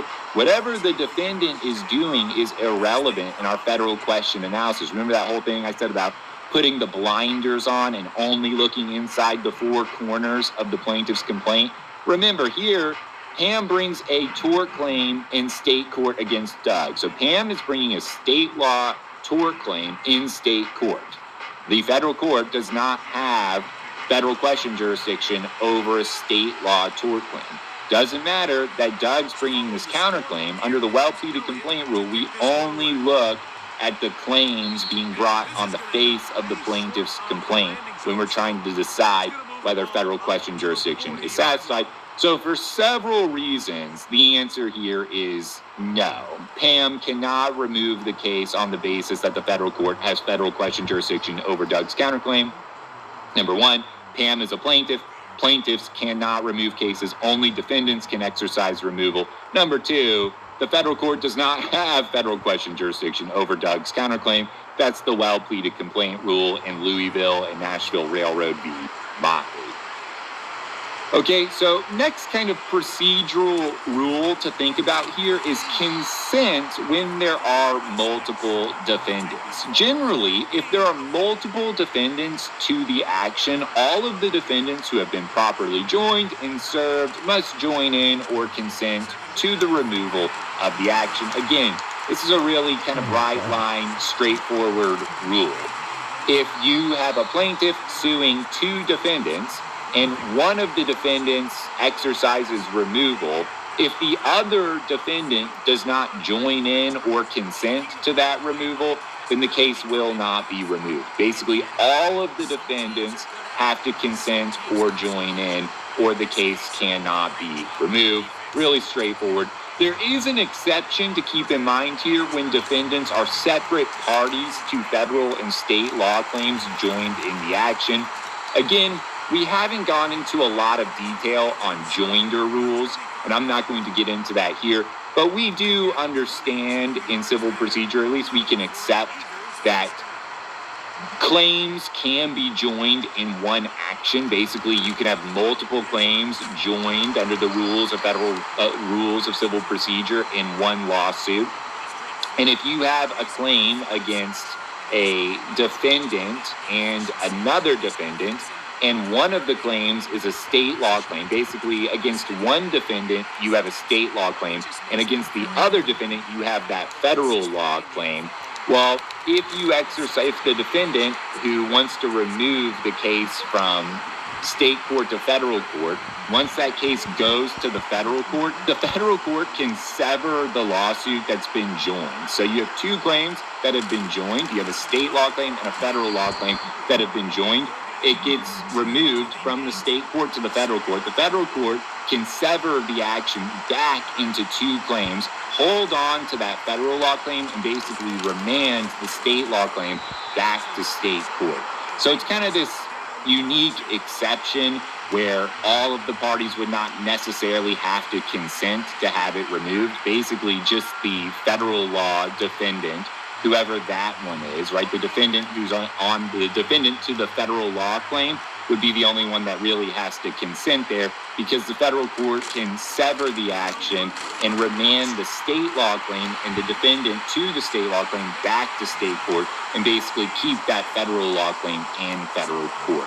Okay, and that's kind of just severing multiple claims that have been joined in an action when defendants are separate parties to federal and state law claims. Okay, but other than that, which is kind of a unique exception, we say if there are multiple defendants to the action, all of the defendants who have been properly joined and served must join in or consent to the removal of the action. Okay, next up, we kind of get this 30-day procedural requirement. We're thinking about these procedural rules. There is a 30-day window on removal. So here we say the defendant must file a notice of removal within 30 days after the receipt of a copy of the initial pleading setting forth the claim for relief upon which such action or proceeding is based, or within 30 days after the service of summons upon the defendant if such initial pleading has been filed in court and is not required to be served on the defendant, whichever period is shorter. It's a lot of words. The basic idea here is when we see this tested in law school and on the bar exam, once the defendant is served, you're going to get this fact somewhere in your fact pattern. The defendant gets served, right? He's got 30 days to file. He gets like a 30-day window triggers, and he's got 30 days to file a notice of removal. Once that 30-day window passes, basically the expiration of removal hits. The defendant can no longer exercise removal after that 30-day window passes. So again, defendant gets served, just think he's got 30 days to file that notice of removal, use it or lose it. If he doesn't file the notice of removal within 30 days, he loses the option to exercise removal. Important note here is that mere receipt of the complaint without any formal service of process does not trigger the 30-day window for removal. We get a really seminal case here, Murphy Brothers Incorporated v. Machete Pipe Stringing. In this case, Machete sued Murphy in Alabama State Court. A courtesy copy of the complaint was faxed to Murphy, but the official service by certified mail came later. Murphy removed the case to federal court 44 days after receiving the fax copy, but within 30 days of official service. Was removal timely? Here, the Supreme Court of the United States says yes. Basically, that courtesy copy without formal service doesn't trigger anything. It doesn't trigger the 30-day window. So basically, the fax is sent, 2 weeks passes, 14 days passes, and then the defendant is served. At that moment in time, when the defendant is served, that's when the 30-day window starts. And in this case, the defendant did file within the 30-day window from the moment in time that he was served. Therefore, Supreme Court says removal was timely. Okay, just something to keep in mind. If you see like a courtesy copy of the complaint getting sent to the defendant, that does not trigger the 30-day window. We need that official service of process. Okay. Another thing to keep in mind here with the 30-day procedural requirement is if there are multiple defendants involved, we can get some interesting situations. If multiple defendants to an action are served at different times, a later served defendant can initiate removal, and the earlier served defendants can still consent and join in, even if their own 30-day period to initiate removal has expired. Okay, so we kind of have a little fact pattern drawn up here at the bottom.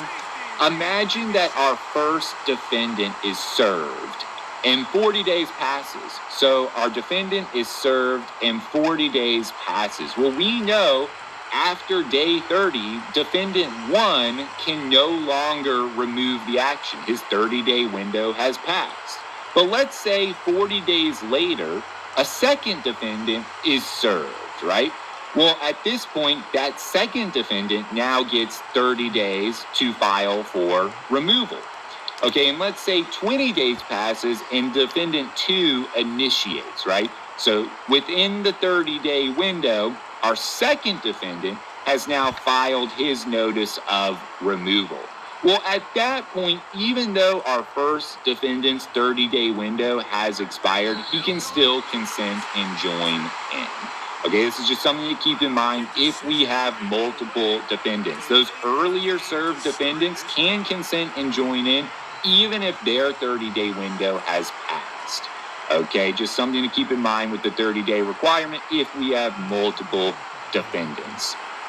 Okay, another nuance is what happens when a case kind of starts as non-removable and then at some point later it becomes removable. How does this work with the 30-day requirement?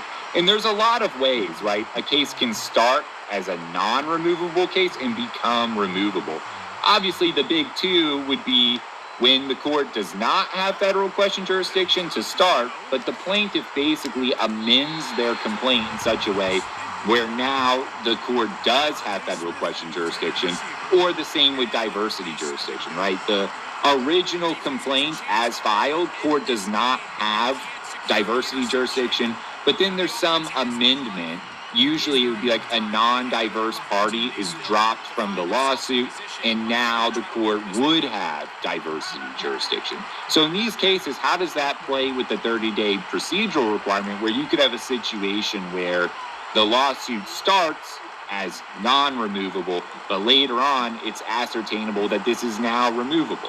Well, in these cases, if a case is not removable based on the initial pleading, a notice of removal may be filed within 30 days after receipt by the defendant, through service or otherwise, of a copy of an amended pleading, motion, order, or other paper from which it may first be ascertained that the case is one which is or has become removable. So we have another little hypo here at the bottom. Imagine that our defendant is served and the case is not removable, right? Again, this could be anything. Say you have a defendant who is served on we could do diversity jurisdiction. So let's say that we have a plaintiff from Texas suing a defendant from Texas, so there's no diversity. But we have a second defendant who's from New York. So 40 days passes, right? The case is not removable. Say it's a state law claim, so there's no federal question jurisdiction, and we don't have diversity between the parties. We have a plaintiff from Texas suing a defendant from Texas and a defendant from New York. Well, let's say after 40 days passes from, that defendant being served, the defendant receives a copy of an amended pleading, right? And in this amended pleading, the non-diverse party from Texas is removed. So his co-defendant from Texas is removed. Now we have a plaintiff from Texas suing a defendant from New York. So complete diversity between the parties is restored.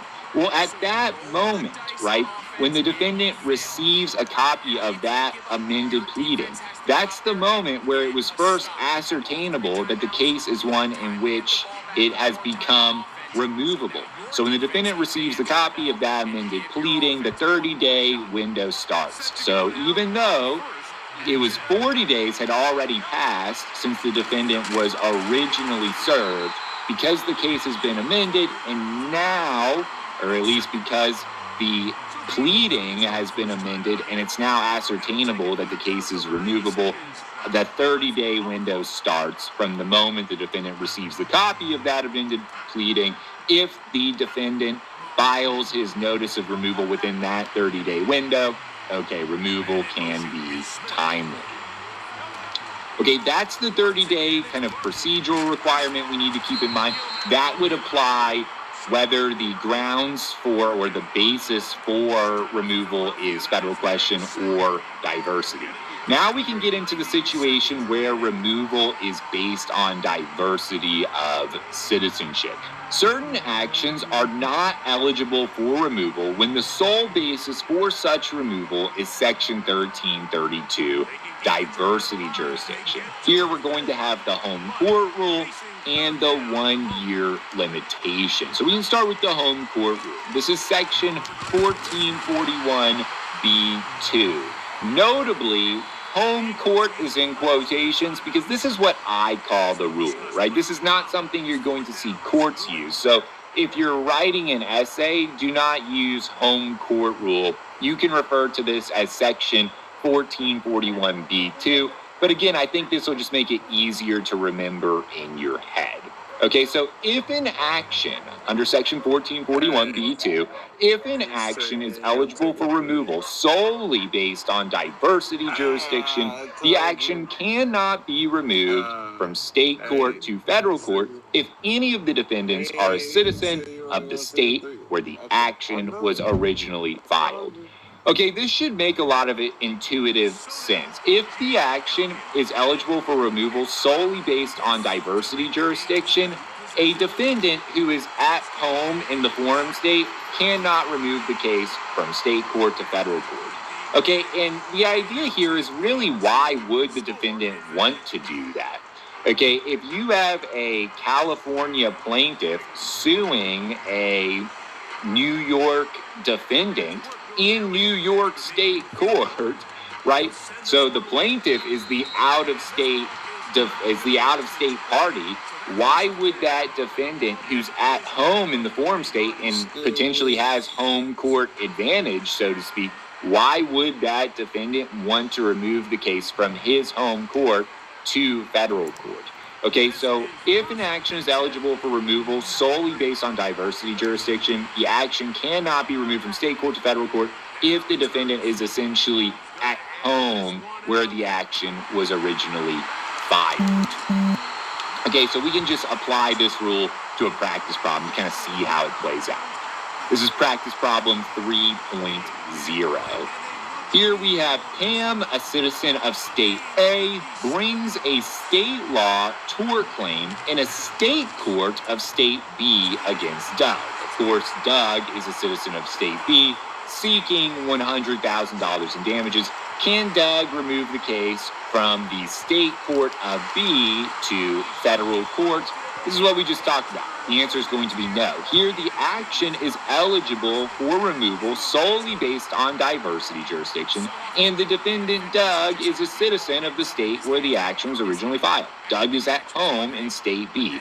Therefore, Doug cannot remove the case. This should be pretty easy to apply once you know it. If the defendant is at home in the forum state and the action is based solely on diversity jurisdiction, okay, then the defendant is not going to be allowed to remove the case from that state court to federal court. That's section 1441B2, what I call the home court rule. Okay, and here, just as a quick refresher in this fact pattern, remember, Pam is bringing a state law claim.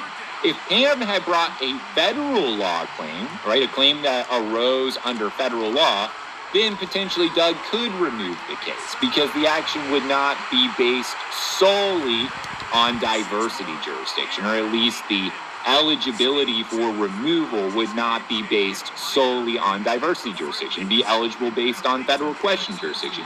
But because Pam is bringing a state law tort claim, the only eligibility here is diversity jurisdiction. Complete diversity between the parties, amount in controversy exceeds $75,000. Okay, with that, we can get into the 1 year limitation.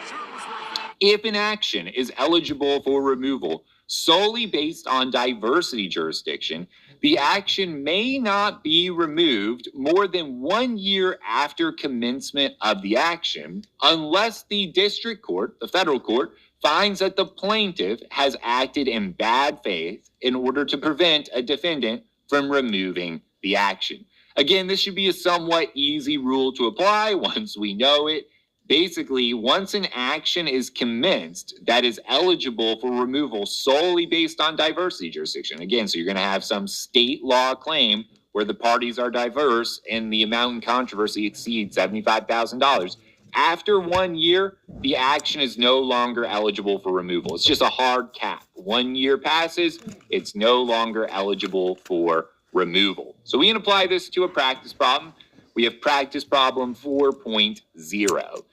Here, Pam, a citizen of state A, brings a state law tort claim, so a claim that's not eligible for federal question jurisdiction. Pam, a citizen of state A, brings a state law tort action in state court against two jointly liable defendants, Doug, a citizen of state A, and Debbie, a citizen of state B.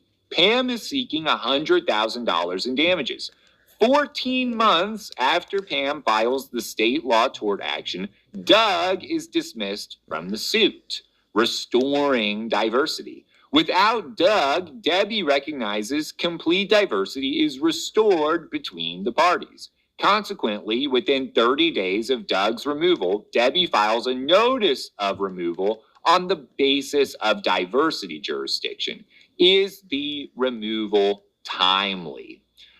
Okay, so let's work through this. Here, although Debbie filed the notice of removal within 30 days from when it could first be ascertained that the case became removable, 1 year had already passed since Pam originally filed the state law tort action against Doug and Debbie. Therefore, Debbie would not be permitted to remove the case on the basis of diversity jurisdiction unless Pam had acted in bad faith in order to prevent Debbie from removing the action. Okay, so this is just a bright line application of the 1 year limitation. Action is commenced. 1 year passes, the action is no longer eligible for removal. It does not matter that it took 14 months for it to become ascertainable that the action was removable. This is a hard cap.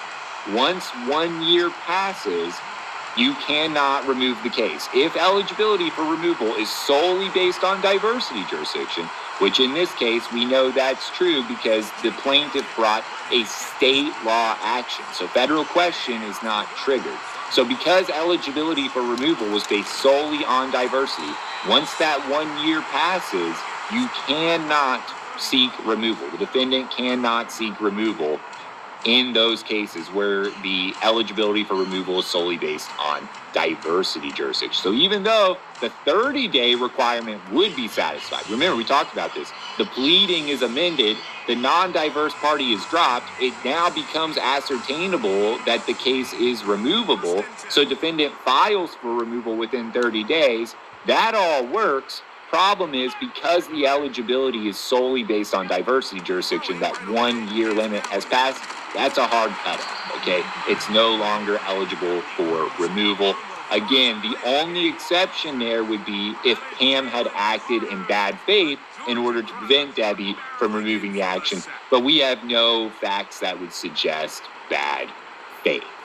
Okay, so that's all of the major rules we need to cover with removal when we're thinking about those procedural and kind of timing requirements and actions that are eligible for removal solely based on diversity jurisdiction, the home court rule, and the 1 year limitation. If we have all of that down, remember, removal is essentially just reapplying the rules of federal question and diversity. The big picture idea is if a plaintiff brings an action in state court that could have originally been brought in federal court, usually because the federal court has federal question or diversity jurisdiction, the defendant generally has the option to remove the case from state court to federal court. We just have to think about those exceptions we went over. Basically, only defendants can remove, not plaintiffs, the 30-day requirement. And then if the action is eligible for removal solely based on diversity jurisdiction, we have those two additional kind of scenarios we have to think about. The home court rule and the 1 year limitation. Otherwise, it's just a reapplication, really, of federal question and diversity. Okay, one final note to make here while we're thinking about removal, and we're going to come back to this when we get to venue.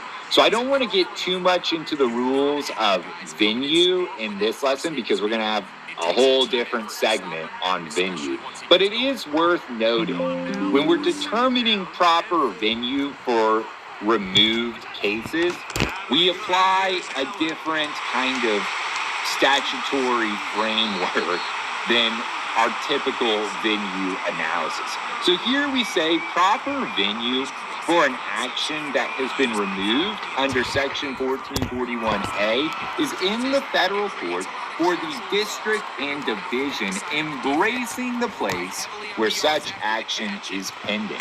Upon removal, venue is proper in the federal court of the state where the action in the state court was pending.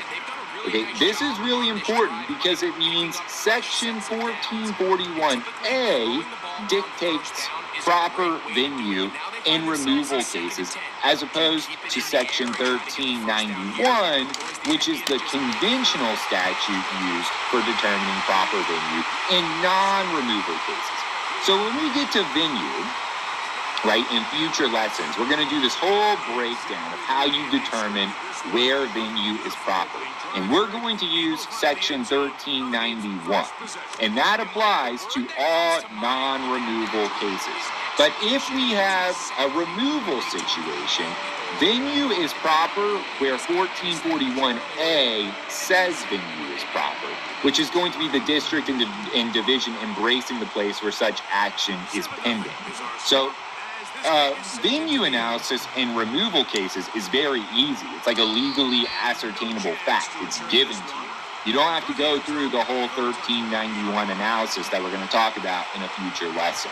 Okay, so this is just something to keep in mind when we're determining proper venue for a case that has been removed from state court to federal court. So let's just apply this to a quick practice problem so we can see this. And again, we haven't discussed venue yet. We're going to get there in future lessons. But the idea here is just understanding when the case is removed from state court to federal court, if we're trying to determine where venue is proper, we apply 1441A, not 1391. So here under practice problem 5.0, we have Pam, who brings a claim that arises under federal law in a state court of state A against Doug. Doug kindly seeks removal. Where is venue proper? Okay, so it's a removed case. So we apply the removal rules from 1441A, not section 1391, which we're going to get to in future lessons. So here, venue is proper in the federal court of state A because state A is the district embracing the place where the action in state court was pending. It's irrelevant where venue would be proper under section 1391 because section 1441A governs venue in removal cases. So again, this is very easy. Pam brought her claim that arose under federal law in a state court of state A. So that's where the action is pending. The action is pending in state A. So because state A is the district embracing the place where the action in state court was pending, that's where venue is proper. Doesn't matter if 1391 says actually venue would be proper over in this other. Doesn't matter. I don't even want to get into that.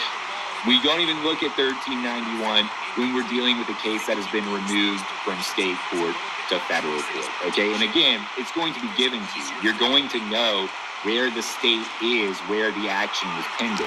It's going to be given to you in the facts. That is where venue is proper.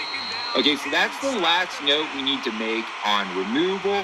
So from here, we've wrapped up the 4 major ways where a federal court can obtain subject matter jurisdiction. We've talked about federal question, diversity, supplemental jurisdiction, and now we've talked about removal. Those are the 4 main ways that we know a federal court is going to obtain federal subject matter jurisdiction.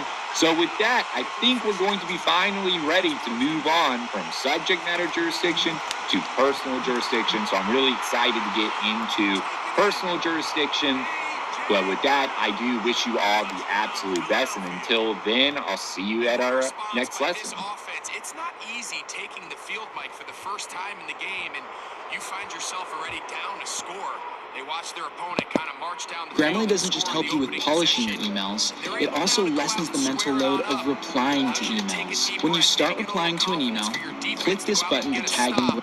How do you analyze a removal issue on a civil procedure essay? Well, step 1, you have to understand what subject matter jurisdiction is. Primarily, how does a federal court obtain subject matter jurisdiction under federal question and diversity? If you don't know any of these concepts, no problem. Pause the video here, go back, watch my videos on federal question and diversity, and then you can resume watching this video. But remember, in short, subject matter jurisdiction is merely a requirement that a civil court must meet in order to have the authority to hear and decide a case before it. Remember, I like to say there's 4 ways a federal court can obtain subject matter jurisdiction. Number 1, federal question jurisdiction. Number 2, diversity. Number 3, supplemental jurisdiction. And number 4, the subject of today's video, which is removal. So the big question is going to be, how does a federal court obtain subject matter jurisdiction under removal. Well, the good news about removal is if you understand how a federal question jurisdiction analysis and a diversity jurisdiction analysis work, then removal is going to be the easiest analysis ever for you. Removal allows the defendant to move a case from state court to federal court if the case could have been originally brought in federal court. So if the plaintiff is bringing a case that satisfies federal question or diversity in state court, then the defendant is going to be able to move that case from the state court to the federal court. There's one extra little caveat there for diversity jurisdiction, but let's look at federal question first. So imagine, this is typically how the scenario is going to play out. Imagine you have a plaintiff suing a defendant in state court. That's the worst drawing of a state court ever, but plaintiff is suing defendant in state court on a copyright infringement claim. So, copyright infringement claim. If you remember from federal question jurisdiction, what is the test? If the plaintiff alleges a complaint that arises under federal law, then the court is going to have subject matter jurisdiction under federal question jurisdiction. Now, of course, a copyright infringement claim, if it's pled on the face of the plaintiff's complaint, is going to satisfy federal question jurisdiction, which means a federal court is going to have subject matter jurisdiction under federal question jurisdiction. The problem in this scenario is the plaintiff isn't bringing the action in federal court. The plaintiff is bringing the action in state court. So what ends up happening here is if the defendant wishes, the defendant can remove this case from state court. The defendant can remove it to federal court because the case could have been originally brought in federal court. It's a copyright infringement claim, arises under federal law, satisfies federal question jurisdiction. Plaintiff could have brought this in federal court. Plaintiff chose to file it in state court. Defendant can say, not so fast, my friend, and move the case to federal court. Very easy. On a civil procedure essay, it's a federal question jurisdiction analysis in terms of the defendant's perspective. It's the exact same test. Nothing changes. You just plug in a federal question jurisdiction analysis. If it's satisfied, defendant can move the case from state court to federal court. Let's look at a diversity case really quick. Because there's one small nuance with diversity cases, but again, it's super easy. So let's say you have a plaintiff suing a defendant in state court. State court. That's always going to be the key, by the way. If you're looking for a removal jurisdiction, if you're looking for a removal issue, the way you're going to spot that is if the plaintiff is bringing a federal claim in state court. So this is always step one. Look to see if you have a state court involved. If it's a federal court, you're not dealing with a removal issue. So plaintiff is suing the defendant. Let's say that it's a breach of contract claim. Breach of contract. And let's say it's for $100,000. Plaintiff is seeking $100,000 in damages, so the amount in controversy equals $100,000. Let's say that plaintiff is a citizen of the state of New York, and let's say that defendant is a citizen of the state of Texas, and let's say that this action is being brought in a New York state court. Okay, how does this play out? Well, we know that breach of contract is a pure state law action, so federal question jurisdiction is out. This does not satisfy federal question. Let's think about diversity jurisdiction. Well, do we have complete diversity? Every citizenship on the plaintiff side of the case is different than every citizenship on the defendant side of the case. Plaintiff is a citizen of New York, defendant is a citizen of the state of Texas. We have complete diversity. The amount in controversy exceeds $75,000, so the court would have diversity jurisdiction over this claim. But the problem, again, is this is being brought in a New York state court. This isn't being brought in federal court. So we don't care about diversity jurisdiction unless the defendant wants to move the case. Defendant says, hey, you know what? This case was brought in state court. I'd rather have it in federal court. I'm from Texas. You're from New York. I don't like this case being brought in New York state court. That's unfair to me. I'm a Texas citizen. I don't want you having home court advantage in New York. You know what, plaintiff? I'm going to remove this case from New York state court to federal court. And the defendant in this scenario would be fully within his right to do that. This case could have been originally brought in federal court. Defendant can move it to federal court, from state court to federal court. Now, here's the one caveat that you have to look out for. Imagine that this case had been brought in Texas state court. Imagine that the plaintiff had sued in Texas state court. In this scenario, under the rules of federal civil procedure, the defendant couldn't remove this case, even though this satisfies diversity jurisdiction. The federal court would have subject matter jurisdiction over this case under diversity jurisdiction, but because the plaintiff is bringing the action in the defendant's home state of Texas, the defendant is not allowed to remove it to federal court. And really, why would the defendant want to remove it? And that's kind of the idea behind this. But there's just a third rule if you're dealing with removal in diversity cases, that the defendant cannot remove the action if the action is brought in any state in which the citizen that the defendant is a citizen of. So if you had multiple defendants, if you had defendants in New York and Texas and California and whatever, then if the action was brought in any of those states, the defendant couldn't remove it. So it counts for all of the defendants you have. So if I added multiple defendants here, you know, defendant 2 is from New York, defendant 3 is from California. If the case was brought in any of these states, the defendant couldn't move it from those state courts to federal court. That's just how it works. You can remember this pretty easily, though, by thinking about it as the defendant's home state. Why do the defendant want to remove a case from the home court?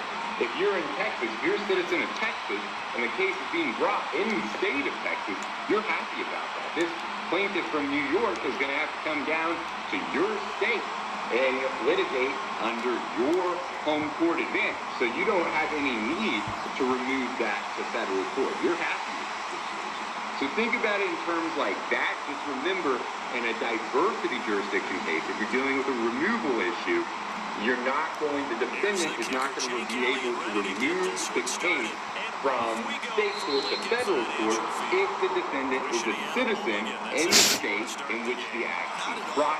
That's all you need to know for removal, guys. It's basically every issue. Again, it's super easy. You just plug in a federal question jurisdiction analysis or diversity jurisdiction analysis. If those are satisfied, then the defendant is going to be able to remove the case from state court to federal court. The case, so complete diversity exists. Okay, let's change this slightly. Let's say our third plaintiff is actually a dual citizen under 28 U.S. Code, Section 1367.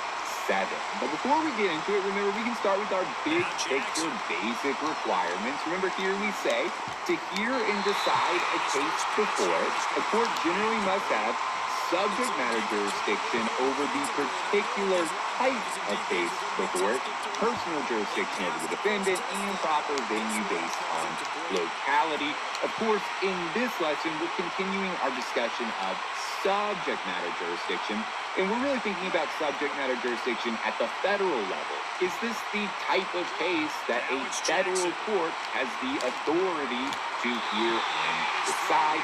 Remember, here we say, other than subject matters exclusively allocated to federal courts by law, there are generally 4 main ways for a federal court to obtain subject matter jurisdiction over a case. We have federal question jurisdiction, diversity jurisdiction, supplemental jurisdiction, and removal.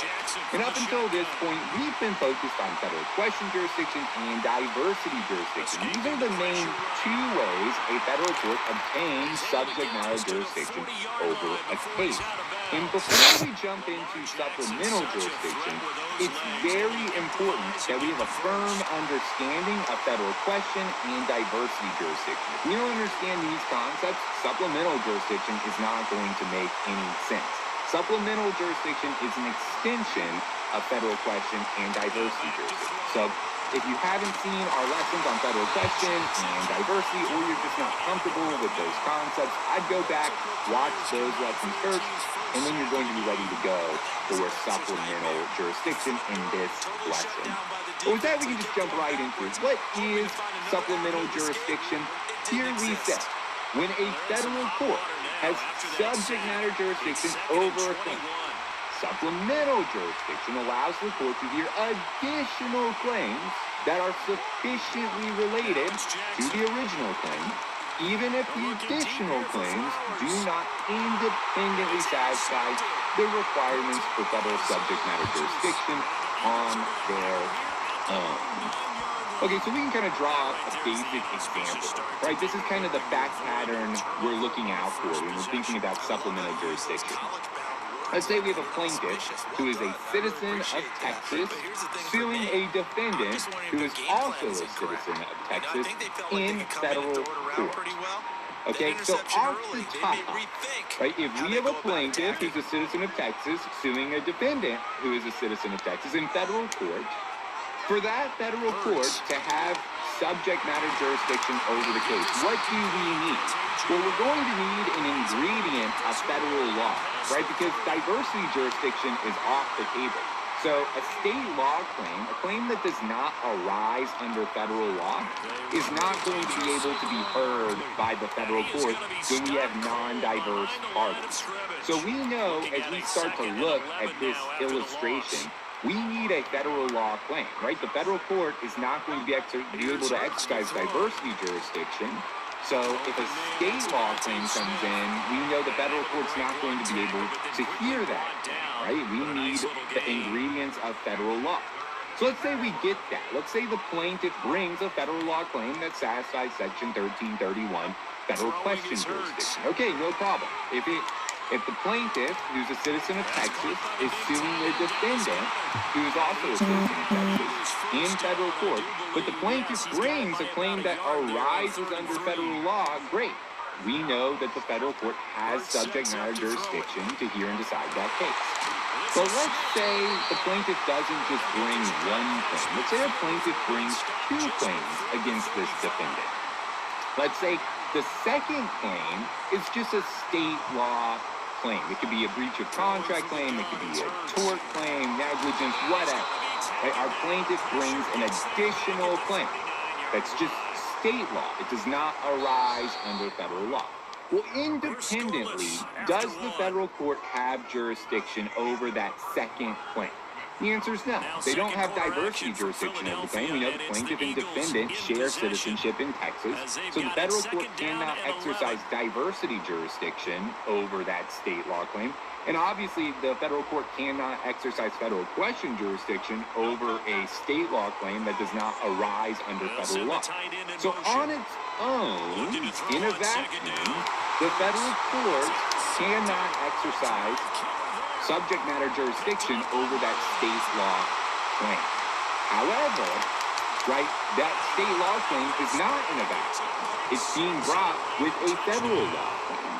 So the deal here is, in this situation, where the court has original jurisdiction over that federal claim, right? It has federal question jurisdiction, valid subject matter jurisdiction over the original claim. Supplemental jurisdiction allows the federal court here to exercise supplemental jurisdiction over the state law claim that it does not independently have subject matter jurisdiction over if that state law claim basically is sufficiently related to the original claim. And to make this determination, we have to basically follow 1367. Section 1367 lays out the requirements as to whether the court can exercise supplemental jurisdiction over an additional claim. But here, we just want to understand big picture what we're looking for. To summarize this, right, we need at least 2 claims. If we only have one claim, basically a single plaintiff suing a single defendant on one claim, supplemental jurisdiction cannot possibly be at issue. We need an additional claim, right? We need one claim that the federal court has valid subject matter jurisdiction over, usually through federal question or diversity jurisdiction, and then we need an additional claim that the federal court does not have an independent basis of subject matter jurisdiction for it. So it does not have federal question or diversity over the additional claim. Then, at that point, supplemental jurisdiction is at issue. The question will be, the issue is whether the federal court can exercise supplemental jurisdiction over the additional claim. What if, on this little diagram we have drawn up here, we have a plaintiff who's a citizen of Texas suing a defendant who's a citizen of Texas, but our plaintiff brings 2 different federal law claims that both satisfy federal question jurisdiction. Is supplemental jurisdiction at issue? The answer is no, right? If the court has an independent basis of jurisdiction over both claims, then we don't have to discuss supplemental jurisdiction, right? Both claims satisfy federal question jurisdiction. Therefore, the court can exercise jurisdiction over both claims. So in that case, supplemental jurisdiction is not at issue.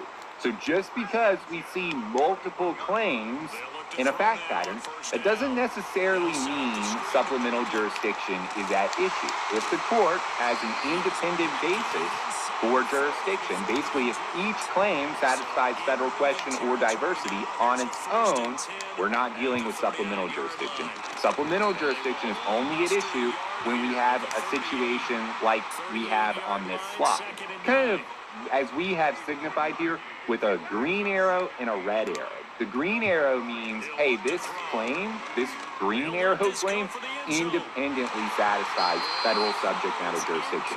The red arrow claim does not independently satisfy subject matter jurisdiction. And the question is, okay, because the court has valid subject matter jurisdiction over one claim, can it exercise supplemental jurisdiction over the additional claim that it does not have an independent basis of subject matter jurisdiction for?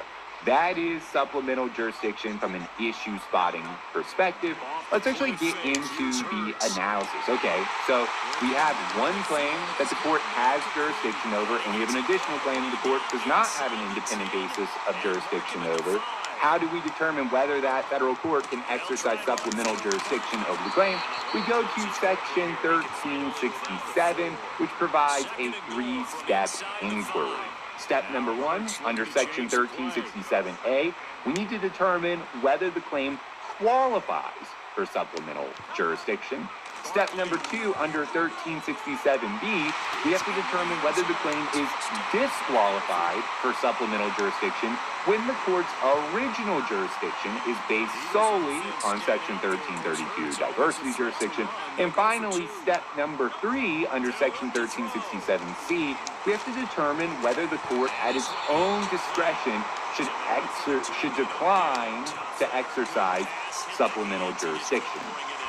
So step 3, even if we get past step 1 and step 2, the court doesn't necessarily have to exercise supplemental jurisdiction over the claim. There's some discretionary factors we consider as to whether the court should or should not, even if step 1 and 2 are satisfied. Okay, that's our 3-step inquiry from section 1367. We can jump right into step number 1, basically qualifying for supplemental jurisdiction under section 1367A. Okay, so absent the disqualifications and discretionary factors provided by section 1367B and C, under section 1367A, When a federal court has subject matter jurisdiction over one or more claims in an action, what we call the court's original jurisdiction, the court has supplemental jurisdiction over all other claims that are so related to claims in the action within such original jurisdiction that they form part of the same case or controversy under Article 3 of the United States Constitution.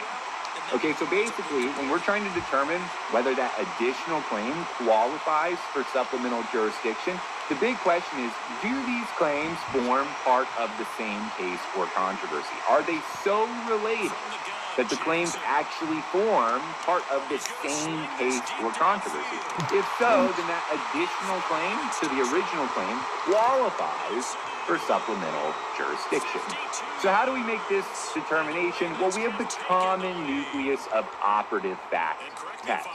We say here, two or more claims in an action are considered so related that they form part of the same case or controversy if the claims arise from a common nucleus of operative fact such that a plaintiff would ordinarily be expected to try them all in one judicial proceeding.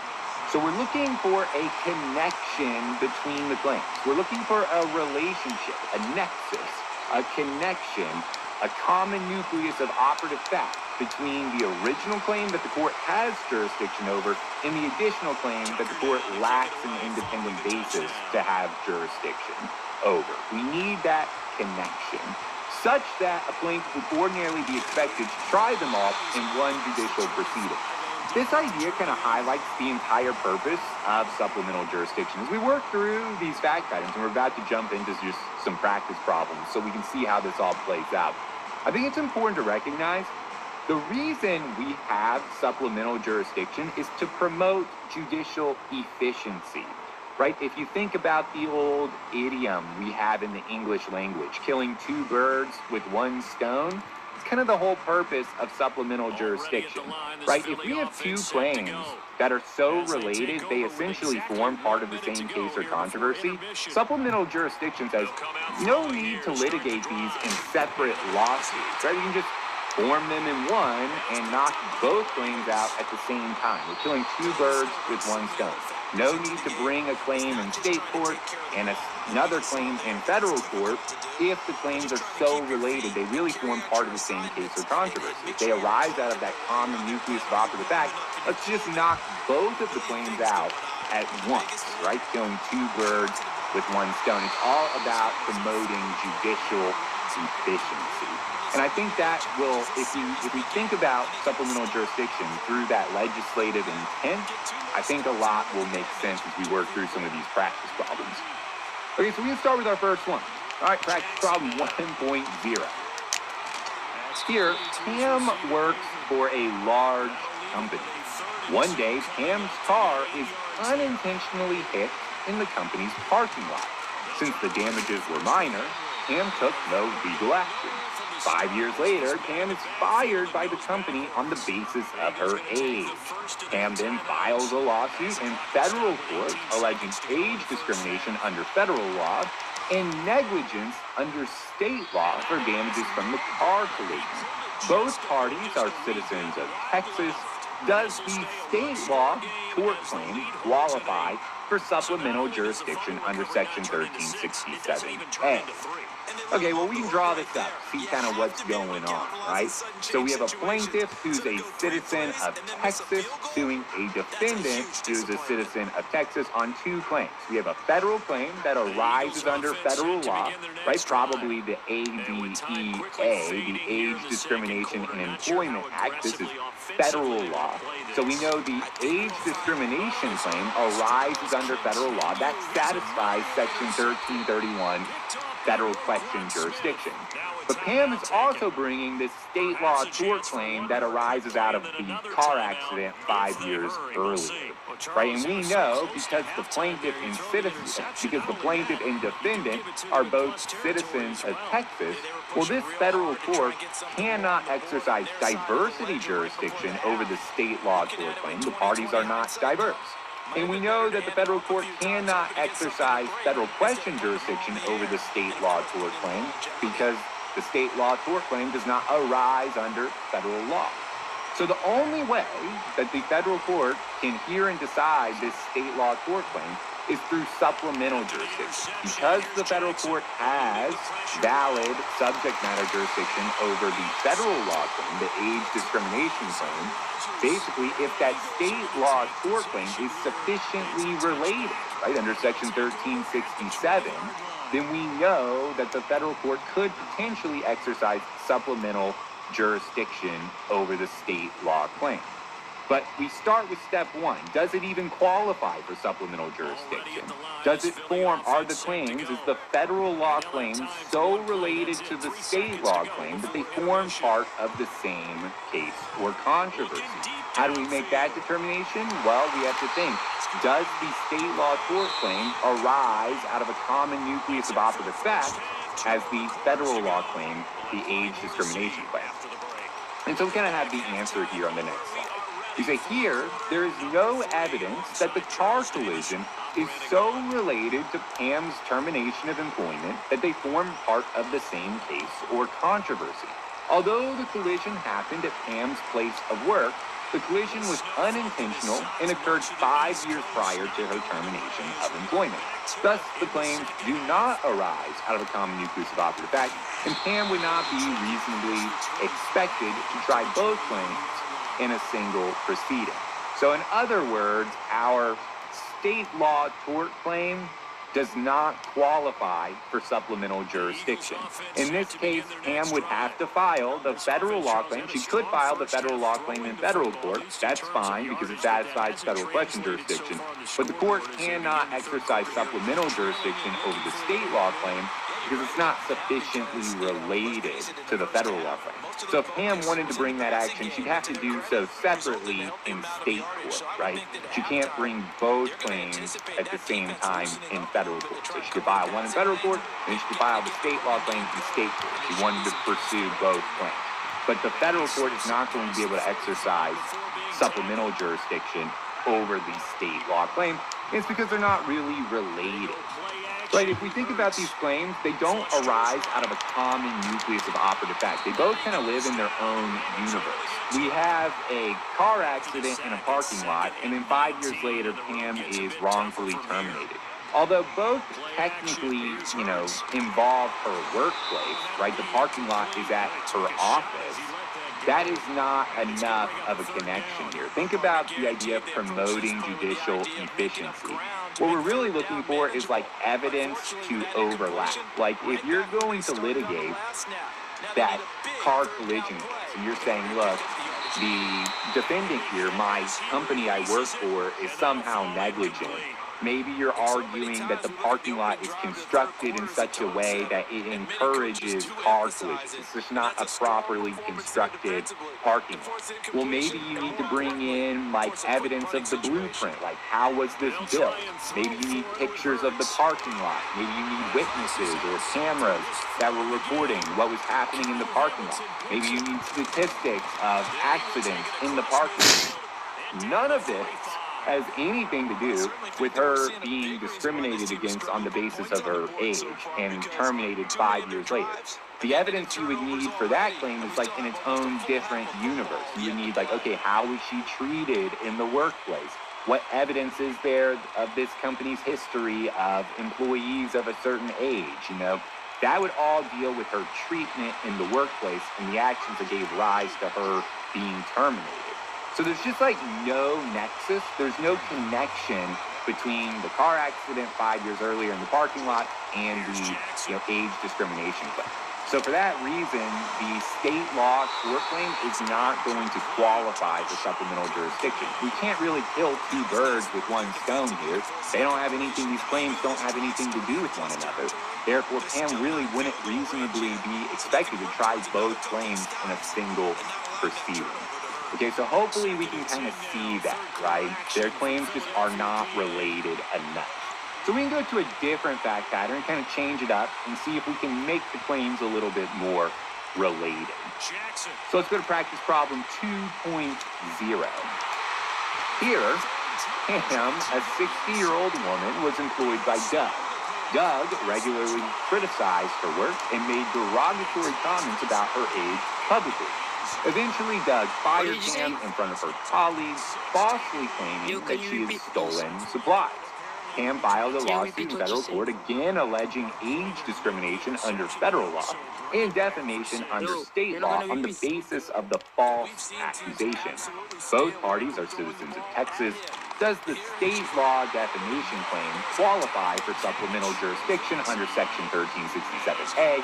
We can draw this up again, right? Let's just kind of map out the anatomy of the lawsuit. So again, we have a plaintiff, Pam, who's a citizen of Texas, suing Doug, the defendant, who is also a citizen of Texas. So we know diversity jurisdiction is off the table.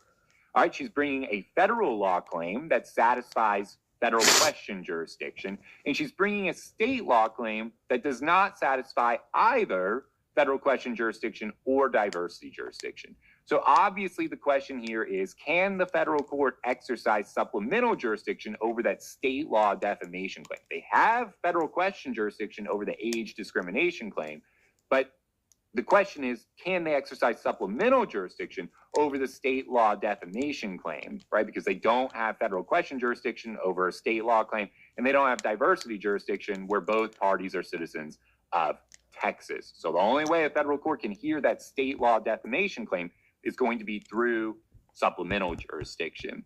So we start with step one, 1367A. Basically, are the claims, is the federal law claim so related to the state law defamation claim that the claims form part of the same case or controversy? How do we make that determination? We apply the common nucleus of operative fact test. Do the claims arise out of a common nucleus of operative fact? Well, we have the answer here. Right here, both claims relate to how Pam was treated in the workplace. Both claims concern the alleged reasons for Pam's termination of employment. The false accusation, remember her stealing supplies, which is the basis of the defamation claim, explicitly related to Pam's characteristics as an employee and was made to justify Doug's decision to fire her. Thus, the claims arise out of a common nucleus of operative fact, and Pam would be reasonably expected to try both claims in a single proceeding. So here, we kind of can knock two birds right with one stone. These claims are very related. They're interwoven. If we think about, how you would litigate both of these claims, if we have a federal law claim based on age discrimination and the state law defamation claim, well, the age discrimination claim is based on basically why Pam was fired. Obviously, Doug's going to say she stole supplies, which is the defamation, right? Because Pam is saying, I didn't steal any supplies. That's a lie, and that harms my character. You've defamed me by saying that.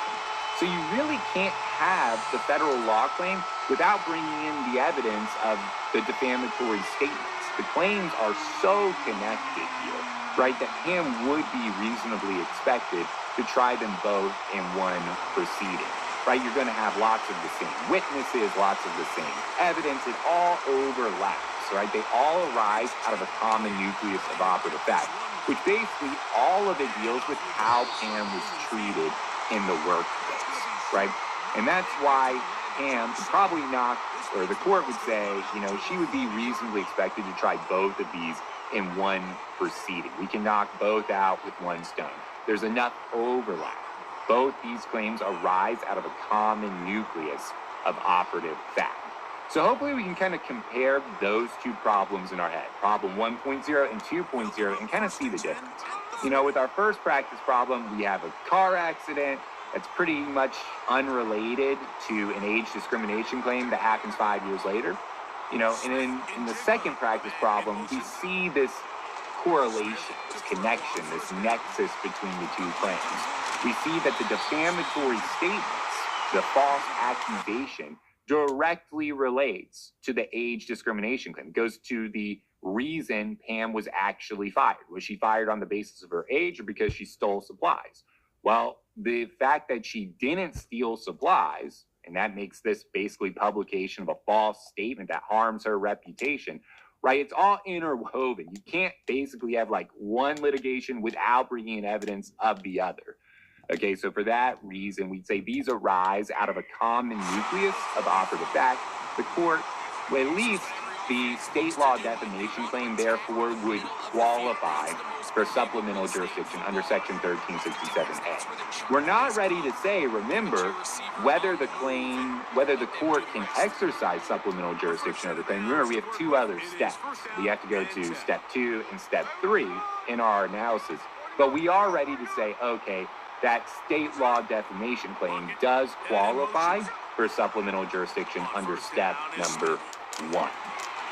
Okay, so before we go to step number 2, 1367B, we do need to think about the same transaction or occurrence test, right? And basically how this relates to the common nucleus of operative fact test. So most courts have found that claims which satisfy the same transaction or occurrence test under Rule 13 or Rule 20 of the Federal Rules of Civil Procedure also qualify for supplemental jurisdiction under Section 1367A. Another way to say this is, if multiple claims arise out of the same transaction or occurrence, the claims are also considered to arise out of a common nucleus of operative fact. Important to recognize here that the reverse is not necessarily true. Some courts have found that the common nucleus of operative fact test is broader than the same transaction or occurrence test. Okay, so what do we mean here? Why are we bringing up the same transaction or occurrence test? Basically, under Rule 13 and Rule 20, the drafters of the Federal Rules of Civil Procedure basically came up with the same transaction or occurrence test. If you read Rule 13 or Rule 20 from the Federal Rules, you're going to see this language about same transactions and occurrences. And the idea there is, at least with like Rule 13, this is how a court would determine whether a counterclaim is compulsory or permissive, right? If the counterclaim arises out of the same transaction or occurrence as the original claim, the court says it's compulsory, right? This is all Rule 13. Rule 20 deals with joinder of parties, and basically whether it's proper to join multiple plaintiffs or multiple defendants. And one of the requirements there is that the claims being asserted by those parties arise out of the same transaction or occurrence. So what you see a lot of times is basically in a separate analysis, a court is applying the same transaction or occurrence test, which is very similar to the common nucleus of operative fact test. And basically, if a court says, hey, the same transaction or occurrence test is satisfied for this claim, basically, this claim, take like a counterclaim, for example. Basically, this counterclaim arises out of the same transaction or occurrence as the original claim, so that makes the counterclaim compulsory. Well, really, at the same time, you're saying that claim arises out of a common nucleus of operative fact. So not only is that counterclaim compulsory under Rule 13, if we apply supplemental jurisdiction to that counterclaim, we know it now qualifies for supplemental jurisdiction under Section 1367A because basically the common nucleus of operative fact test is broader than the same transaction or occurrence test.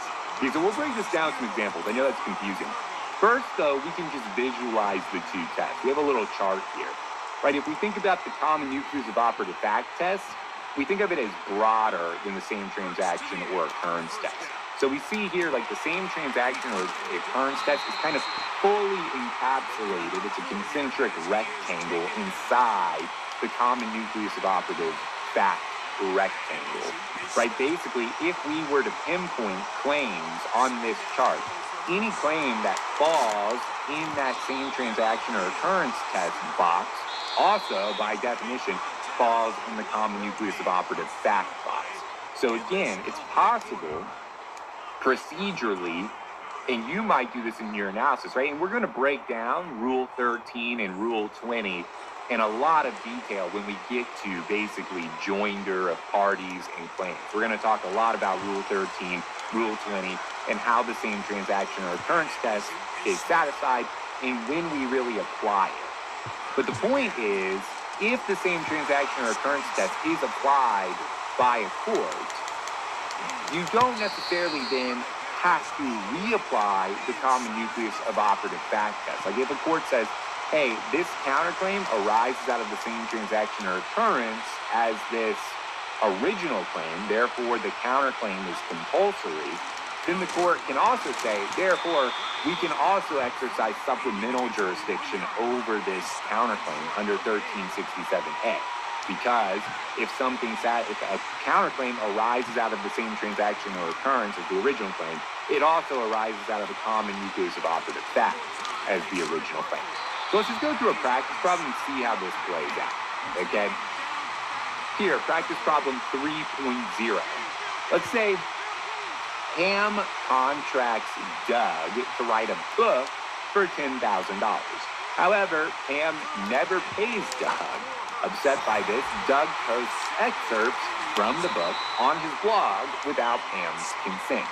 Pam then files a lawsuit in federal courts alleging copyright infringement under federal law on the basis that the book is her intellectual property pursuant to their contract. Doug countersues for breach of contract under state law because he was never paid. Pam and Doug are both citizens of Texas. Does Doug's state law counterclaim qualify for supplemental jurisdiction under 1367A? Let's draw it up. Okay, so Pam and Doug are both citizens of Texas, so Section 1332, diversity jurisdiction, is off the table. So Pam files this federal copyright infringement claim. We know copyright law, copyright cases are exclusively allocated to federal courts, so the federal court here is going to have federal subject matter jurisdiction over the copyright claim. However, Doug countersues, right? He files a counterclaim, just pure state law breach of contract. Well, let's think about whether the federal court has independent jurisdiction over that state law breach of contract case. Can the federal court exercise federal question jurisdiction over a state law breach of contract claim that does not arise under federal law? Answer is no. Can the federal court exercise diversity jurisdiction over the state law breach of contract claim? Answer is no. Both parties are a citizen of Texas. Okay, so the only way that the federal court can hear that counterclaim is through supplemental jurisdiction because they have jurisdiction over the copyright case, right? We know federal courts can hear copyright cases. It's federal law. Federal law exclusively allocates jurisdiction over copyright cases to federal courts. Okay, so the federal court has subject matter jurisdiction over the copyright infringement claim. Can they exercise supplemental jurisdiction over the state law breach of contract counterclaim? Well, the court at some point in its analysis might apply the same transaction or occurrence test to that state law breach of contract counterclaim because counterclaims are governed by Rule 13.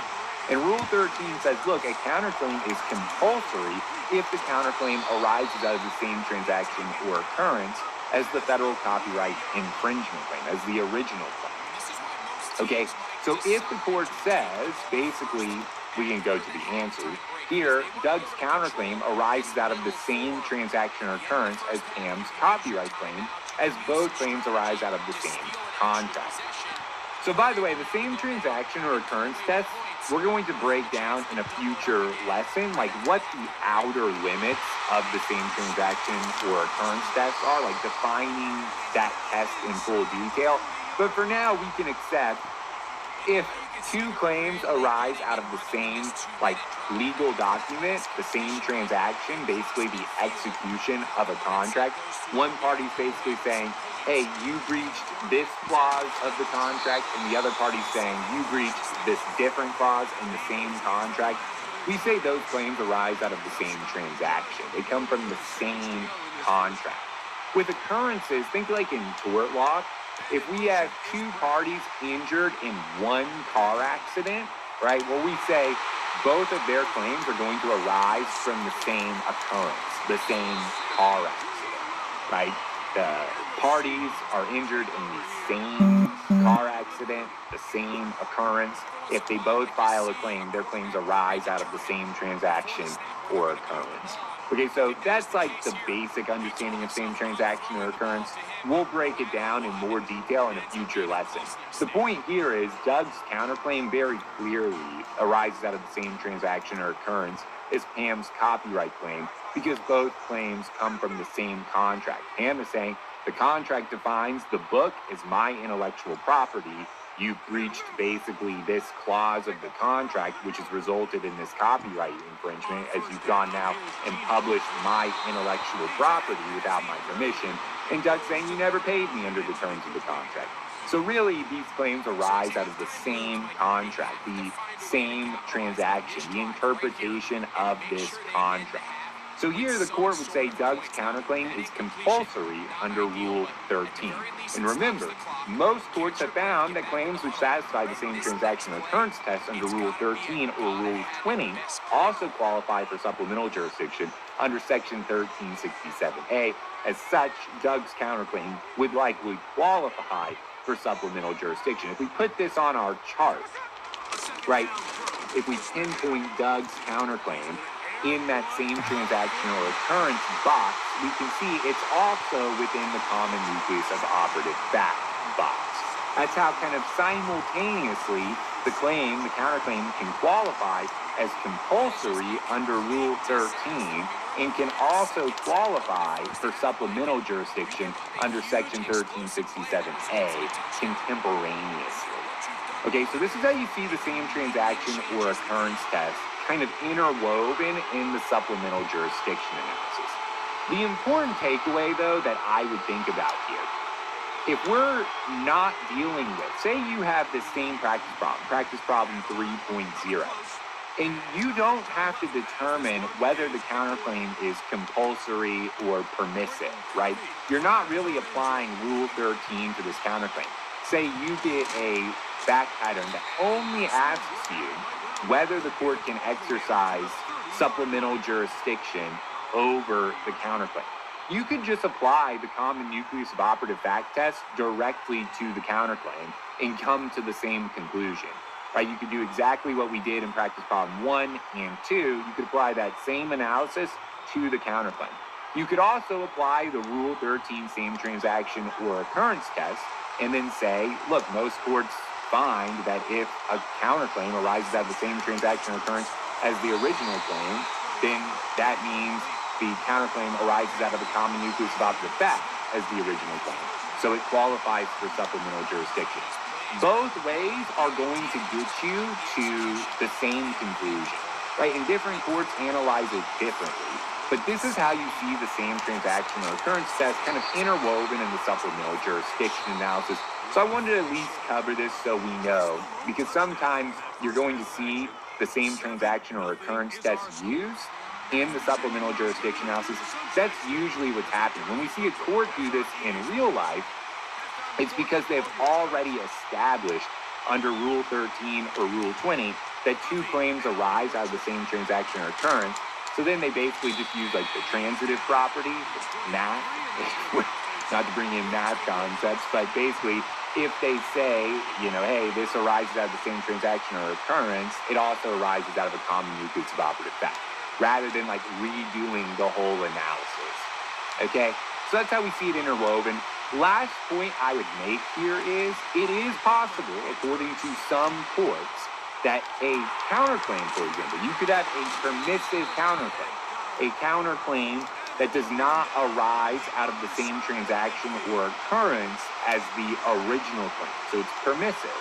But that claim, even though it does not arise out of the same transaction or occurrence as the original claim, it could arise, according to some courts, out of a common nucleus of operative fact as the original claim. So remember, the reverse is not necessarily true. It's possible, if we drew this on our little chart here, we could have a counterclaim that falls outside the same transaction or occurrence test box that's still within the common nucleus of operative fact box, okay? So just because something a counterclaim does not arise out of the same transaction or occurrence it does, as another claim, as the original claim, it does not necessarily mean that that counterclaim does not qualify for supplemental jurisdiction. Some courts say the common nucleus of operative fact test is broader than the same transaction or occurrence test. Okay, so we want to keep that in mind, kind of as our final point here on the same transaction or occurrence test. Okay, but otherwise, my recommendation here would be, if you're being asked explicitly on a law school exam or the bar exam, basically whether a court can exercise supplemental jurisdiction over a counterclaim, a cross-claim, you know, something that also falls within like Rule 13, I would just apply the common nucleus of operative fact test exactly like we did in practice problem 1 and practice problem 2. Right? You don't have to bring up the same transaction or occurrence test to determine whether a claim qualifies for supplemental jurisdiction. It just so happens that sometimes earlier in your analysis, you may have used the same transaction or occurrence test for some other purpose to come to a conclusion. Under Rule 13, it would usually be to determine whether a counterclaim is compulsory or permissive. Under Rule 20, it would be whether joinder of parties is proper. Okay, and so maybe if you're doing some sort of Rule 13 or Rule 20 analysis, you already applied the same transaction or occurrence test. If you've already applied the same transaction or occurrence test and found that it's satisfied, well then you can say, look, most courts will say that also means that this claim arises out of a common nucleus of operative fact as the original claim, and therefore it also qualifies for supplemental jurisdiction. But if you haven't already applied the same transaction or occurrence test, and you're just being asked whether a claim qualifies for supplemental jurisdiction, I would just apply directly the common nucleus of operative fact test, exactly like we did in practice problem 1 and 2. Okay? But that's the same transaction or occurrence test as it relates to supplemental jurisdiction. Remember, we're going to break down same transaction or occurrence, counterclaims, cross-claims, Rule 20 joinder, Rule 13. We're going to break all of those concepts down in way more detail in future lessons. The point here is to understand sometimes you see the same transaction or occurrence test interwoven in a supplemental jurisdiction analysis. I just wanted to explain how that happens, kind of what you're looking for there, because sometimes you're going to see that taught in law school, right? You're going to see the same transaction or occurrence test taught when supplemental jurisdiction is being discussed. That's kind of how it fits within the analysis. Okay, but fundamentally, that is step 1, right? If we're thinking about our 3-step inquiry for supplemental jurisdiction under 28 U.S. Code Section 1367, right? Remember, step 1, we're determining under 1367A whether the claim qualifies for supplemental jurisdiction, right? We have an original claim the court has an independent basis for subject matter jurisdiction over, and we have an additional claim the court does not have an independent basis for subject matter jurisdiction over. And the question is, does that additional claim qualify for supplemental jurisdiction? And it's really about how related it is, right? Is it sufficiently related to the original claim? And to make that determination, we apply the common nucleus of operative fact test. That is step number 1. Step number 2, under 1367B, we have to determine whether the claim is disqualified for supplemental jurisdiction when the court's original jurisdiction is based solely on Section 1332 diversity jurisdiction.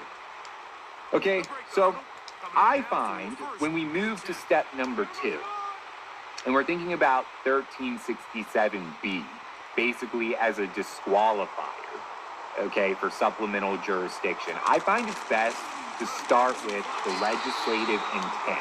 What is the purpose of Section 1367B? If we understand the purpose of Section 1367B, I think it becomes much easier to apply.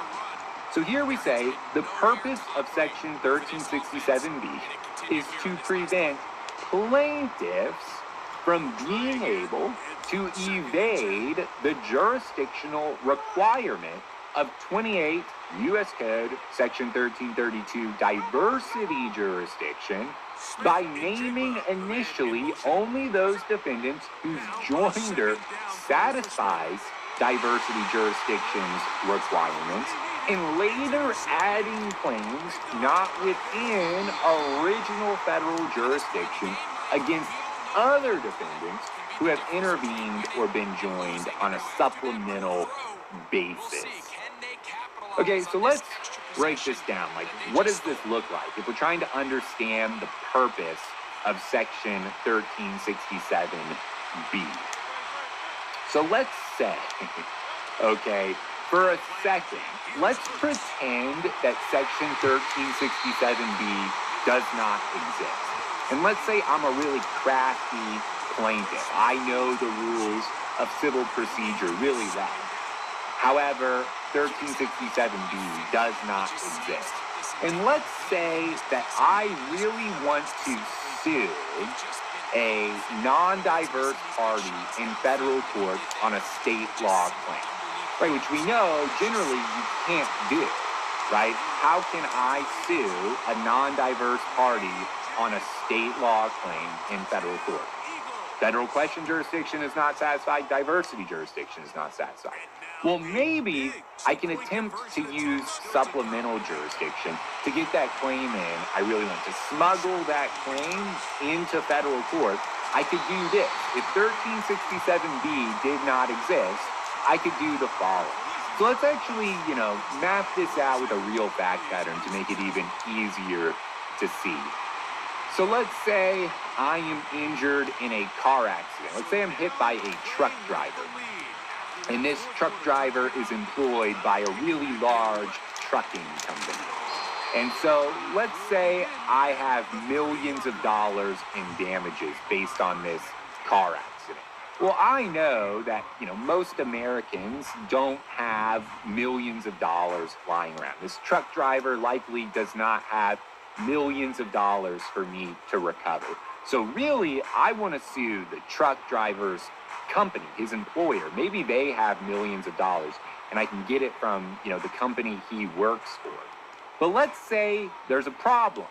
The truck driver's company and I share citizenship. So let's say this big company that has all the money is a citizen of Texas and I'm also a citizen of Texas. And let's say my claim is purely state law. So I can't sue that big company that has all the money in federal court. And let's say for whatever reason, I think federal court is going to be a really favorable forum. And this could be for a multitude of reasons, but doesn't matter. For whatever reason, I really want to bring this in federal court. I think it's going to be very advantageous as a plaintiff if I can get this case into federal court. Remember though, I really want to sue the big company that's got a lot of money, but I can't because we share citizenship and my claim is a state law claim. So I can't get them into federal court with federal question or diversity.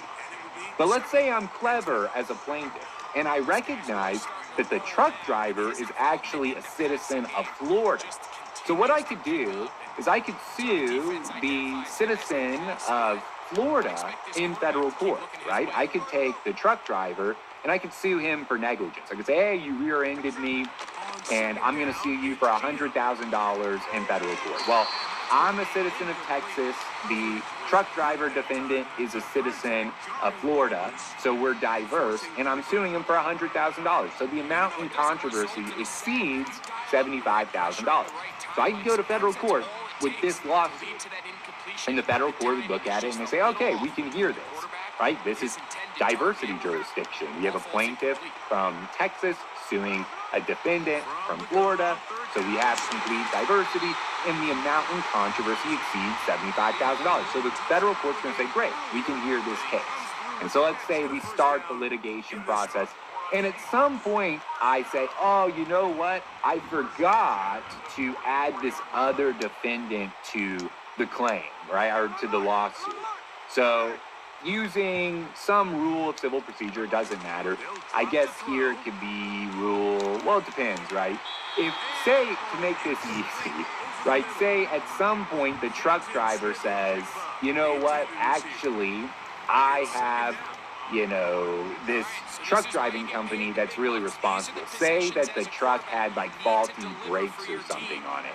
right? And this was negligence on part of the company that's got a lot of money. So let's say under Rule 14 in pleader, the defendant brings in the truck driving company, okay?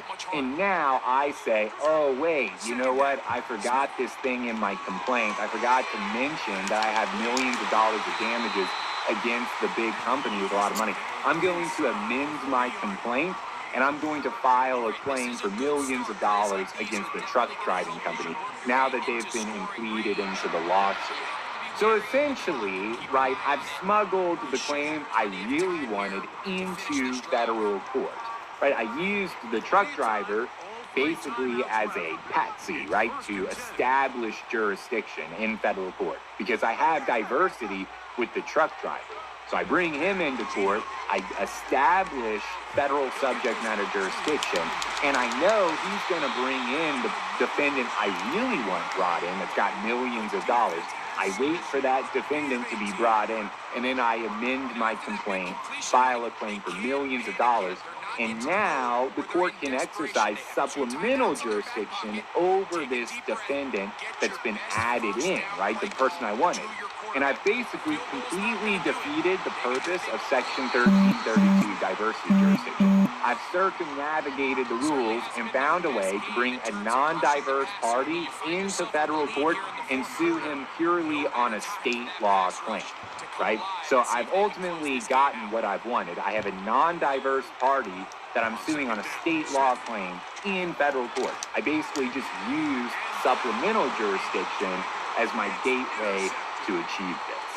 This fact pattern is exactly what Section 1367B is preventing, right? It's preventing people, plaintiffs, from smuggling in, and this is the word courts use, right? Smuggling in claims to federal court, right? That really defy the purpose of Section 1332 diversity jurisdiction.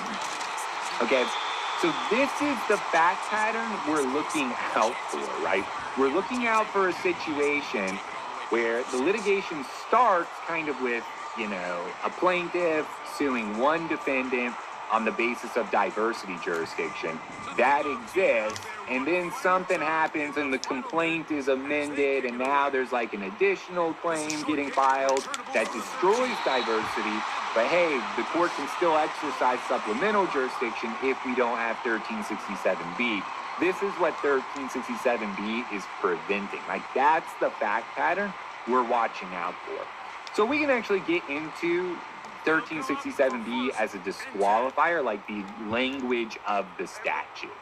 Right, so here under 1367B, in an action where the federal court's original jurisdiction is based solely on Section 1332 diversity jurisdiction, the court does not have supplemental jurisdiction over the following claims.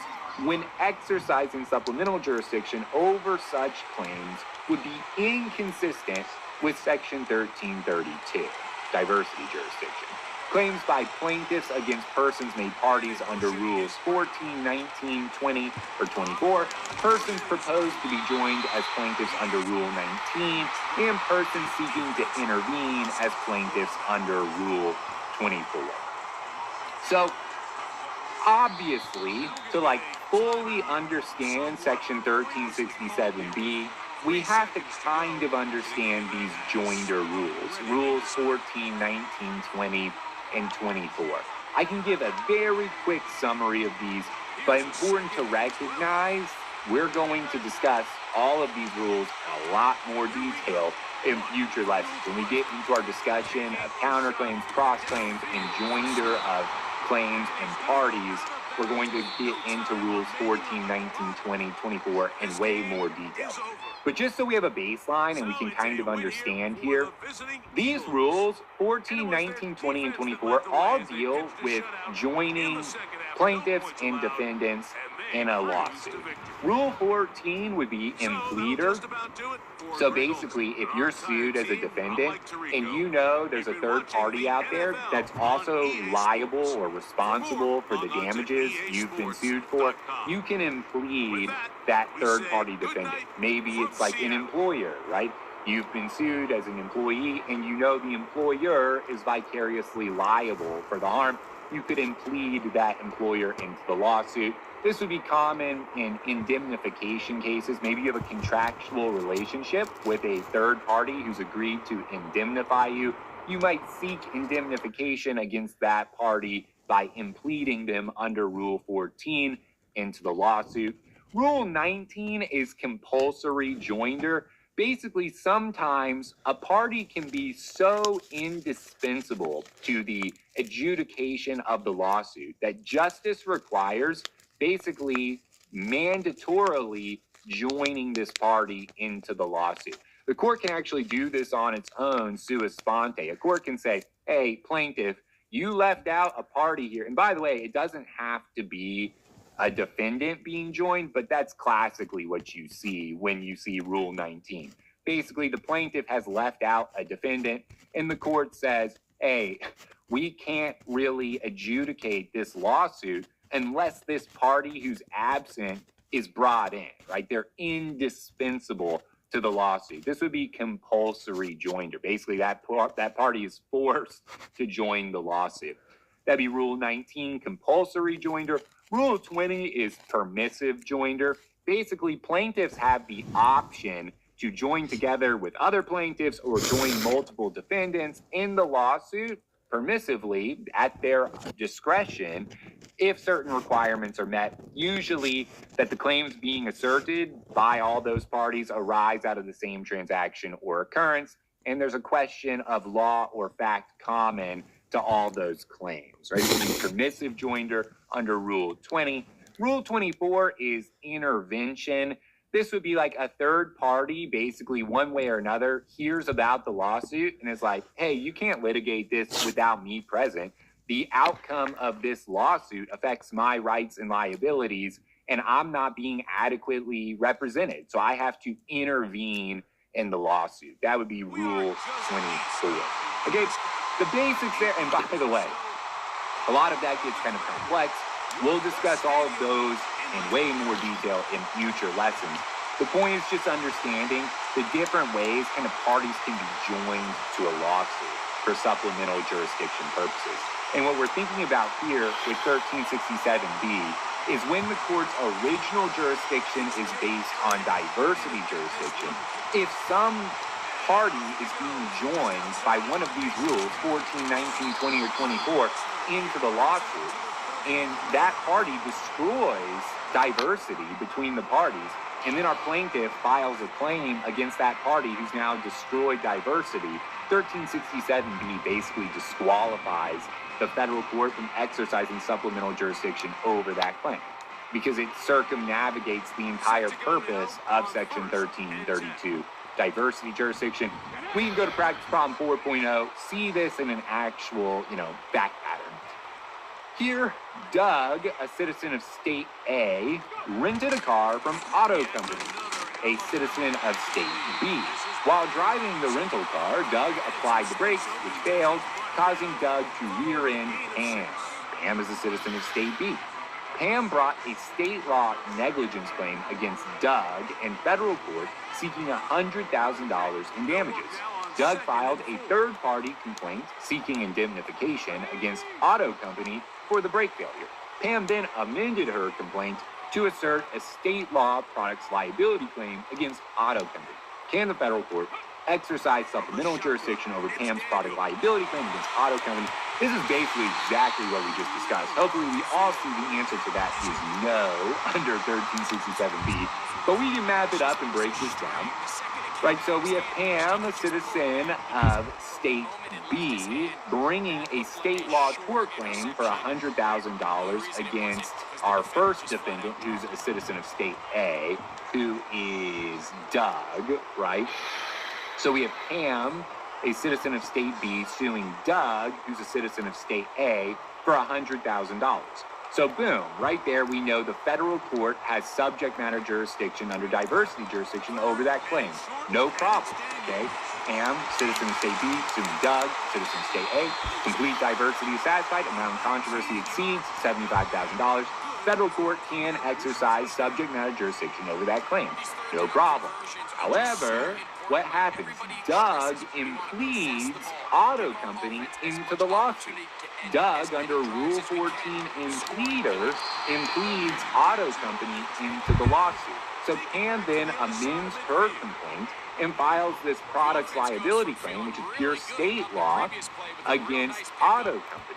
And notice, auto company destroys complete diversity. Pam is a citizen of state B, and auto company is a citizen of state B. So the federal court would not have an independent basis for jurisdiction, right? The state law products liability claim does not satisfy federal question jurisdiction, and because Pam and auto company are both citizens of state B, they don't have diversity jurisdiction over the claim. So the only way that the federal court can hear that state law products liability claim is through supplemental jurisdiction. And notably, right, these claims do arise out of a common nucleus of operative fact. 1367A is satisfied, right? When we think about the products liability claim, that arises, that brake failure arises out of the same occurrence, the same car accident that the state law tort claim against Doug is based on. So obviously, a car accident where Doug rear ends Pam and is saying, hey, look, my brakes failed, that's what caused the car accident. Both claims, the brake failure defective product claim and the car accident claim, arise out of a common nucleus of operative fact. So the court, I mean, that claim would qualify for supplemental jurisdiction under 1367A, but we know there's a problem under 1367B. Right, under 1367B, that claim would be disqualified, right? Here, since the court's original jurisdiction is based solely on diversity jurisdiction, and Pam's product liability claim against auto company is a claim by a plaintiff against a person made a party under Rule 14, the court cannot exercise supplemental jurisdiction over the product's liability claim. Basically, that 1367B disqualifier is triggered in this fact pattern. Even though the claims arise out of a common nucleus of operative fact, again, because the court's original jurisdiction is based solely on diversity jurisdiction, and basically the product's liability claim against auto company is a claim by a plaintiff against a person made a party under Rule 14 impleader, right, we know the court cannot exercise supplemental jurisdiction over the product's liability claim. That is just prohibited by 1367B. Okay, so that's 1367B. The important thing to recognize with 1367B is it's only triggered when the court's original jurisdiction is based on diversity jurisdiction. Remember the first problems we did, practice problem 1.0, 2.0, 3.0, all of those claims, the court's original jurisdiction was based on federal question jurisdiction. If that's the case, if the court's original jurisdiction is based on federal question jurisdiction, we just skip 1367B. It is not at issue. 1367B as a potential disqualifier only becomes an issue when the court's original jurisdiction is based on diversity jurisdiction. And what we're really looking out for there is that situation where the court's original jurisdiction is based on diversity, and then through some joinder situation, a party comes in that destroys diversity, and now, plaintiff wants to file a claim against that person that's now destroyed diversity. Okay, that's the situation that 1367B is disqualifying. So it's critical that the court's original jurisdiction is based on diversity. If it's based on federal question, we basically skip step 2. We don't even think about 1367B if the federal court's original jurisdiction is based on federal question jurisdiction. This takes us to our final step, step number 3. Remember, under 28 U.S. Code, Section 1367, we have this 3-step inquiry. We've discussed step 1 and step 2. Our final step, number 3, under 1367C, we have to determine whether the court, at its own discretion, should decline to exercise supplemental jurisdiction. This is pretty straightforward. We just get some discretionary factors from 1367C that we apply as our final step. And we basically say a federal court at its own discretion may decline to exercise supplemental jurisdiction over a claim if any of these factors are met. The claim raises a novel or complex issue of state law. The claim substantially predominates over the claim or claims over which the court has original jurisdiction. The court has dismissed all claims over which it has original jurisdiction, or in exceptional circumstances, there are other compelling reasons for declining jurisdiction. So we can kind of quickly talk about each of these factors, though, it's pretty intuitive. Okay, so if we're thinking about a situation where the federal court has valid jurisdiction over one claim, and there's an additional claim the court does not have jurisdiction over independently. Let's say that the original claim for purposes of this illustration is based on federal law. So we have a federal law claim and a state law claim between parties who are citizens of the same state, right? So diversity jurisdiction's just off the table, and we have a federal court that has federal question over one claim, and they're trying to decide whether they should exercise supplemental jurisdiction over a state law claim.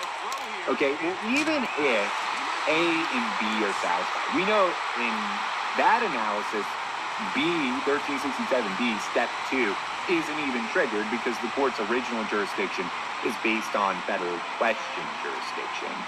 So we do have, though, two claims that arise out of a common nucleus of operative fact. We have a federal law claim and a state law claim that arise out of a common nucleus of operative fact. We're skipping step number 2 and we're jumping to step number 3.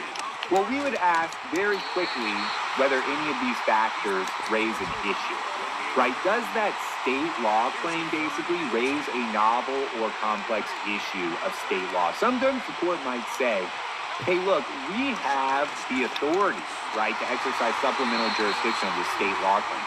But this state law claim is unusual. It raises novel issues that this state has not decided, right? Think of like a pause graph situation, some, wild fact pattern where we have a lot of things going on. There's a train accident and there's fireworks that explode and it sends a shockwave and it hits this person down the tracks, and we have like causation issues, duty issues.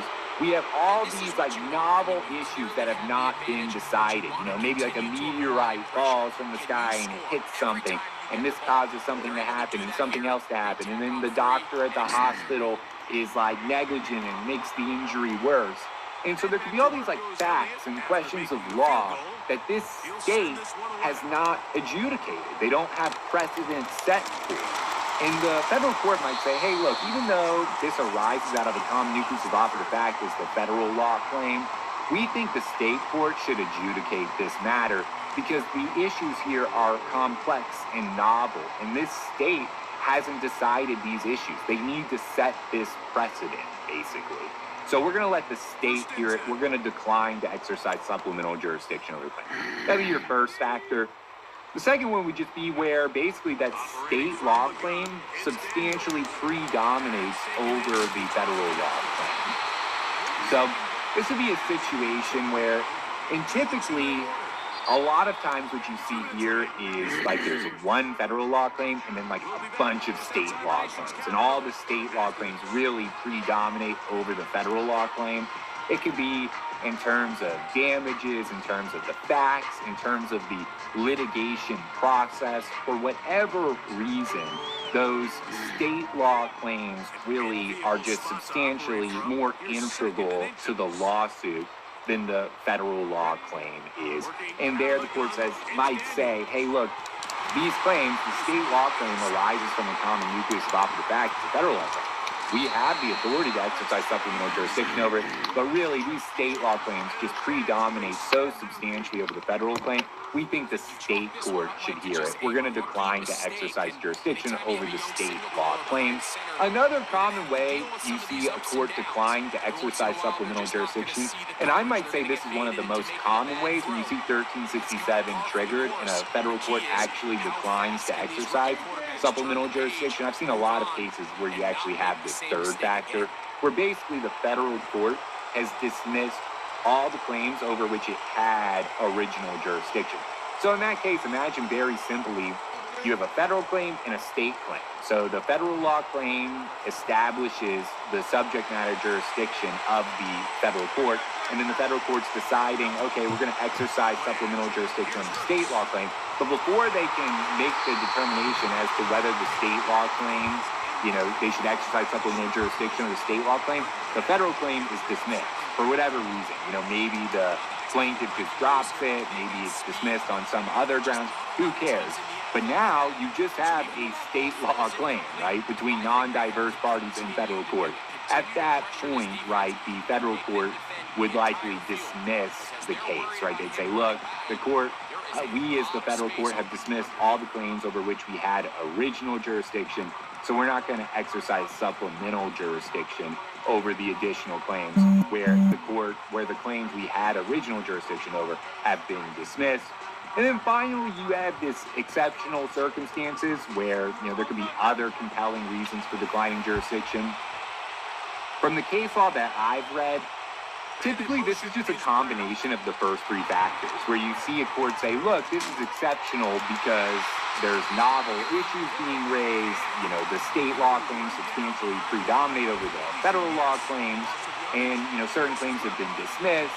Usually it's some combination, and they say for this reason, it's exceptional, right? This is an exceptional case. There's compelling reasons to decline jurisdiction, okay? But any reason that's exceptional or compelling, right, could be basically a catch-all under this fourth factor where the federal court could decline to exercise supplemental jurisdiction over 7A and B. Okay, those are your discretionary factors. That's always your third step. Generally, from my experience on law school exams and the bar exam, it's not common you would see a federal court decline to exercise supplemental jurisdiction, but we do want to keep these factors in mind, and we would want to apply them as our final step in making that determination. And really, it's just the recognition that ultimately the federal court has the authority to decide whether or not to exercise supplemental jurisdiction. So even if an additional claim does arise out of a common nucleus of operative fact as the original claim, federal court still has the option under 1367C to decline to hear the case or the claim. Okay, that's your discretionary factors. We can do one more practice problem, 5.0, to just bring all of this together and go through all three steps, kind of how we would apply this if we saw it tested. So here we see Pam, a wheelchair user, needed to buy groceries from the local store. However, the store did not have a wheelchair accessible point of entry. When Pam attempted to enter the store through the only point of entry available, a store patron negligently ran into Pam, causing Pam to sustain injury. Pam filed a lawsuit in federal court alleging discrimination against the store based on probably disability under federal law and negligence against the patron under state law for bumping into her. All parties are citizens of Texas. Does the federal court have subject matter jurisdiction over the claims? So the first thing we would do, if we're asked in the call of the question, does the federal court have subject matter jurisdiction over the claims? We think about federal question and diversity over both claims. So you could start with the discrimination claim, right? If we're drawing this up, if we're going to map out this lawsuit, you can start with the ADA violation, the federal claim, right? Americans with Disabilities Act is probably what we're getting at here. An ADA violation federal law claim we know satisfies Section 1331 federal question jurisdiction, right? The Americans with Disability Act creates the cause of action that Pam is suing under, so we know that Pam's claim arises under federal law. Pam's claim against the store, right, basically for this ADA violation satisfies Section 1331 federal question jurisdiction. So no problem yet, right? Obviously, the federal court can hear the ADA claim against the store. That arises under federal law. They have subject matter jurisdiction to hear and decide that case. But we know Pam files a second claim, right, against a different defendant, against the store patron. Pam files a state law negligence claim against that patron, okay, in federal court. Does the federal court have an independent basis for jurisdiction over that second claim against the patron? Well, does it have federal question jurisdiction over a state law negligence claim that does not arise under federal law? No. Do they have diversity jurisdiction over the claim? No, right? Plaintiff and defendant are both citizens of Texas, so the federal court cannot exercise federal question jurisdiction over the state law negligence claim against the patron, and the federal court cannot exercise diversity jurisdiction over the state law negligence claim against the patron because the parties share citizenship. They're not diverse. Okay, so this obviously raises supplemental jurisdiction as an issue. We have one claim that the federal court has subject matter jurisdiction over. The federal law claim for the ADA violation satisfies Section 1331 federal question jurisdiction. And we have an additional claim where the court has no independent basis of federal subject matter jurisdiction over. So the question is, can they apply supplemental jurisdiction over that state law negligence claim? So to make this determination, we go to 1367A, step 1, right? So we come here and we ask under section 1367A, which is step 1 in our analysis for supplemental jurisdiction, does Pam's claim qualify for supplemental jurisdiction? Remember, to make this determination, we really just have to apply the common nucleus of operative fact test. But here we say Pam's negligence claim qualifies for supplemental jurisdiction if the claim arises from a common nucleus of operative fact with the ADA claim, the federal law claim, such that Pam would be expected to try the negligence claim and the ADA claim in one judicial proceeding. So do these claims form part of the same case or controversy, such that Pam would reasonably be expected to try them both in one judicial proceeding?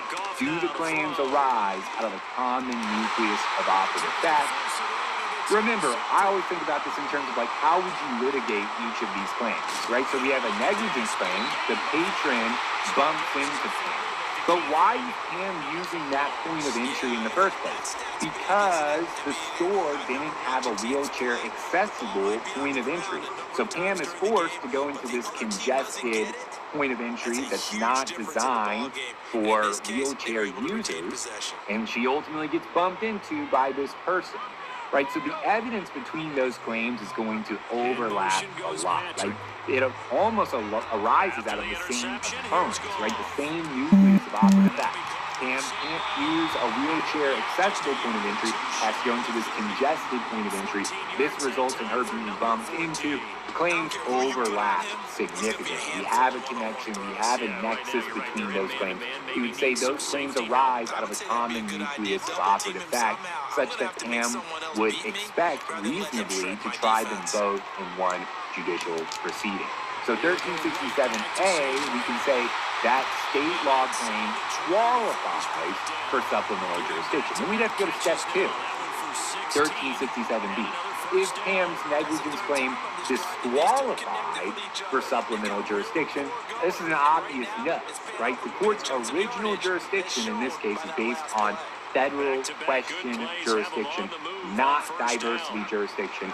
Therefore, section 1367B does not apply. We just totally skip it.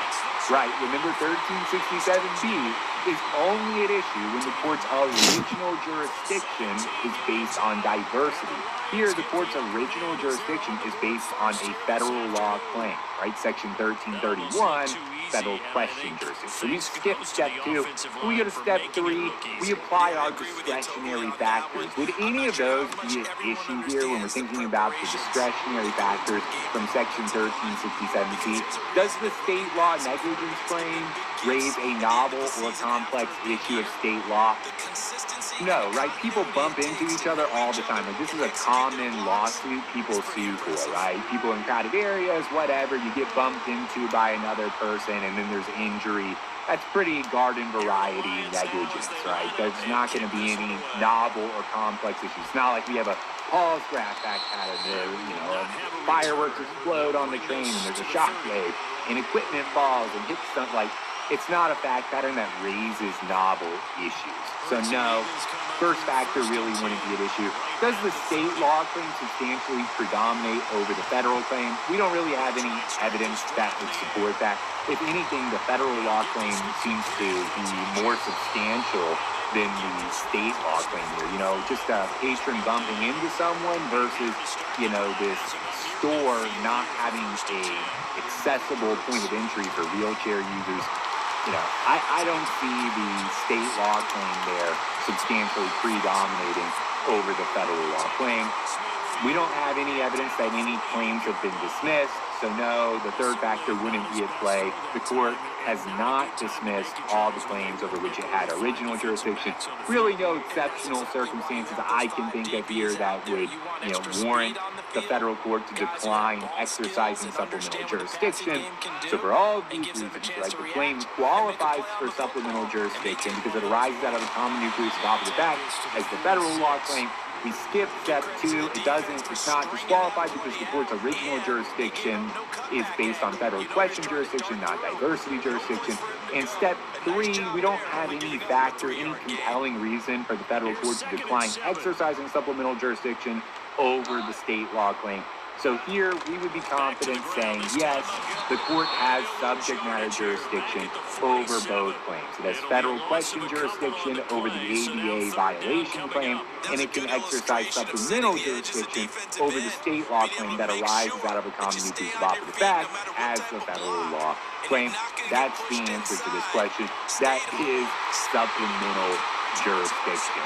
So from here, I hope that makes sense of supplemental jurisdiction. From here, we can move on to our final way that a federal court obtains subject matter jurisdiction over a case, and that's going to be removal. But until then, I wish you guys all the absolute best, and I'll see you at our next lesson. Usually play a pretty decent game. Other quarterbacks, they have a hard time getting past it and often put the ball up for grabs the rest of the ball game. I am Patrick Morley. I'm an adjunct faculty member for the Center for Public Safety. Today we're going to be talking about Section 1983 lawsuits in a nutshell. In Section 1983 lawsuits, it's actually short for 42 USC Section 1983. And this is the federal statute that's commonly used by plaintiffs and plaintiffs' attorneys to sue the government, to sue the police. And the elements of a Section 1983 lawsuit are a person who, under the color of law, deprives someone of their constitutional rights. So there's 4 elements. 1, you have to have a person. Sometimes that person is an individual police officer, an individual government official. For Section 1983, a person can also be an agency, a police department, or it can actually be an entire jurisdiction, the city of Los Angeles, the city of Chicago. And the second element that needs to be met is under the color of law. So in other words, it has to be part of this government official's official duties. Person under color of law. The third element is that someone has to be deprived. There has to be some type of violation, some type of wrong that's alleged by the plaintiff's attorney. And the fourth element is that it must involve deprivation of a constitutional right. If there's no constitutional claim, this is not a Section 1983 lawsuit. Section 1983 lawsuits, for the most part, not always, but for the most part, are litigated in federal court. This is what separates the constitutional rights, separates your normal civil lawsuit from a federal Section 1983 civil lawsuit. So let's examine what types of constitutional violations are the police frequently going to be alleged to have violated. What type of constitutional rights are the police going to get sued over? There's got to be some type of constitutional right asserted. One is the First Amendment. you'll see the police accused of violating the First Amendment in freedom of speech cases, freedom of association cases. This is when the police will get sued, and the allegation is profiling. In a protest-type situation where arrests are made and a lawsuit files, a big assertion will be that the police violated this group's First Amendment rights. Another amendment that the police will commonly get accused of violating is going to be the Fourth Amendment. Fourth Amendment, as we know, deals with search and seizure. So this would be an allegation of an illegal search or an illegal seizure, a false arrest, an arrest without probable cause. Another common amendment that the police will get accused of violating is the Fifth Amendment. This deals with one's right not to incriminate themselves, a violation of Miranda rights. It will often deal with people who are people who confess are convicted of a crime and later sue the police. This will be an allegation of a coerced confession. Another amendment that the police will commonly be accused of violating is the Sixth Amendment. This deals with the people's right to counsel. It deals with the Speedy Trial Act. And another common amendment, another common constitutional violation that the police will be accused will be the Eighth Amendment. This deals with cruel and unusual punishment. This is claims of excessive force.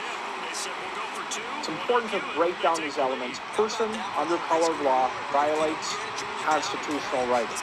So if a police officer is completely off duty, not working, gets into an argument with his neighbor over the length of the neighbor's grass, and he gets into a fight, the neighbor ends up suing. He is not acting in his official capacity. He's not acting under the color of law. There's no constitutional violation. Federal court would not have jurisdiction. If he strikes this person and this person becomes a plaintiff and sues them, they would not be suing in federal court. Likewise, if a police officer were driving while he is on duty, and he was driving negligently, he wasn't paying attention to a stop sign, wasn't paying attention to a stoplight, gets into an accident. The police officer may be liable, the department may be liable, but it's not a Section 1983 lawsuit. It doesn't belong in federal court. There's no constitutional violation. It will be a common plaintiff's attorney strategy to make it about the police, though, to make it about the government.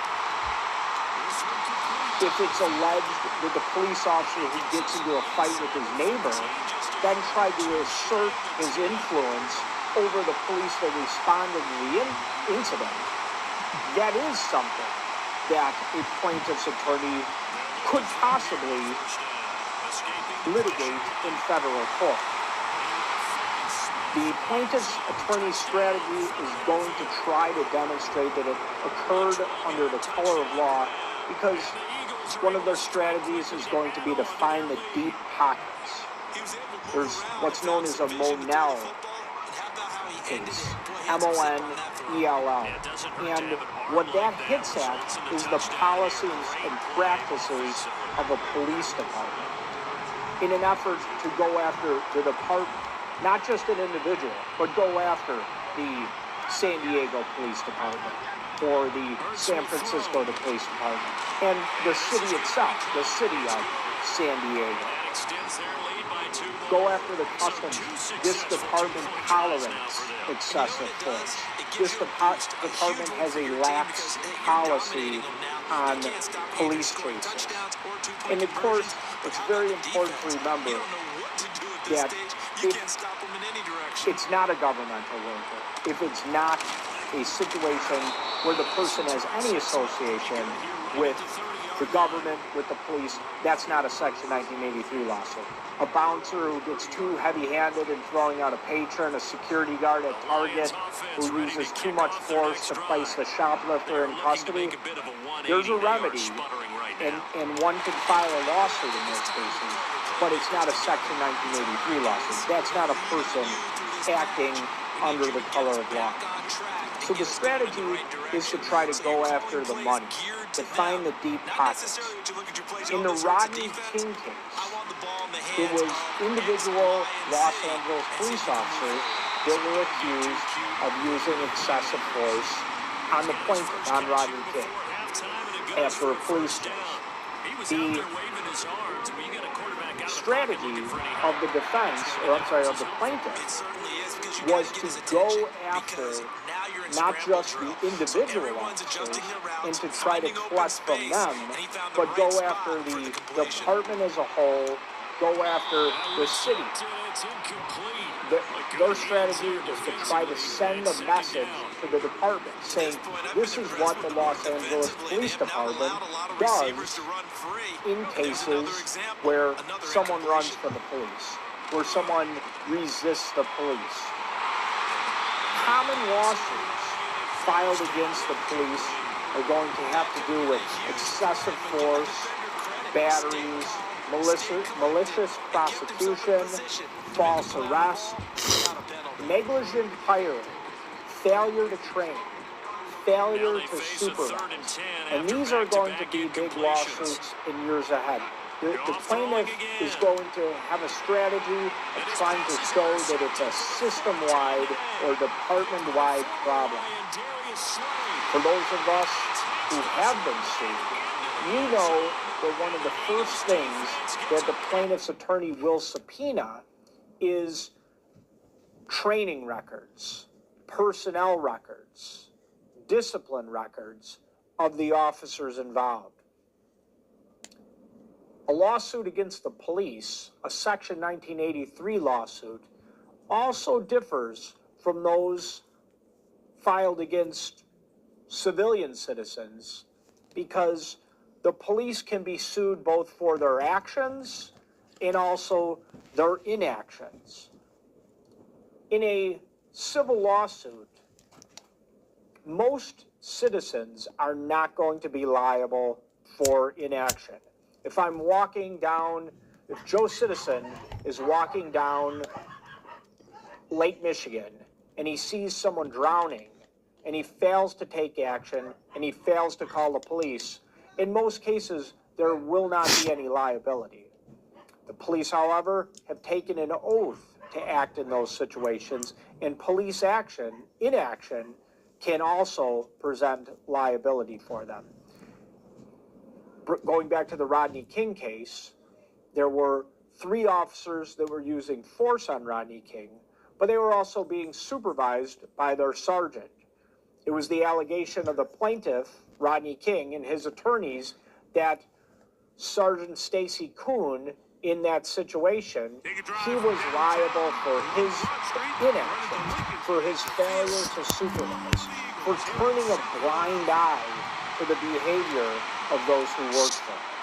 Section 1983 originated in 1871, and it was originally called the Civil Rights Act of 1871. It was nicknamed the Ku Klux Klan Act, and it was originally designed to protect United States citizens that were former slaves and now were freed citizens, and it was designed to protect them from persons who worked for the government who sought to deprive them of their constitutional rights. And it just wasn't used all that often. Between 1871 to 1960, it was used about 36 times. In 1960, some attorneys figured out it was a very effective way to sue the police, and ever since then, it's become, over the course of time, the primary tool under which plaintiffs' attorneys sue the police. Many police have expressed frustration at the amount of lawsuits that settle. And Section 1983 lawsuits differ from your normal lawsuit. They differ from criminal cases, which most police are used to dealing with. As we know, in a civil lawsuit, the burden of proof is much lower. It's preponderance of evidence. So whoever is 50.1% correct, as opposed to the much higher burden of proof in a criminal case, beyond a reasonable doubt. And there's also the possibility for a large amount of lawyers' fees being awarded in a Section 1983 lawsuit. So your typical lawsuit, if I'm walking outside in the hallway, I slip, I fall, tonight I'm watching TV, I watch a commercial for 1-800-LAWYERS, I decide they're the attorneys for me, I call them up, I meet with them, I may reach some type of agreement where I pay them somewhere between 25 to 40%, usually about a third, for them to handle my case. In a Section 1983 lawsuit, the way the laws have developed, the winning party gets what are termed reasonable lawyers' fees. So the prevailing party not only gets the damages awarded, but they also get attorney's fees.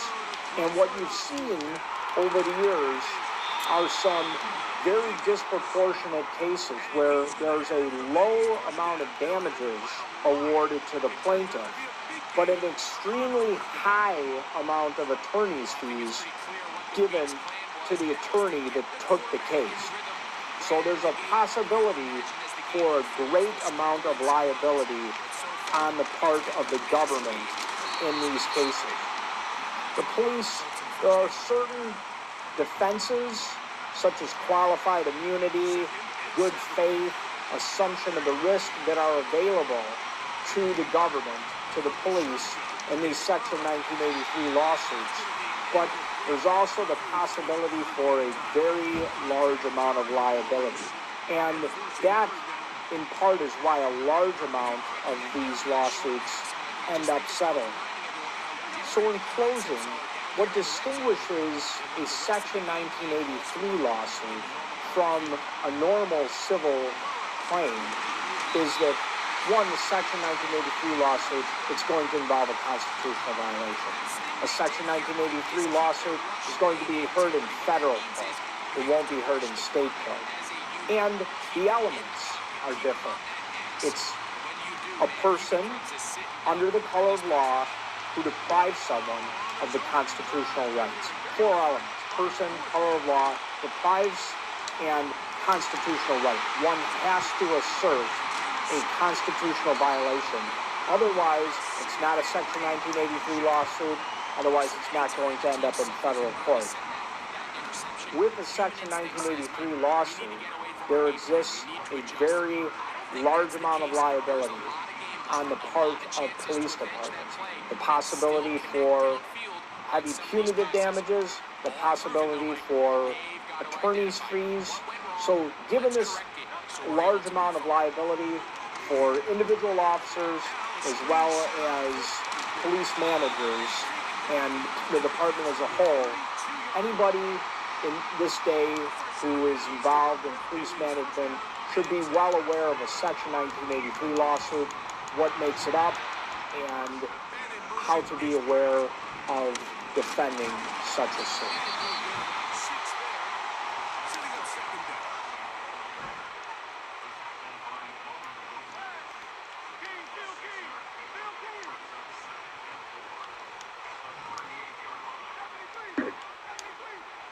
Thank you, Daniel. Welcome, everybody, to a civil rights case against the police. Actions attorneys take before filing the complaint of law. Today is June 4th, 2020, and I am David Lichtschultz. I'm in the surreal setting of my home to provide this webinar, participate in the webinar with you. And I'm staring at a wall. I cannot guarantee that a child will not pop up from his homeschooling and appear in the background. I can promise, however, that nobody naked will be running behind me, as I fear is happening across the world in this day and age of Zoom. First, I want to thank our generous sponsors, Illinois Legal Aid Online, the Chicago Bar Association, Civil Rights Committee, and First Defense Legal Aid. In particular, I want to thank Daniel Masalia of First Defense, Marcin Gulick, and Amy Clark of Illinois Legal Aid Online, and Jeff Brosich of the Chicago Bar Association's Civil Rights Committee. Thank you very much for your extra attention, ladies and gentlemen. The agenda, I think we have it in front of you in your materials and on the screen. You know what happens when a lawyer starts speaking. Schedules get thrown out the window. I will do my best to adhere to this schedule and keep things moving. So to begin with, part of why this was an interesting subject for me to address in a webinar is that I find early investigations, pre-litigation investigations, to be fun and enormously effective. And I'm not bragging on this slide. I literally have won cases simply because of discoveries that I've made before I ever filed suit. It might have been a vital witness that nobody knew about. It might have been a videotape from a store shop camera that nobody bothered sending a letter of reservation to and obtaining. And it might be an officer's disciplinary history, either generally or a particular incident within the history that might be related directly or indirectly to your defendants. A disclaimer, I am not the guy who gives all letter law A through Z. I consider myself a color commentator today. My presentation is not designed to be an exhaustive list of all pre-litigation actions. Instead, I'm sharing my considerations of various actions that I take on a regular basis. Most importantly, every case requires its own elements, its own actions. Let's begin with the initial client communications and meetings. Building trust.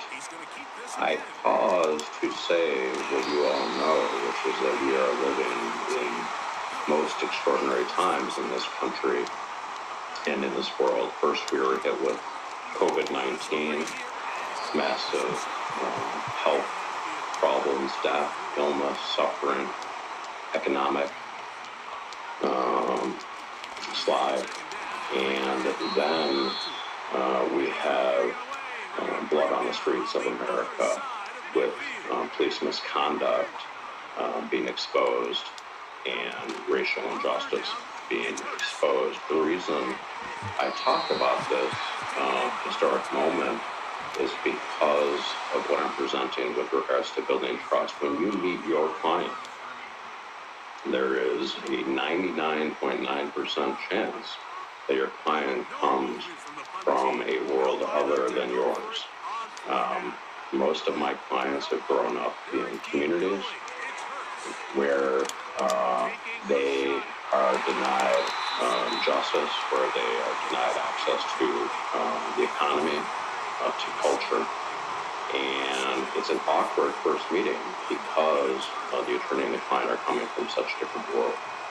My recommendation to you, as soon as you meet with a potential client, is to spend time with them on the phone. When you first meet, get to know them. Learn about their life history, their family history. Share some of your experiences.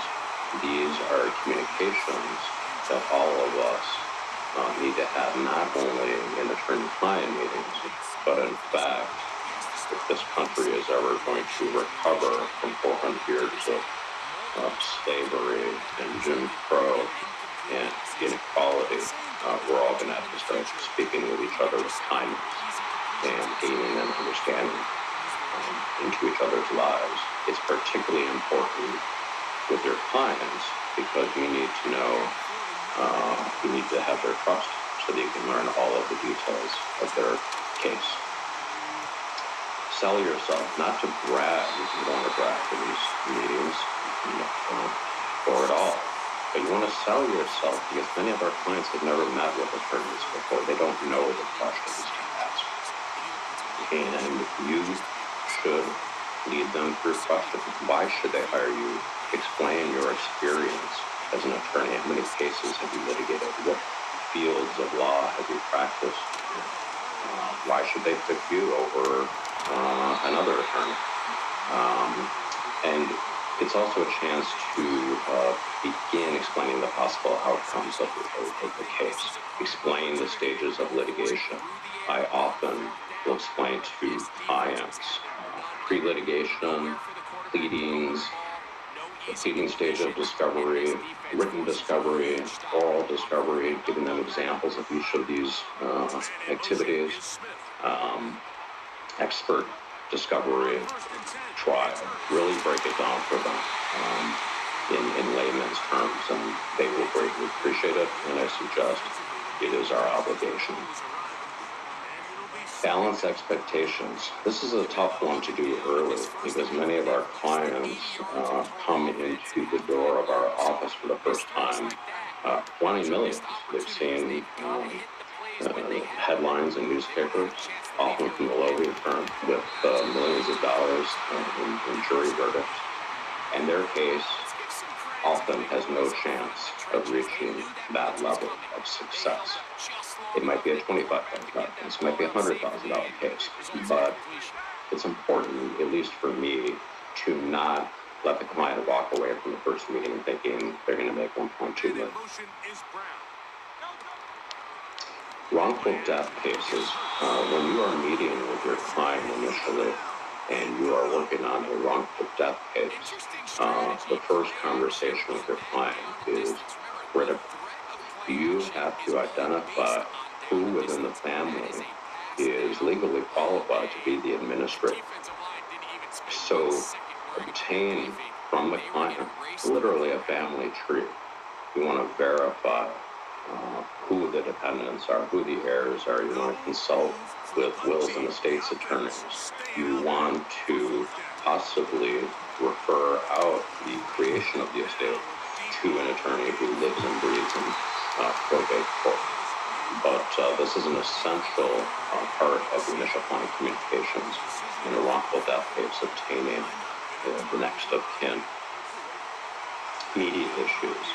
You might have a case, as many of our cases have media interest, and it's very important to convey to the client immediately to have no contact whatsoever with the journalist. If the journalist calls, you simply instruct your client to give your name and your telephone number to the journalist. And if this is a media case, you must create a media strategy so that you are out in front of any media coverage. Lastly, not everybody's going to do this, and I'm not saying you should, but I like maintaining the important line of communication with my clients by giving them my cell phone number. It is draining at times, but the benefits of the client knowing that they can reach out to you at any time is enormously helpful. Similarly, you might need to reach your client sometime without speaking with a witness, and you want to have those clear lines of communication open. Next, the retainer agreement and release of medical information. Fairness, once again, as you know, the standard attorney-client agreement is packed with legalese. I have often seen attorneys sit down with clients, throw the retainer agreement to the client, give them a brief summary, perhaps in 3 words. The client signs it, gets a copy, and that's the end of the signing process. And I find that to be unfair. I believe that fairness with regards to the retainer agreement means explaining every element, every detail of the agreement. Explaining attorney's fees. If you have a referring attorney, inform the client, as you must under the rules. Explain to them exactly what percentage the lead attorney is getting and what percentage the referring attorney is getting. If there are attorney's liens, which there most likely will be in a excessive force case, explain to the client that a lot of money will be grabbed from their ultimate settlement, and you want to point out to them the legal obligations that you have in the retainer agreement for the payment of attorney's liens and medical bills. Costs. Most of us are advancing the costs of litigation. We want to make sure that our clients understand that they are paying costs back to you at the end of the case. I often go as far as explaining the one-third fractions that often come up in litigation settlements, which is where 1/3 of the settlement goes to the client, 1/3 to the attorneys, and 1/3 to medical providers. It doesn't always work out that way, but I bring it up early just so the client can begin to understand the financial arrangements. Lastly, on the retainer agreement and medical information forms, the medical information itself. If there is any sign of injury, whether it's a physical injury, or if your client expresses complaints of psychological injuries and they are going to seek therapy, get a HIPAA-compliant authorization signed by your client at that very first meeting. So before I go on to the investigation itself, I just want to summarize. Go meet with a client. Jump in your car. It can really pay off. I had a case that I signed up about a year ago in Wisconsin, and I knew it was going to be a substantial case. I knew that there were going to be other lawyers involved trying to get this case. And I jumped in my car and I drove to Wisconsin at a moment's notice, and I met with the entire family. Now, it was a wrongful death case, and I sat with 6 or 7 family members. I wasn't sure exactly who was going to be the proper administrator. I signed everybody up to the agreement, and I explained to them I might modify the retainer agreement down the road, but that I needed all of their signatures at this point in time. I've had cases from downstate Illinois where I received a client who lives maybe 5 hours away. I'd made a deal with them. Let's meet halfway. I once drove to Lincoln, Illinois, and a great cafe in Lincoln that could have held its own in Chicago. Met with a client. They really appreciated my effort. So get out there and spend time with your client and explain everything that they need to know about their case. A diligent investigation. This is the most important part of today's presentation, and I think that I'm already behind schedule. So let's move quickly. First of all, why conduct a diligent investigation? First of all, it's required. We have to. Pursuant to federal rules and in state court, state rules of civil procedure, you are required to investigate the facts and the law before you put your signature on any complaint. You can be sanctioned if you fail to investigate. So required, always a good motivator. Second, if you are pursuing any preliminary injunctive relief, you cannot start your investigation as you walk to court with injunctive relief. You're going to have to put a lot of effort and work in obtaining key facts and law before you walk into the courtroom. The investigation may inform you what jurisdiction you're going to file in state or federal court. And in certain cases, such as in a prison litigation case, if you're suing a doctor at a prison, you might want to, as part of the investigation, retain an expert witness, a medical expert who can give you the to injury, the proper treatment, what treatment was denied, what standard of care was breached. And, if you're going to hire an expert at some point in time in a case, I recommend you retain them early and get them working for you. I have probably about 2 respondents in discovery cases in 20 years, but I did one about a year ago. It was extremely helpful. I had a number of John Doe defendants, and I just decided to, instead of just naming John Does in federal court, I decided to file in state court, identify the proper defendants. I was able to actually accidentally obtain some other information that was served up in this respondent in discovery case, and it was very useful. Order medical records immediately.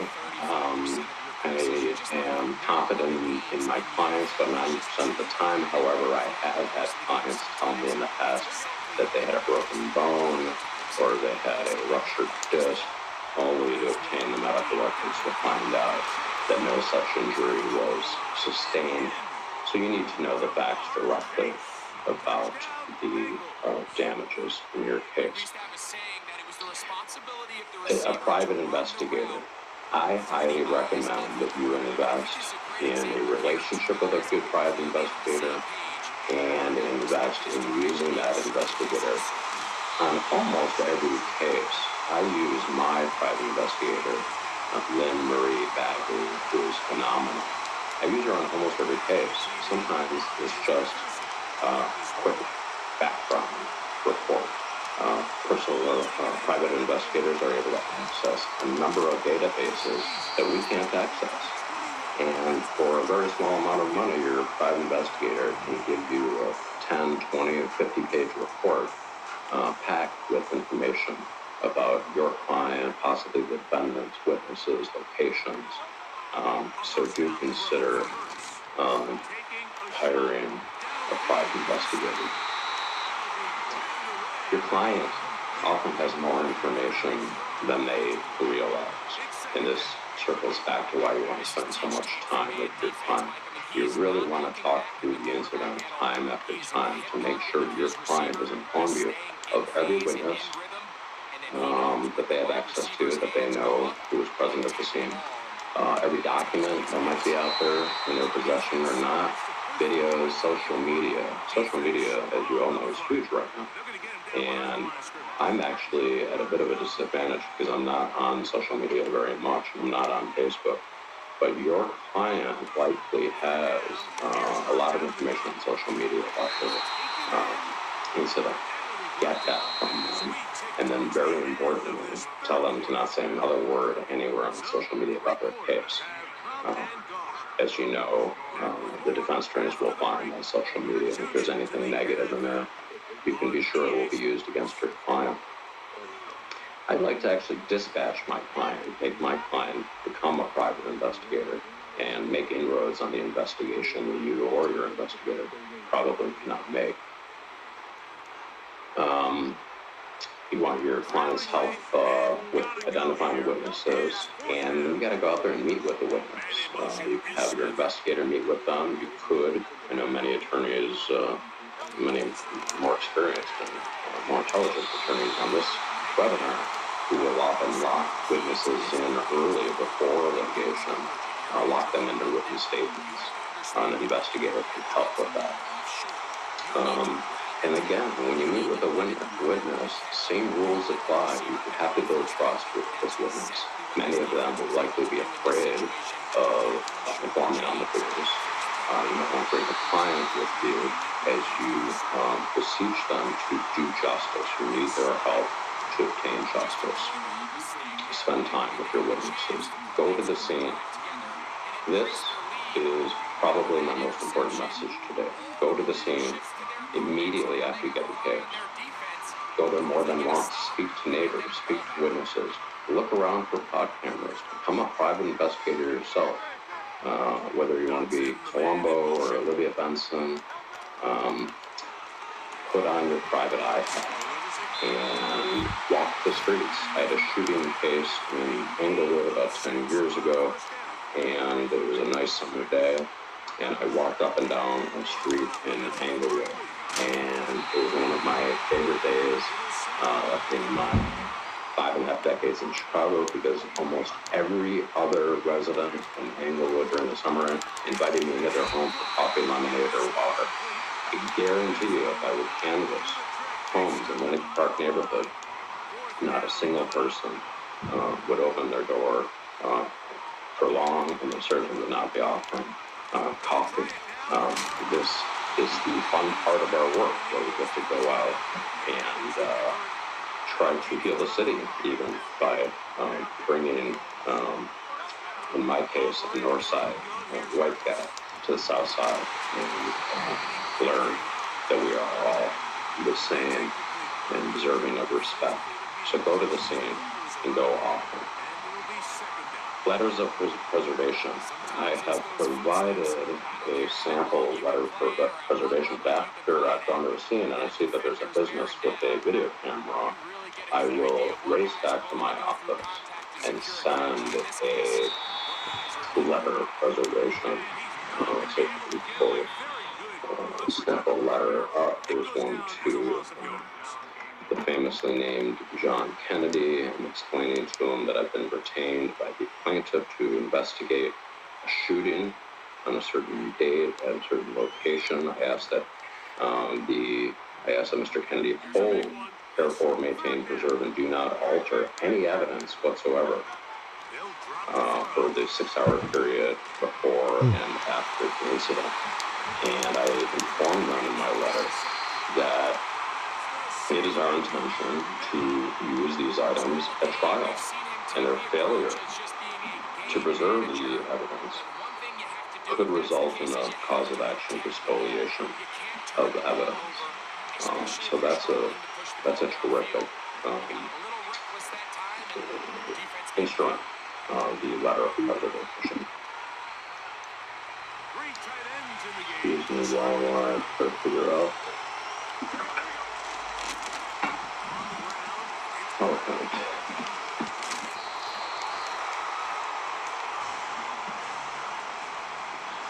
Okay, so next we have why is an investigation important? Well, in many cases, this was an issue on the NTAP listserv last couple of days ago.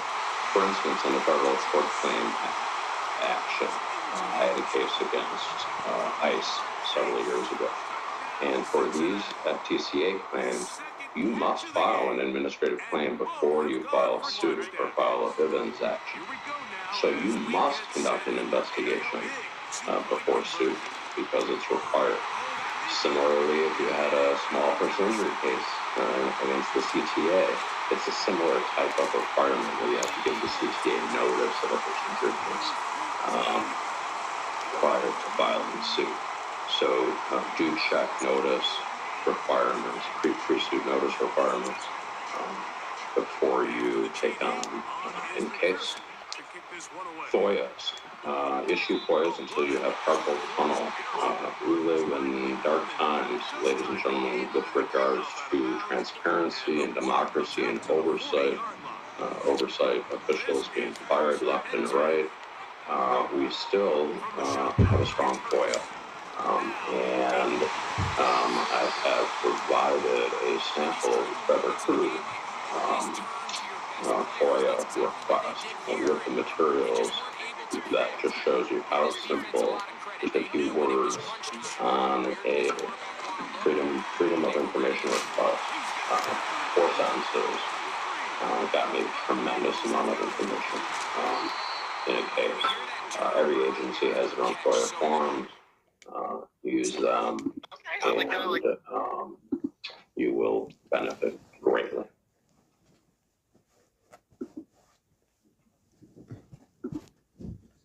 I'll be better at PowerPoint for my next webinar, I promise.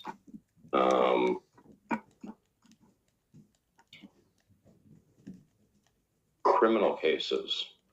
It is extremely helpful when you sign up a case to go to 26th and Cal or documents are now accessible online for state court in Cook County.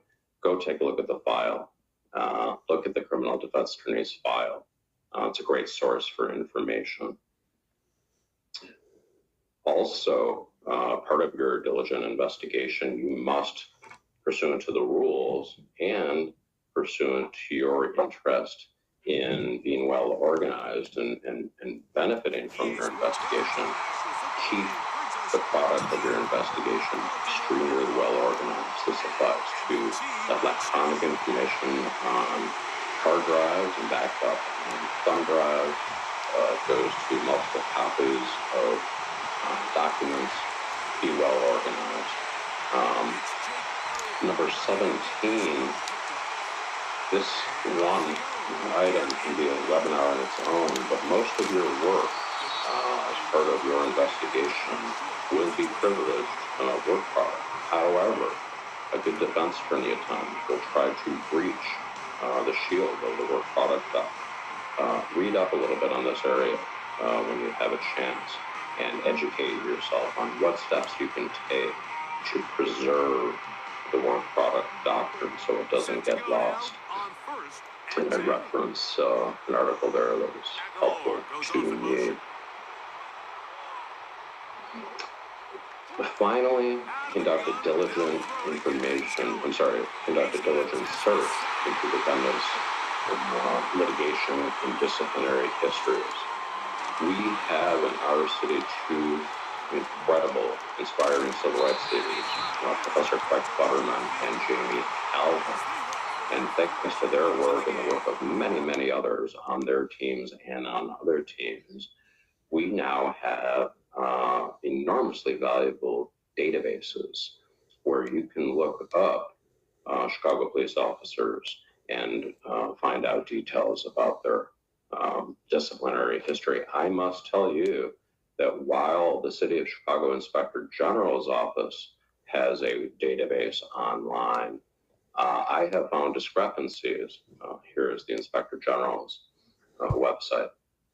I have found that the Invisible Institute's Citizens Police Data Project, their database is often more accurate than the city's. And that's a phenomenal accomplishment and a great access, great tool for us as we litigate. So that concludes diligent investigation, and I believe I'm doing pretty well on time. I will, if I end early, I will likely just expand the question and answer discussion format. Identifying proper defendants. I was pretty good about not losing sleep over statutes of limitations. Just a basic fact that an incident took place on June 1st, 2020.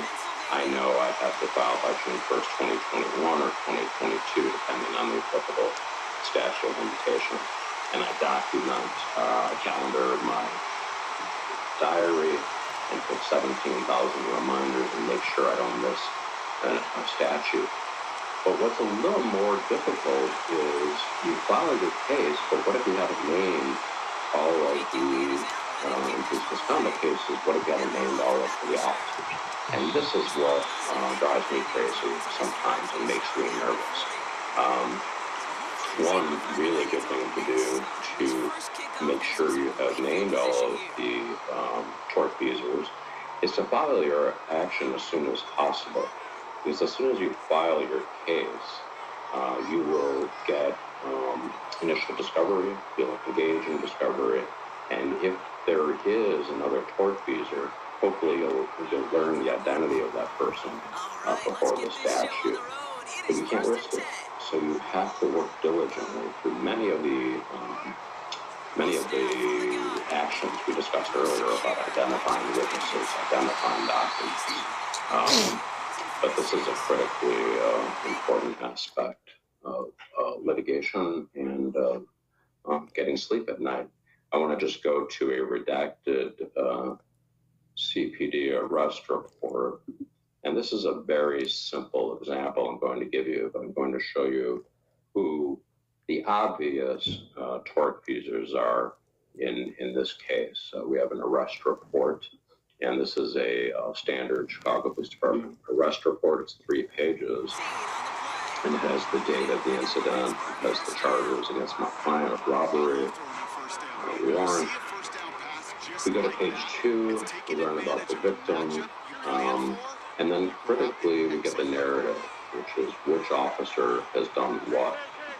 Officers will often describe most of their conduct and who was involved. They may not say exactly what was done, but they'll say what officers were present. In the narrative, you want to be very careful, making sure you obtain all the names from the narrative. Critically, on page 3, you have a testing officer, and then you have 2 arresting officers. If your client tells you that there were 2 officers present at the scene who falsely arrested her, these are your 2 officers, Jay War and Don Giovanni. So life is never quite this simple, though. The identities of tortfeasors can often be a much more complicated task than the simple case I demonstrated. These are the type of games he's counted on to get when they're available. Unfortunately, we had tremendous vision to see the scene and get through it before that window could close.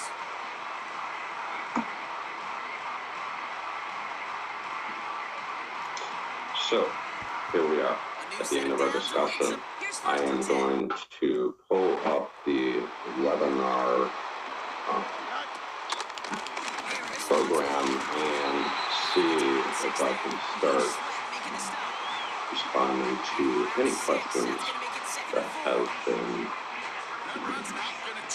raised at this time. If you average over 5 yards a run, you could be a Pro Bowler.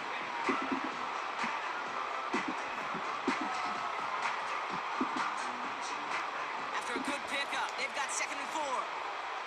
I'm actually having trouble, reach out to my organizers, I'm having trouble reading any questions that have been posted. It might be because no questions have been posted yet. I can actually read some of it if you can't find them. They should be in the questions tab, but I can read some of them that have been submitted. You guys can keep asking questions as we're answering them. One of them, Timothy Black asks, is there a good database of experts to choose from, or is a quick Google search the best way to choose an expert? My recommendation on experts is to utilize listserv, the NPAP listserv, and to utilize our amazing civil rights community here in Chicago to inform you on what experts to use and, importantly, what experts not to use. I am not a fan of going through those books of 300 pages of experts in various fields. I'm not a fan necessarily of using the various companies that facilitate experts. I like to obtain experts from my colleagues, and I like to obtain experts through case law that I have read over the years, which experts have been effective.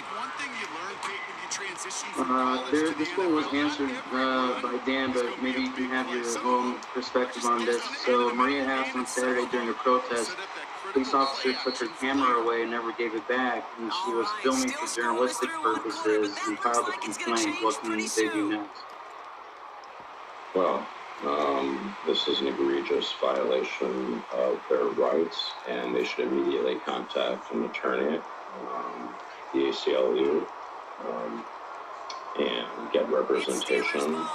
There's a slippery slope right now going on of attacks on journalists, and the only way to reverse that is to stand up and fight. So this person needs a lawyer. I volunteer if they have, if they're not able to find some. An audience member is also asking if they can get a copy of this presentation as well. I think, Dan, we can share that out after the presentation.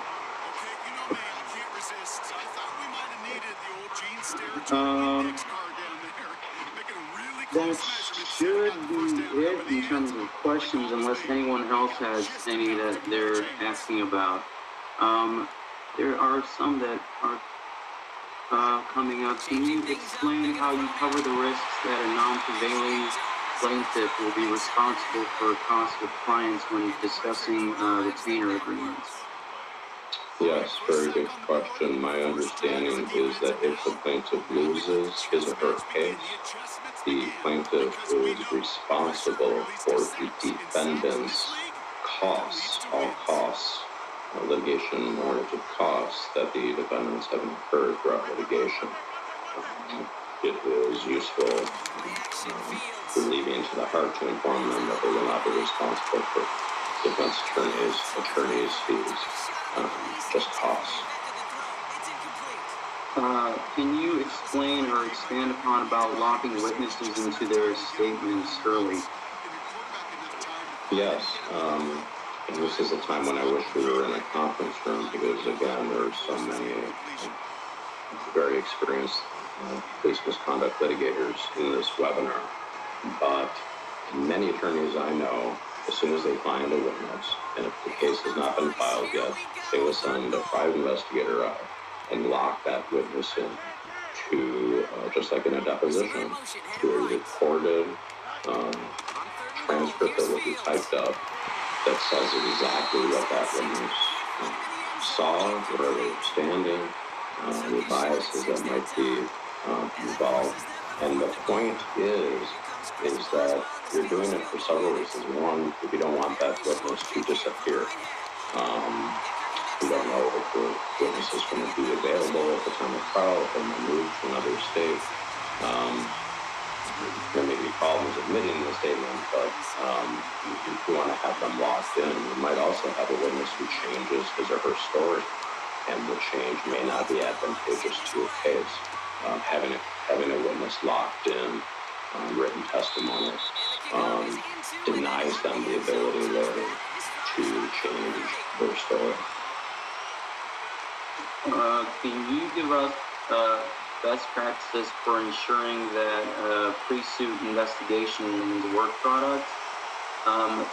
Some have a basic understanding of the doctrine, but what steps do you take?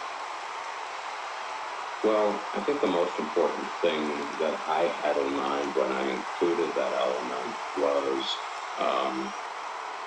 for instance, if you meet with a witness, and I told you earlier that there are advantages to having your client with you, but you have to be careful when you're speaking with your client in front of the witness. You have lost attorney-client privilege. Same goes for distribution of reports. Talking about reports that you've uncovered.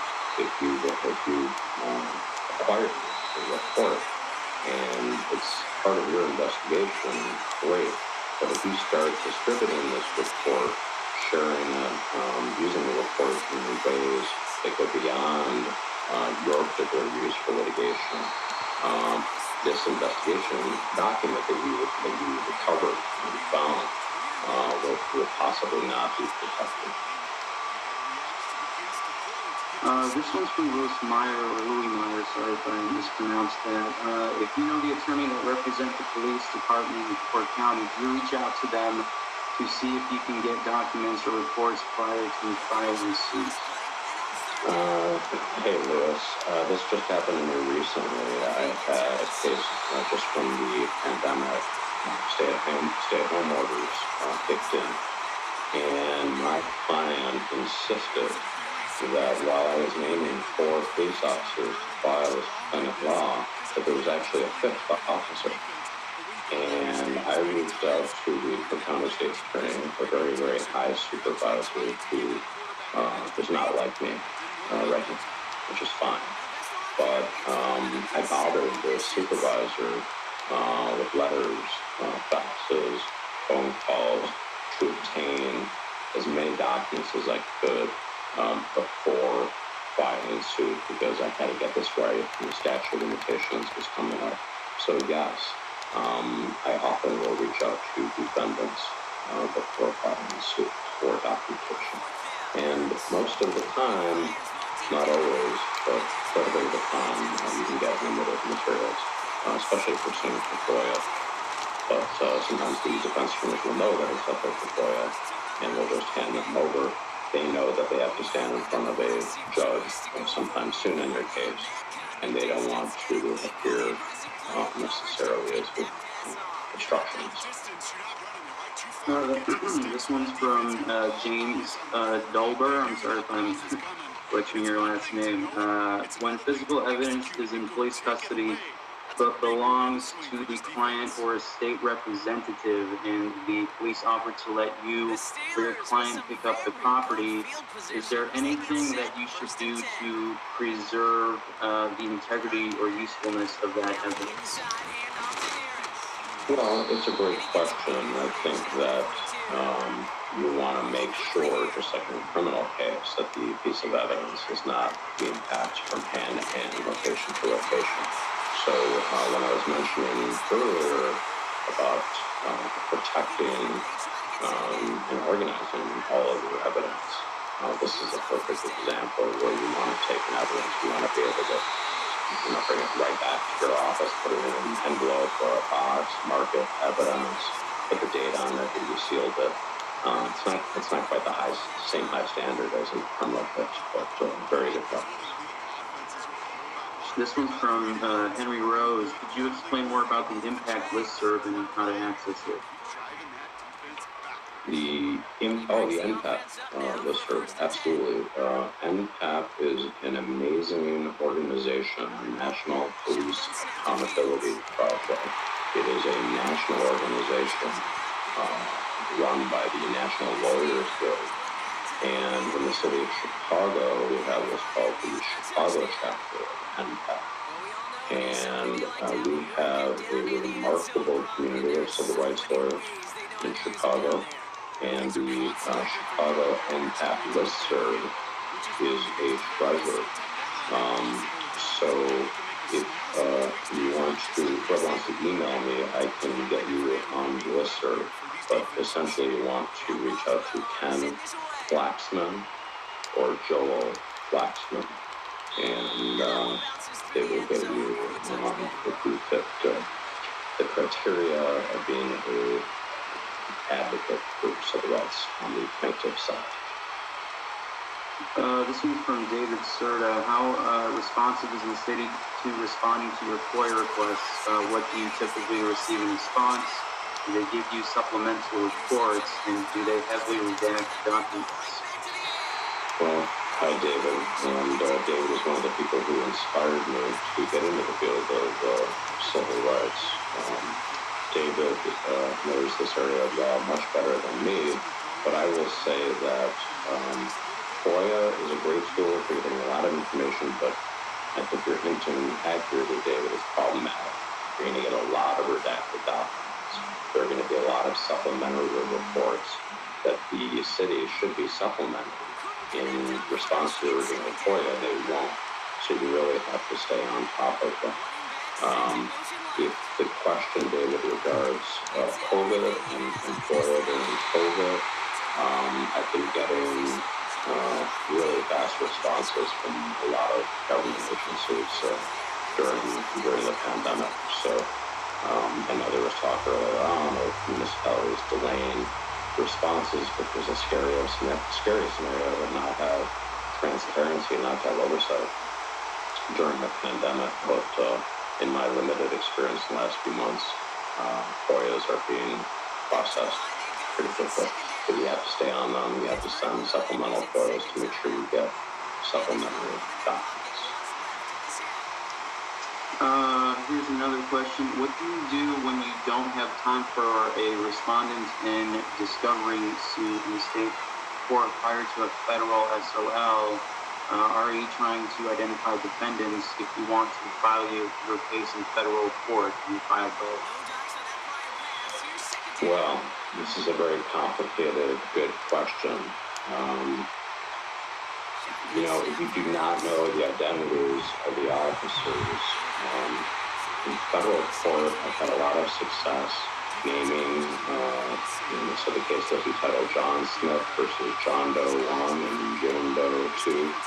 And you file a complaint, and then you immediately file an emergency motion to compel limited discovery to obtain every shred of paper, every piece of evidence necessary so we can name the tortfeasors.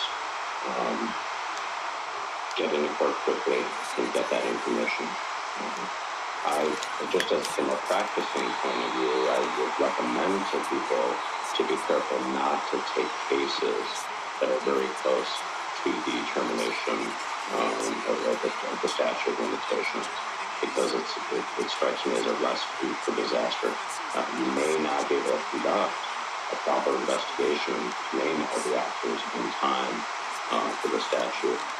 If you do want to take the case anyway, I would absolutely put a clause in your attorney-client agreement and have your client initial that paragraph saying that you warn them that by coming onto the case so late, you may not be able to identify all tortfeasors to get them to sign up. But I usually won't take the case in the last 3 months of the 2-year statute rather than your statute. This one asks, what are the ethical issues when a potential turns into a potential defendant?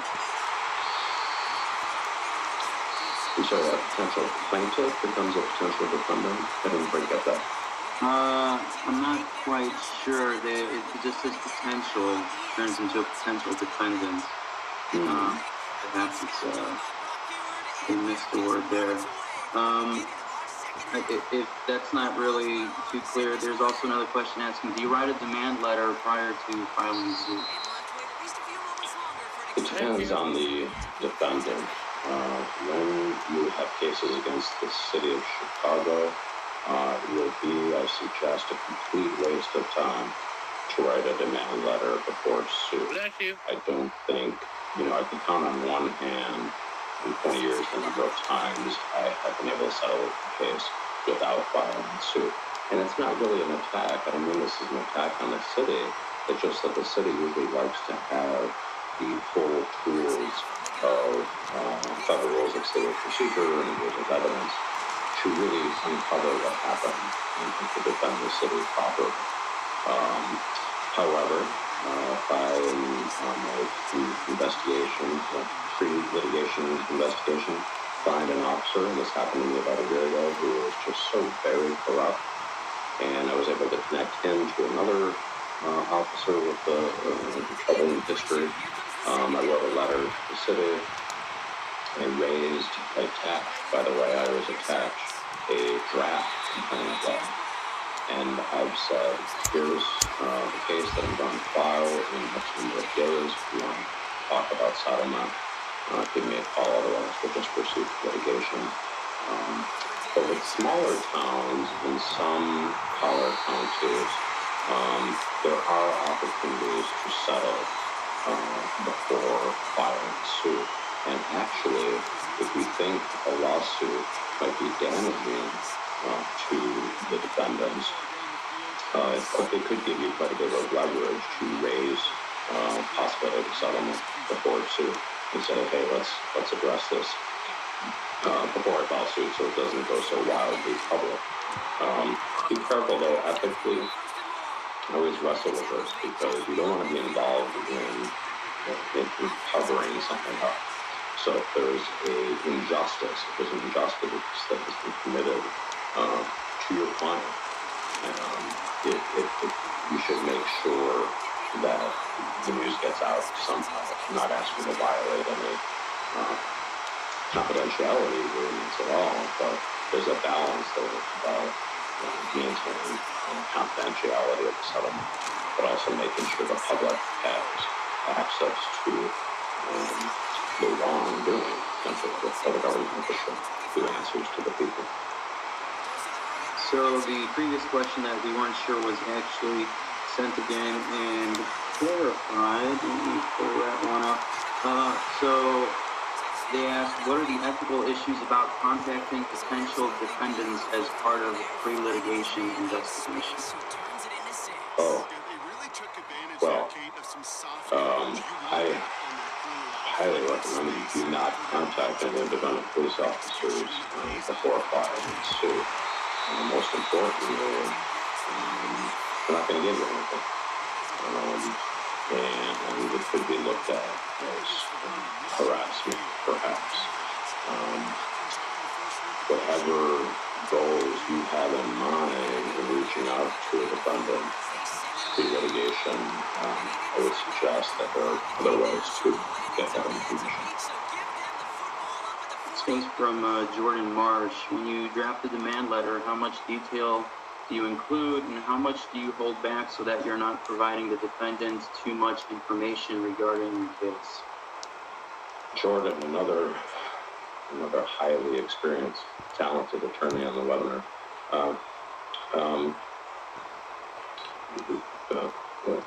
Could you read back the question? I just want to hear one thing again. Sure. When you draft a demand letter, how much detail do you include and how much do you hold back so that you're not providing the defendant too much information regarding your case? Yeah, it was the holdback part that I thought was in there. You know, Jordan, probably like I used to do when we were on the other side of the aisle, I often just called defense counsel and asked them what they want. Do they want a 2-sentence letter with the demand, or do they want a 3-page letter outlining all of the details of the facts and liability and damages? And sometimes the defense attorney will say, well, I just need a 1-line. No. Another defense attorney might say, well, I've got to go to my county board and convince them. So our own work, put as much information in the letter that will help me help you. You have to be a little careful of that, not to give away too many gems in case the case does not settle. But I usually go by defense attorney's guidance, and most of them will tell you what they need. This one asks, any general tips for dealing with press early in a case, particularly while your access to evidence might be limited or your plaintiff deceased? This question could include client management. Well, the media is at times a very helpful ally to a plaintiff's attorney. If you're having trouble getting information and documentation, there are advantages to taking a story public and watch your phone start ringing with calls from witnesses who's read the. There are advantages at times to bringing the media involved. I'm not really a big media practitioner. I certainly have had stories written up about my cases. I've certainly had some TV broadcast news about my cases.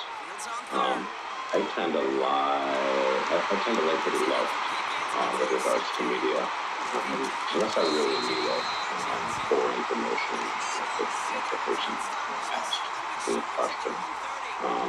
Or, going back to my earlier point, if there's public interest at issue. For instance, when I was prosecuting these recent police officers, Elizondo and Salgado, who turns out were running a drug conspiracy operation themselves, when I had clients who were directly wronged by these officers, I felt it was in the public interest to go to the media. So it's really an individual call, case by case. There are books, volumes, books, articles written about media and litigation. Very useful to read about this issue and see how the media can help you and how it can hurt you. This one's not a question, more of a compliment. She said, Caroline said she's not a lawyer, just interested in civil rights, but this was helpful even for her as a layperson, so she just wanted to thank you for that. This question asks, do you address tax issues up front in all cases? Sorry, can you repeat that? Do you address tax issues up front in all cases? So this is a hot issue. Our plaintiffs are taxes on proceeds. And I take an approach where I run and hide. I put on my retainer agreement and put on my settlement statement at the end of the case that I am not capable and I am not going to give any tax advice to my client. This is a really difficult area of law. It used to be kind of a straightforward injury, physical injury, or psychological injury from an excessive force case or false arrest case. It was kind of likely that you would not be taxed because it's compensation for a physical or emotional injury. But that formula no longer applies. The IRS code is highly detailed, and I just believe that the answer is too case specific, case to case. So I just tell my clients to consult with, their CPA. Okay. I think that does it for questions. David, do you have? Oh, hold on. There's another one that popped up. Do you ever seek third-party? I believe it's financing of your cases. I wish I could say yes, but no, I usually don't. But I'm just a sole practitioner, not worried about getting into that. However, I could see the need, if you have a really good prison litigation case for denial of medical care, and you really need a doctor's affidavit to prove medical negligence, as well as the greater Section 1983 denial of medical care. It's expensive, and if you have to take a loan for that, just be careful of the interest rates, because lawyers can be subjected to some of these outrageous interest rates that a lot of plaintiffs get when they get loans on their litigation, upwards of 30, 40, 50% interest rates. So go carefully on the borrowing, but I can certainly see it having value. Okay. David, do you have any closing thoughts or statements before we? I do. As we live in such a difficult time in our country's history, I just wanted to send everybody off with some touchy-feely remarks. Thank you very much for listening. Thank you for doing justice in whatever work you do as a lawyer or a non-lawyer. Please stay healthy and safe during this time of pandemic and demonstrations, and keep other people safe also. It's a lifelong responsibility to keep other people safe, but especially now with regards to wearing masks, not just for your own health, but for others.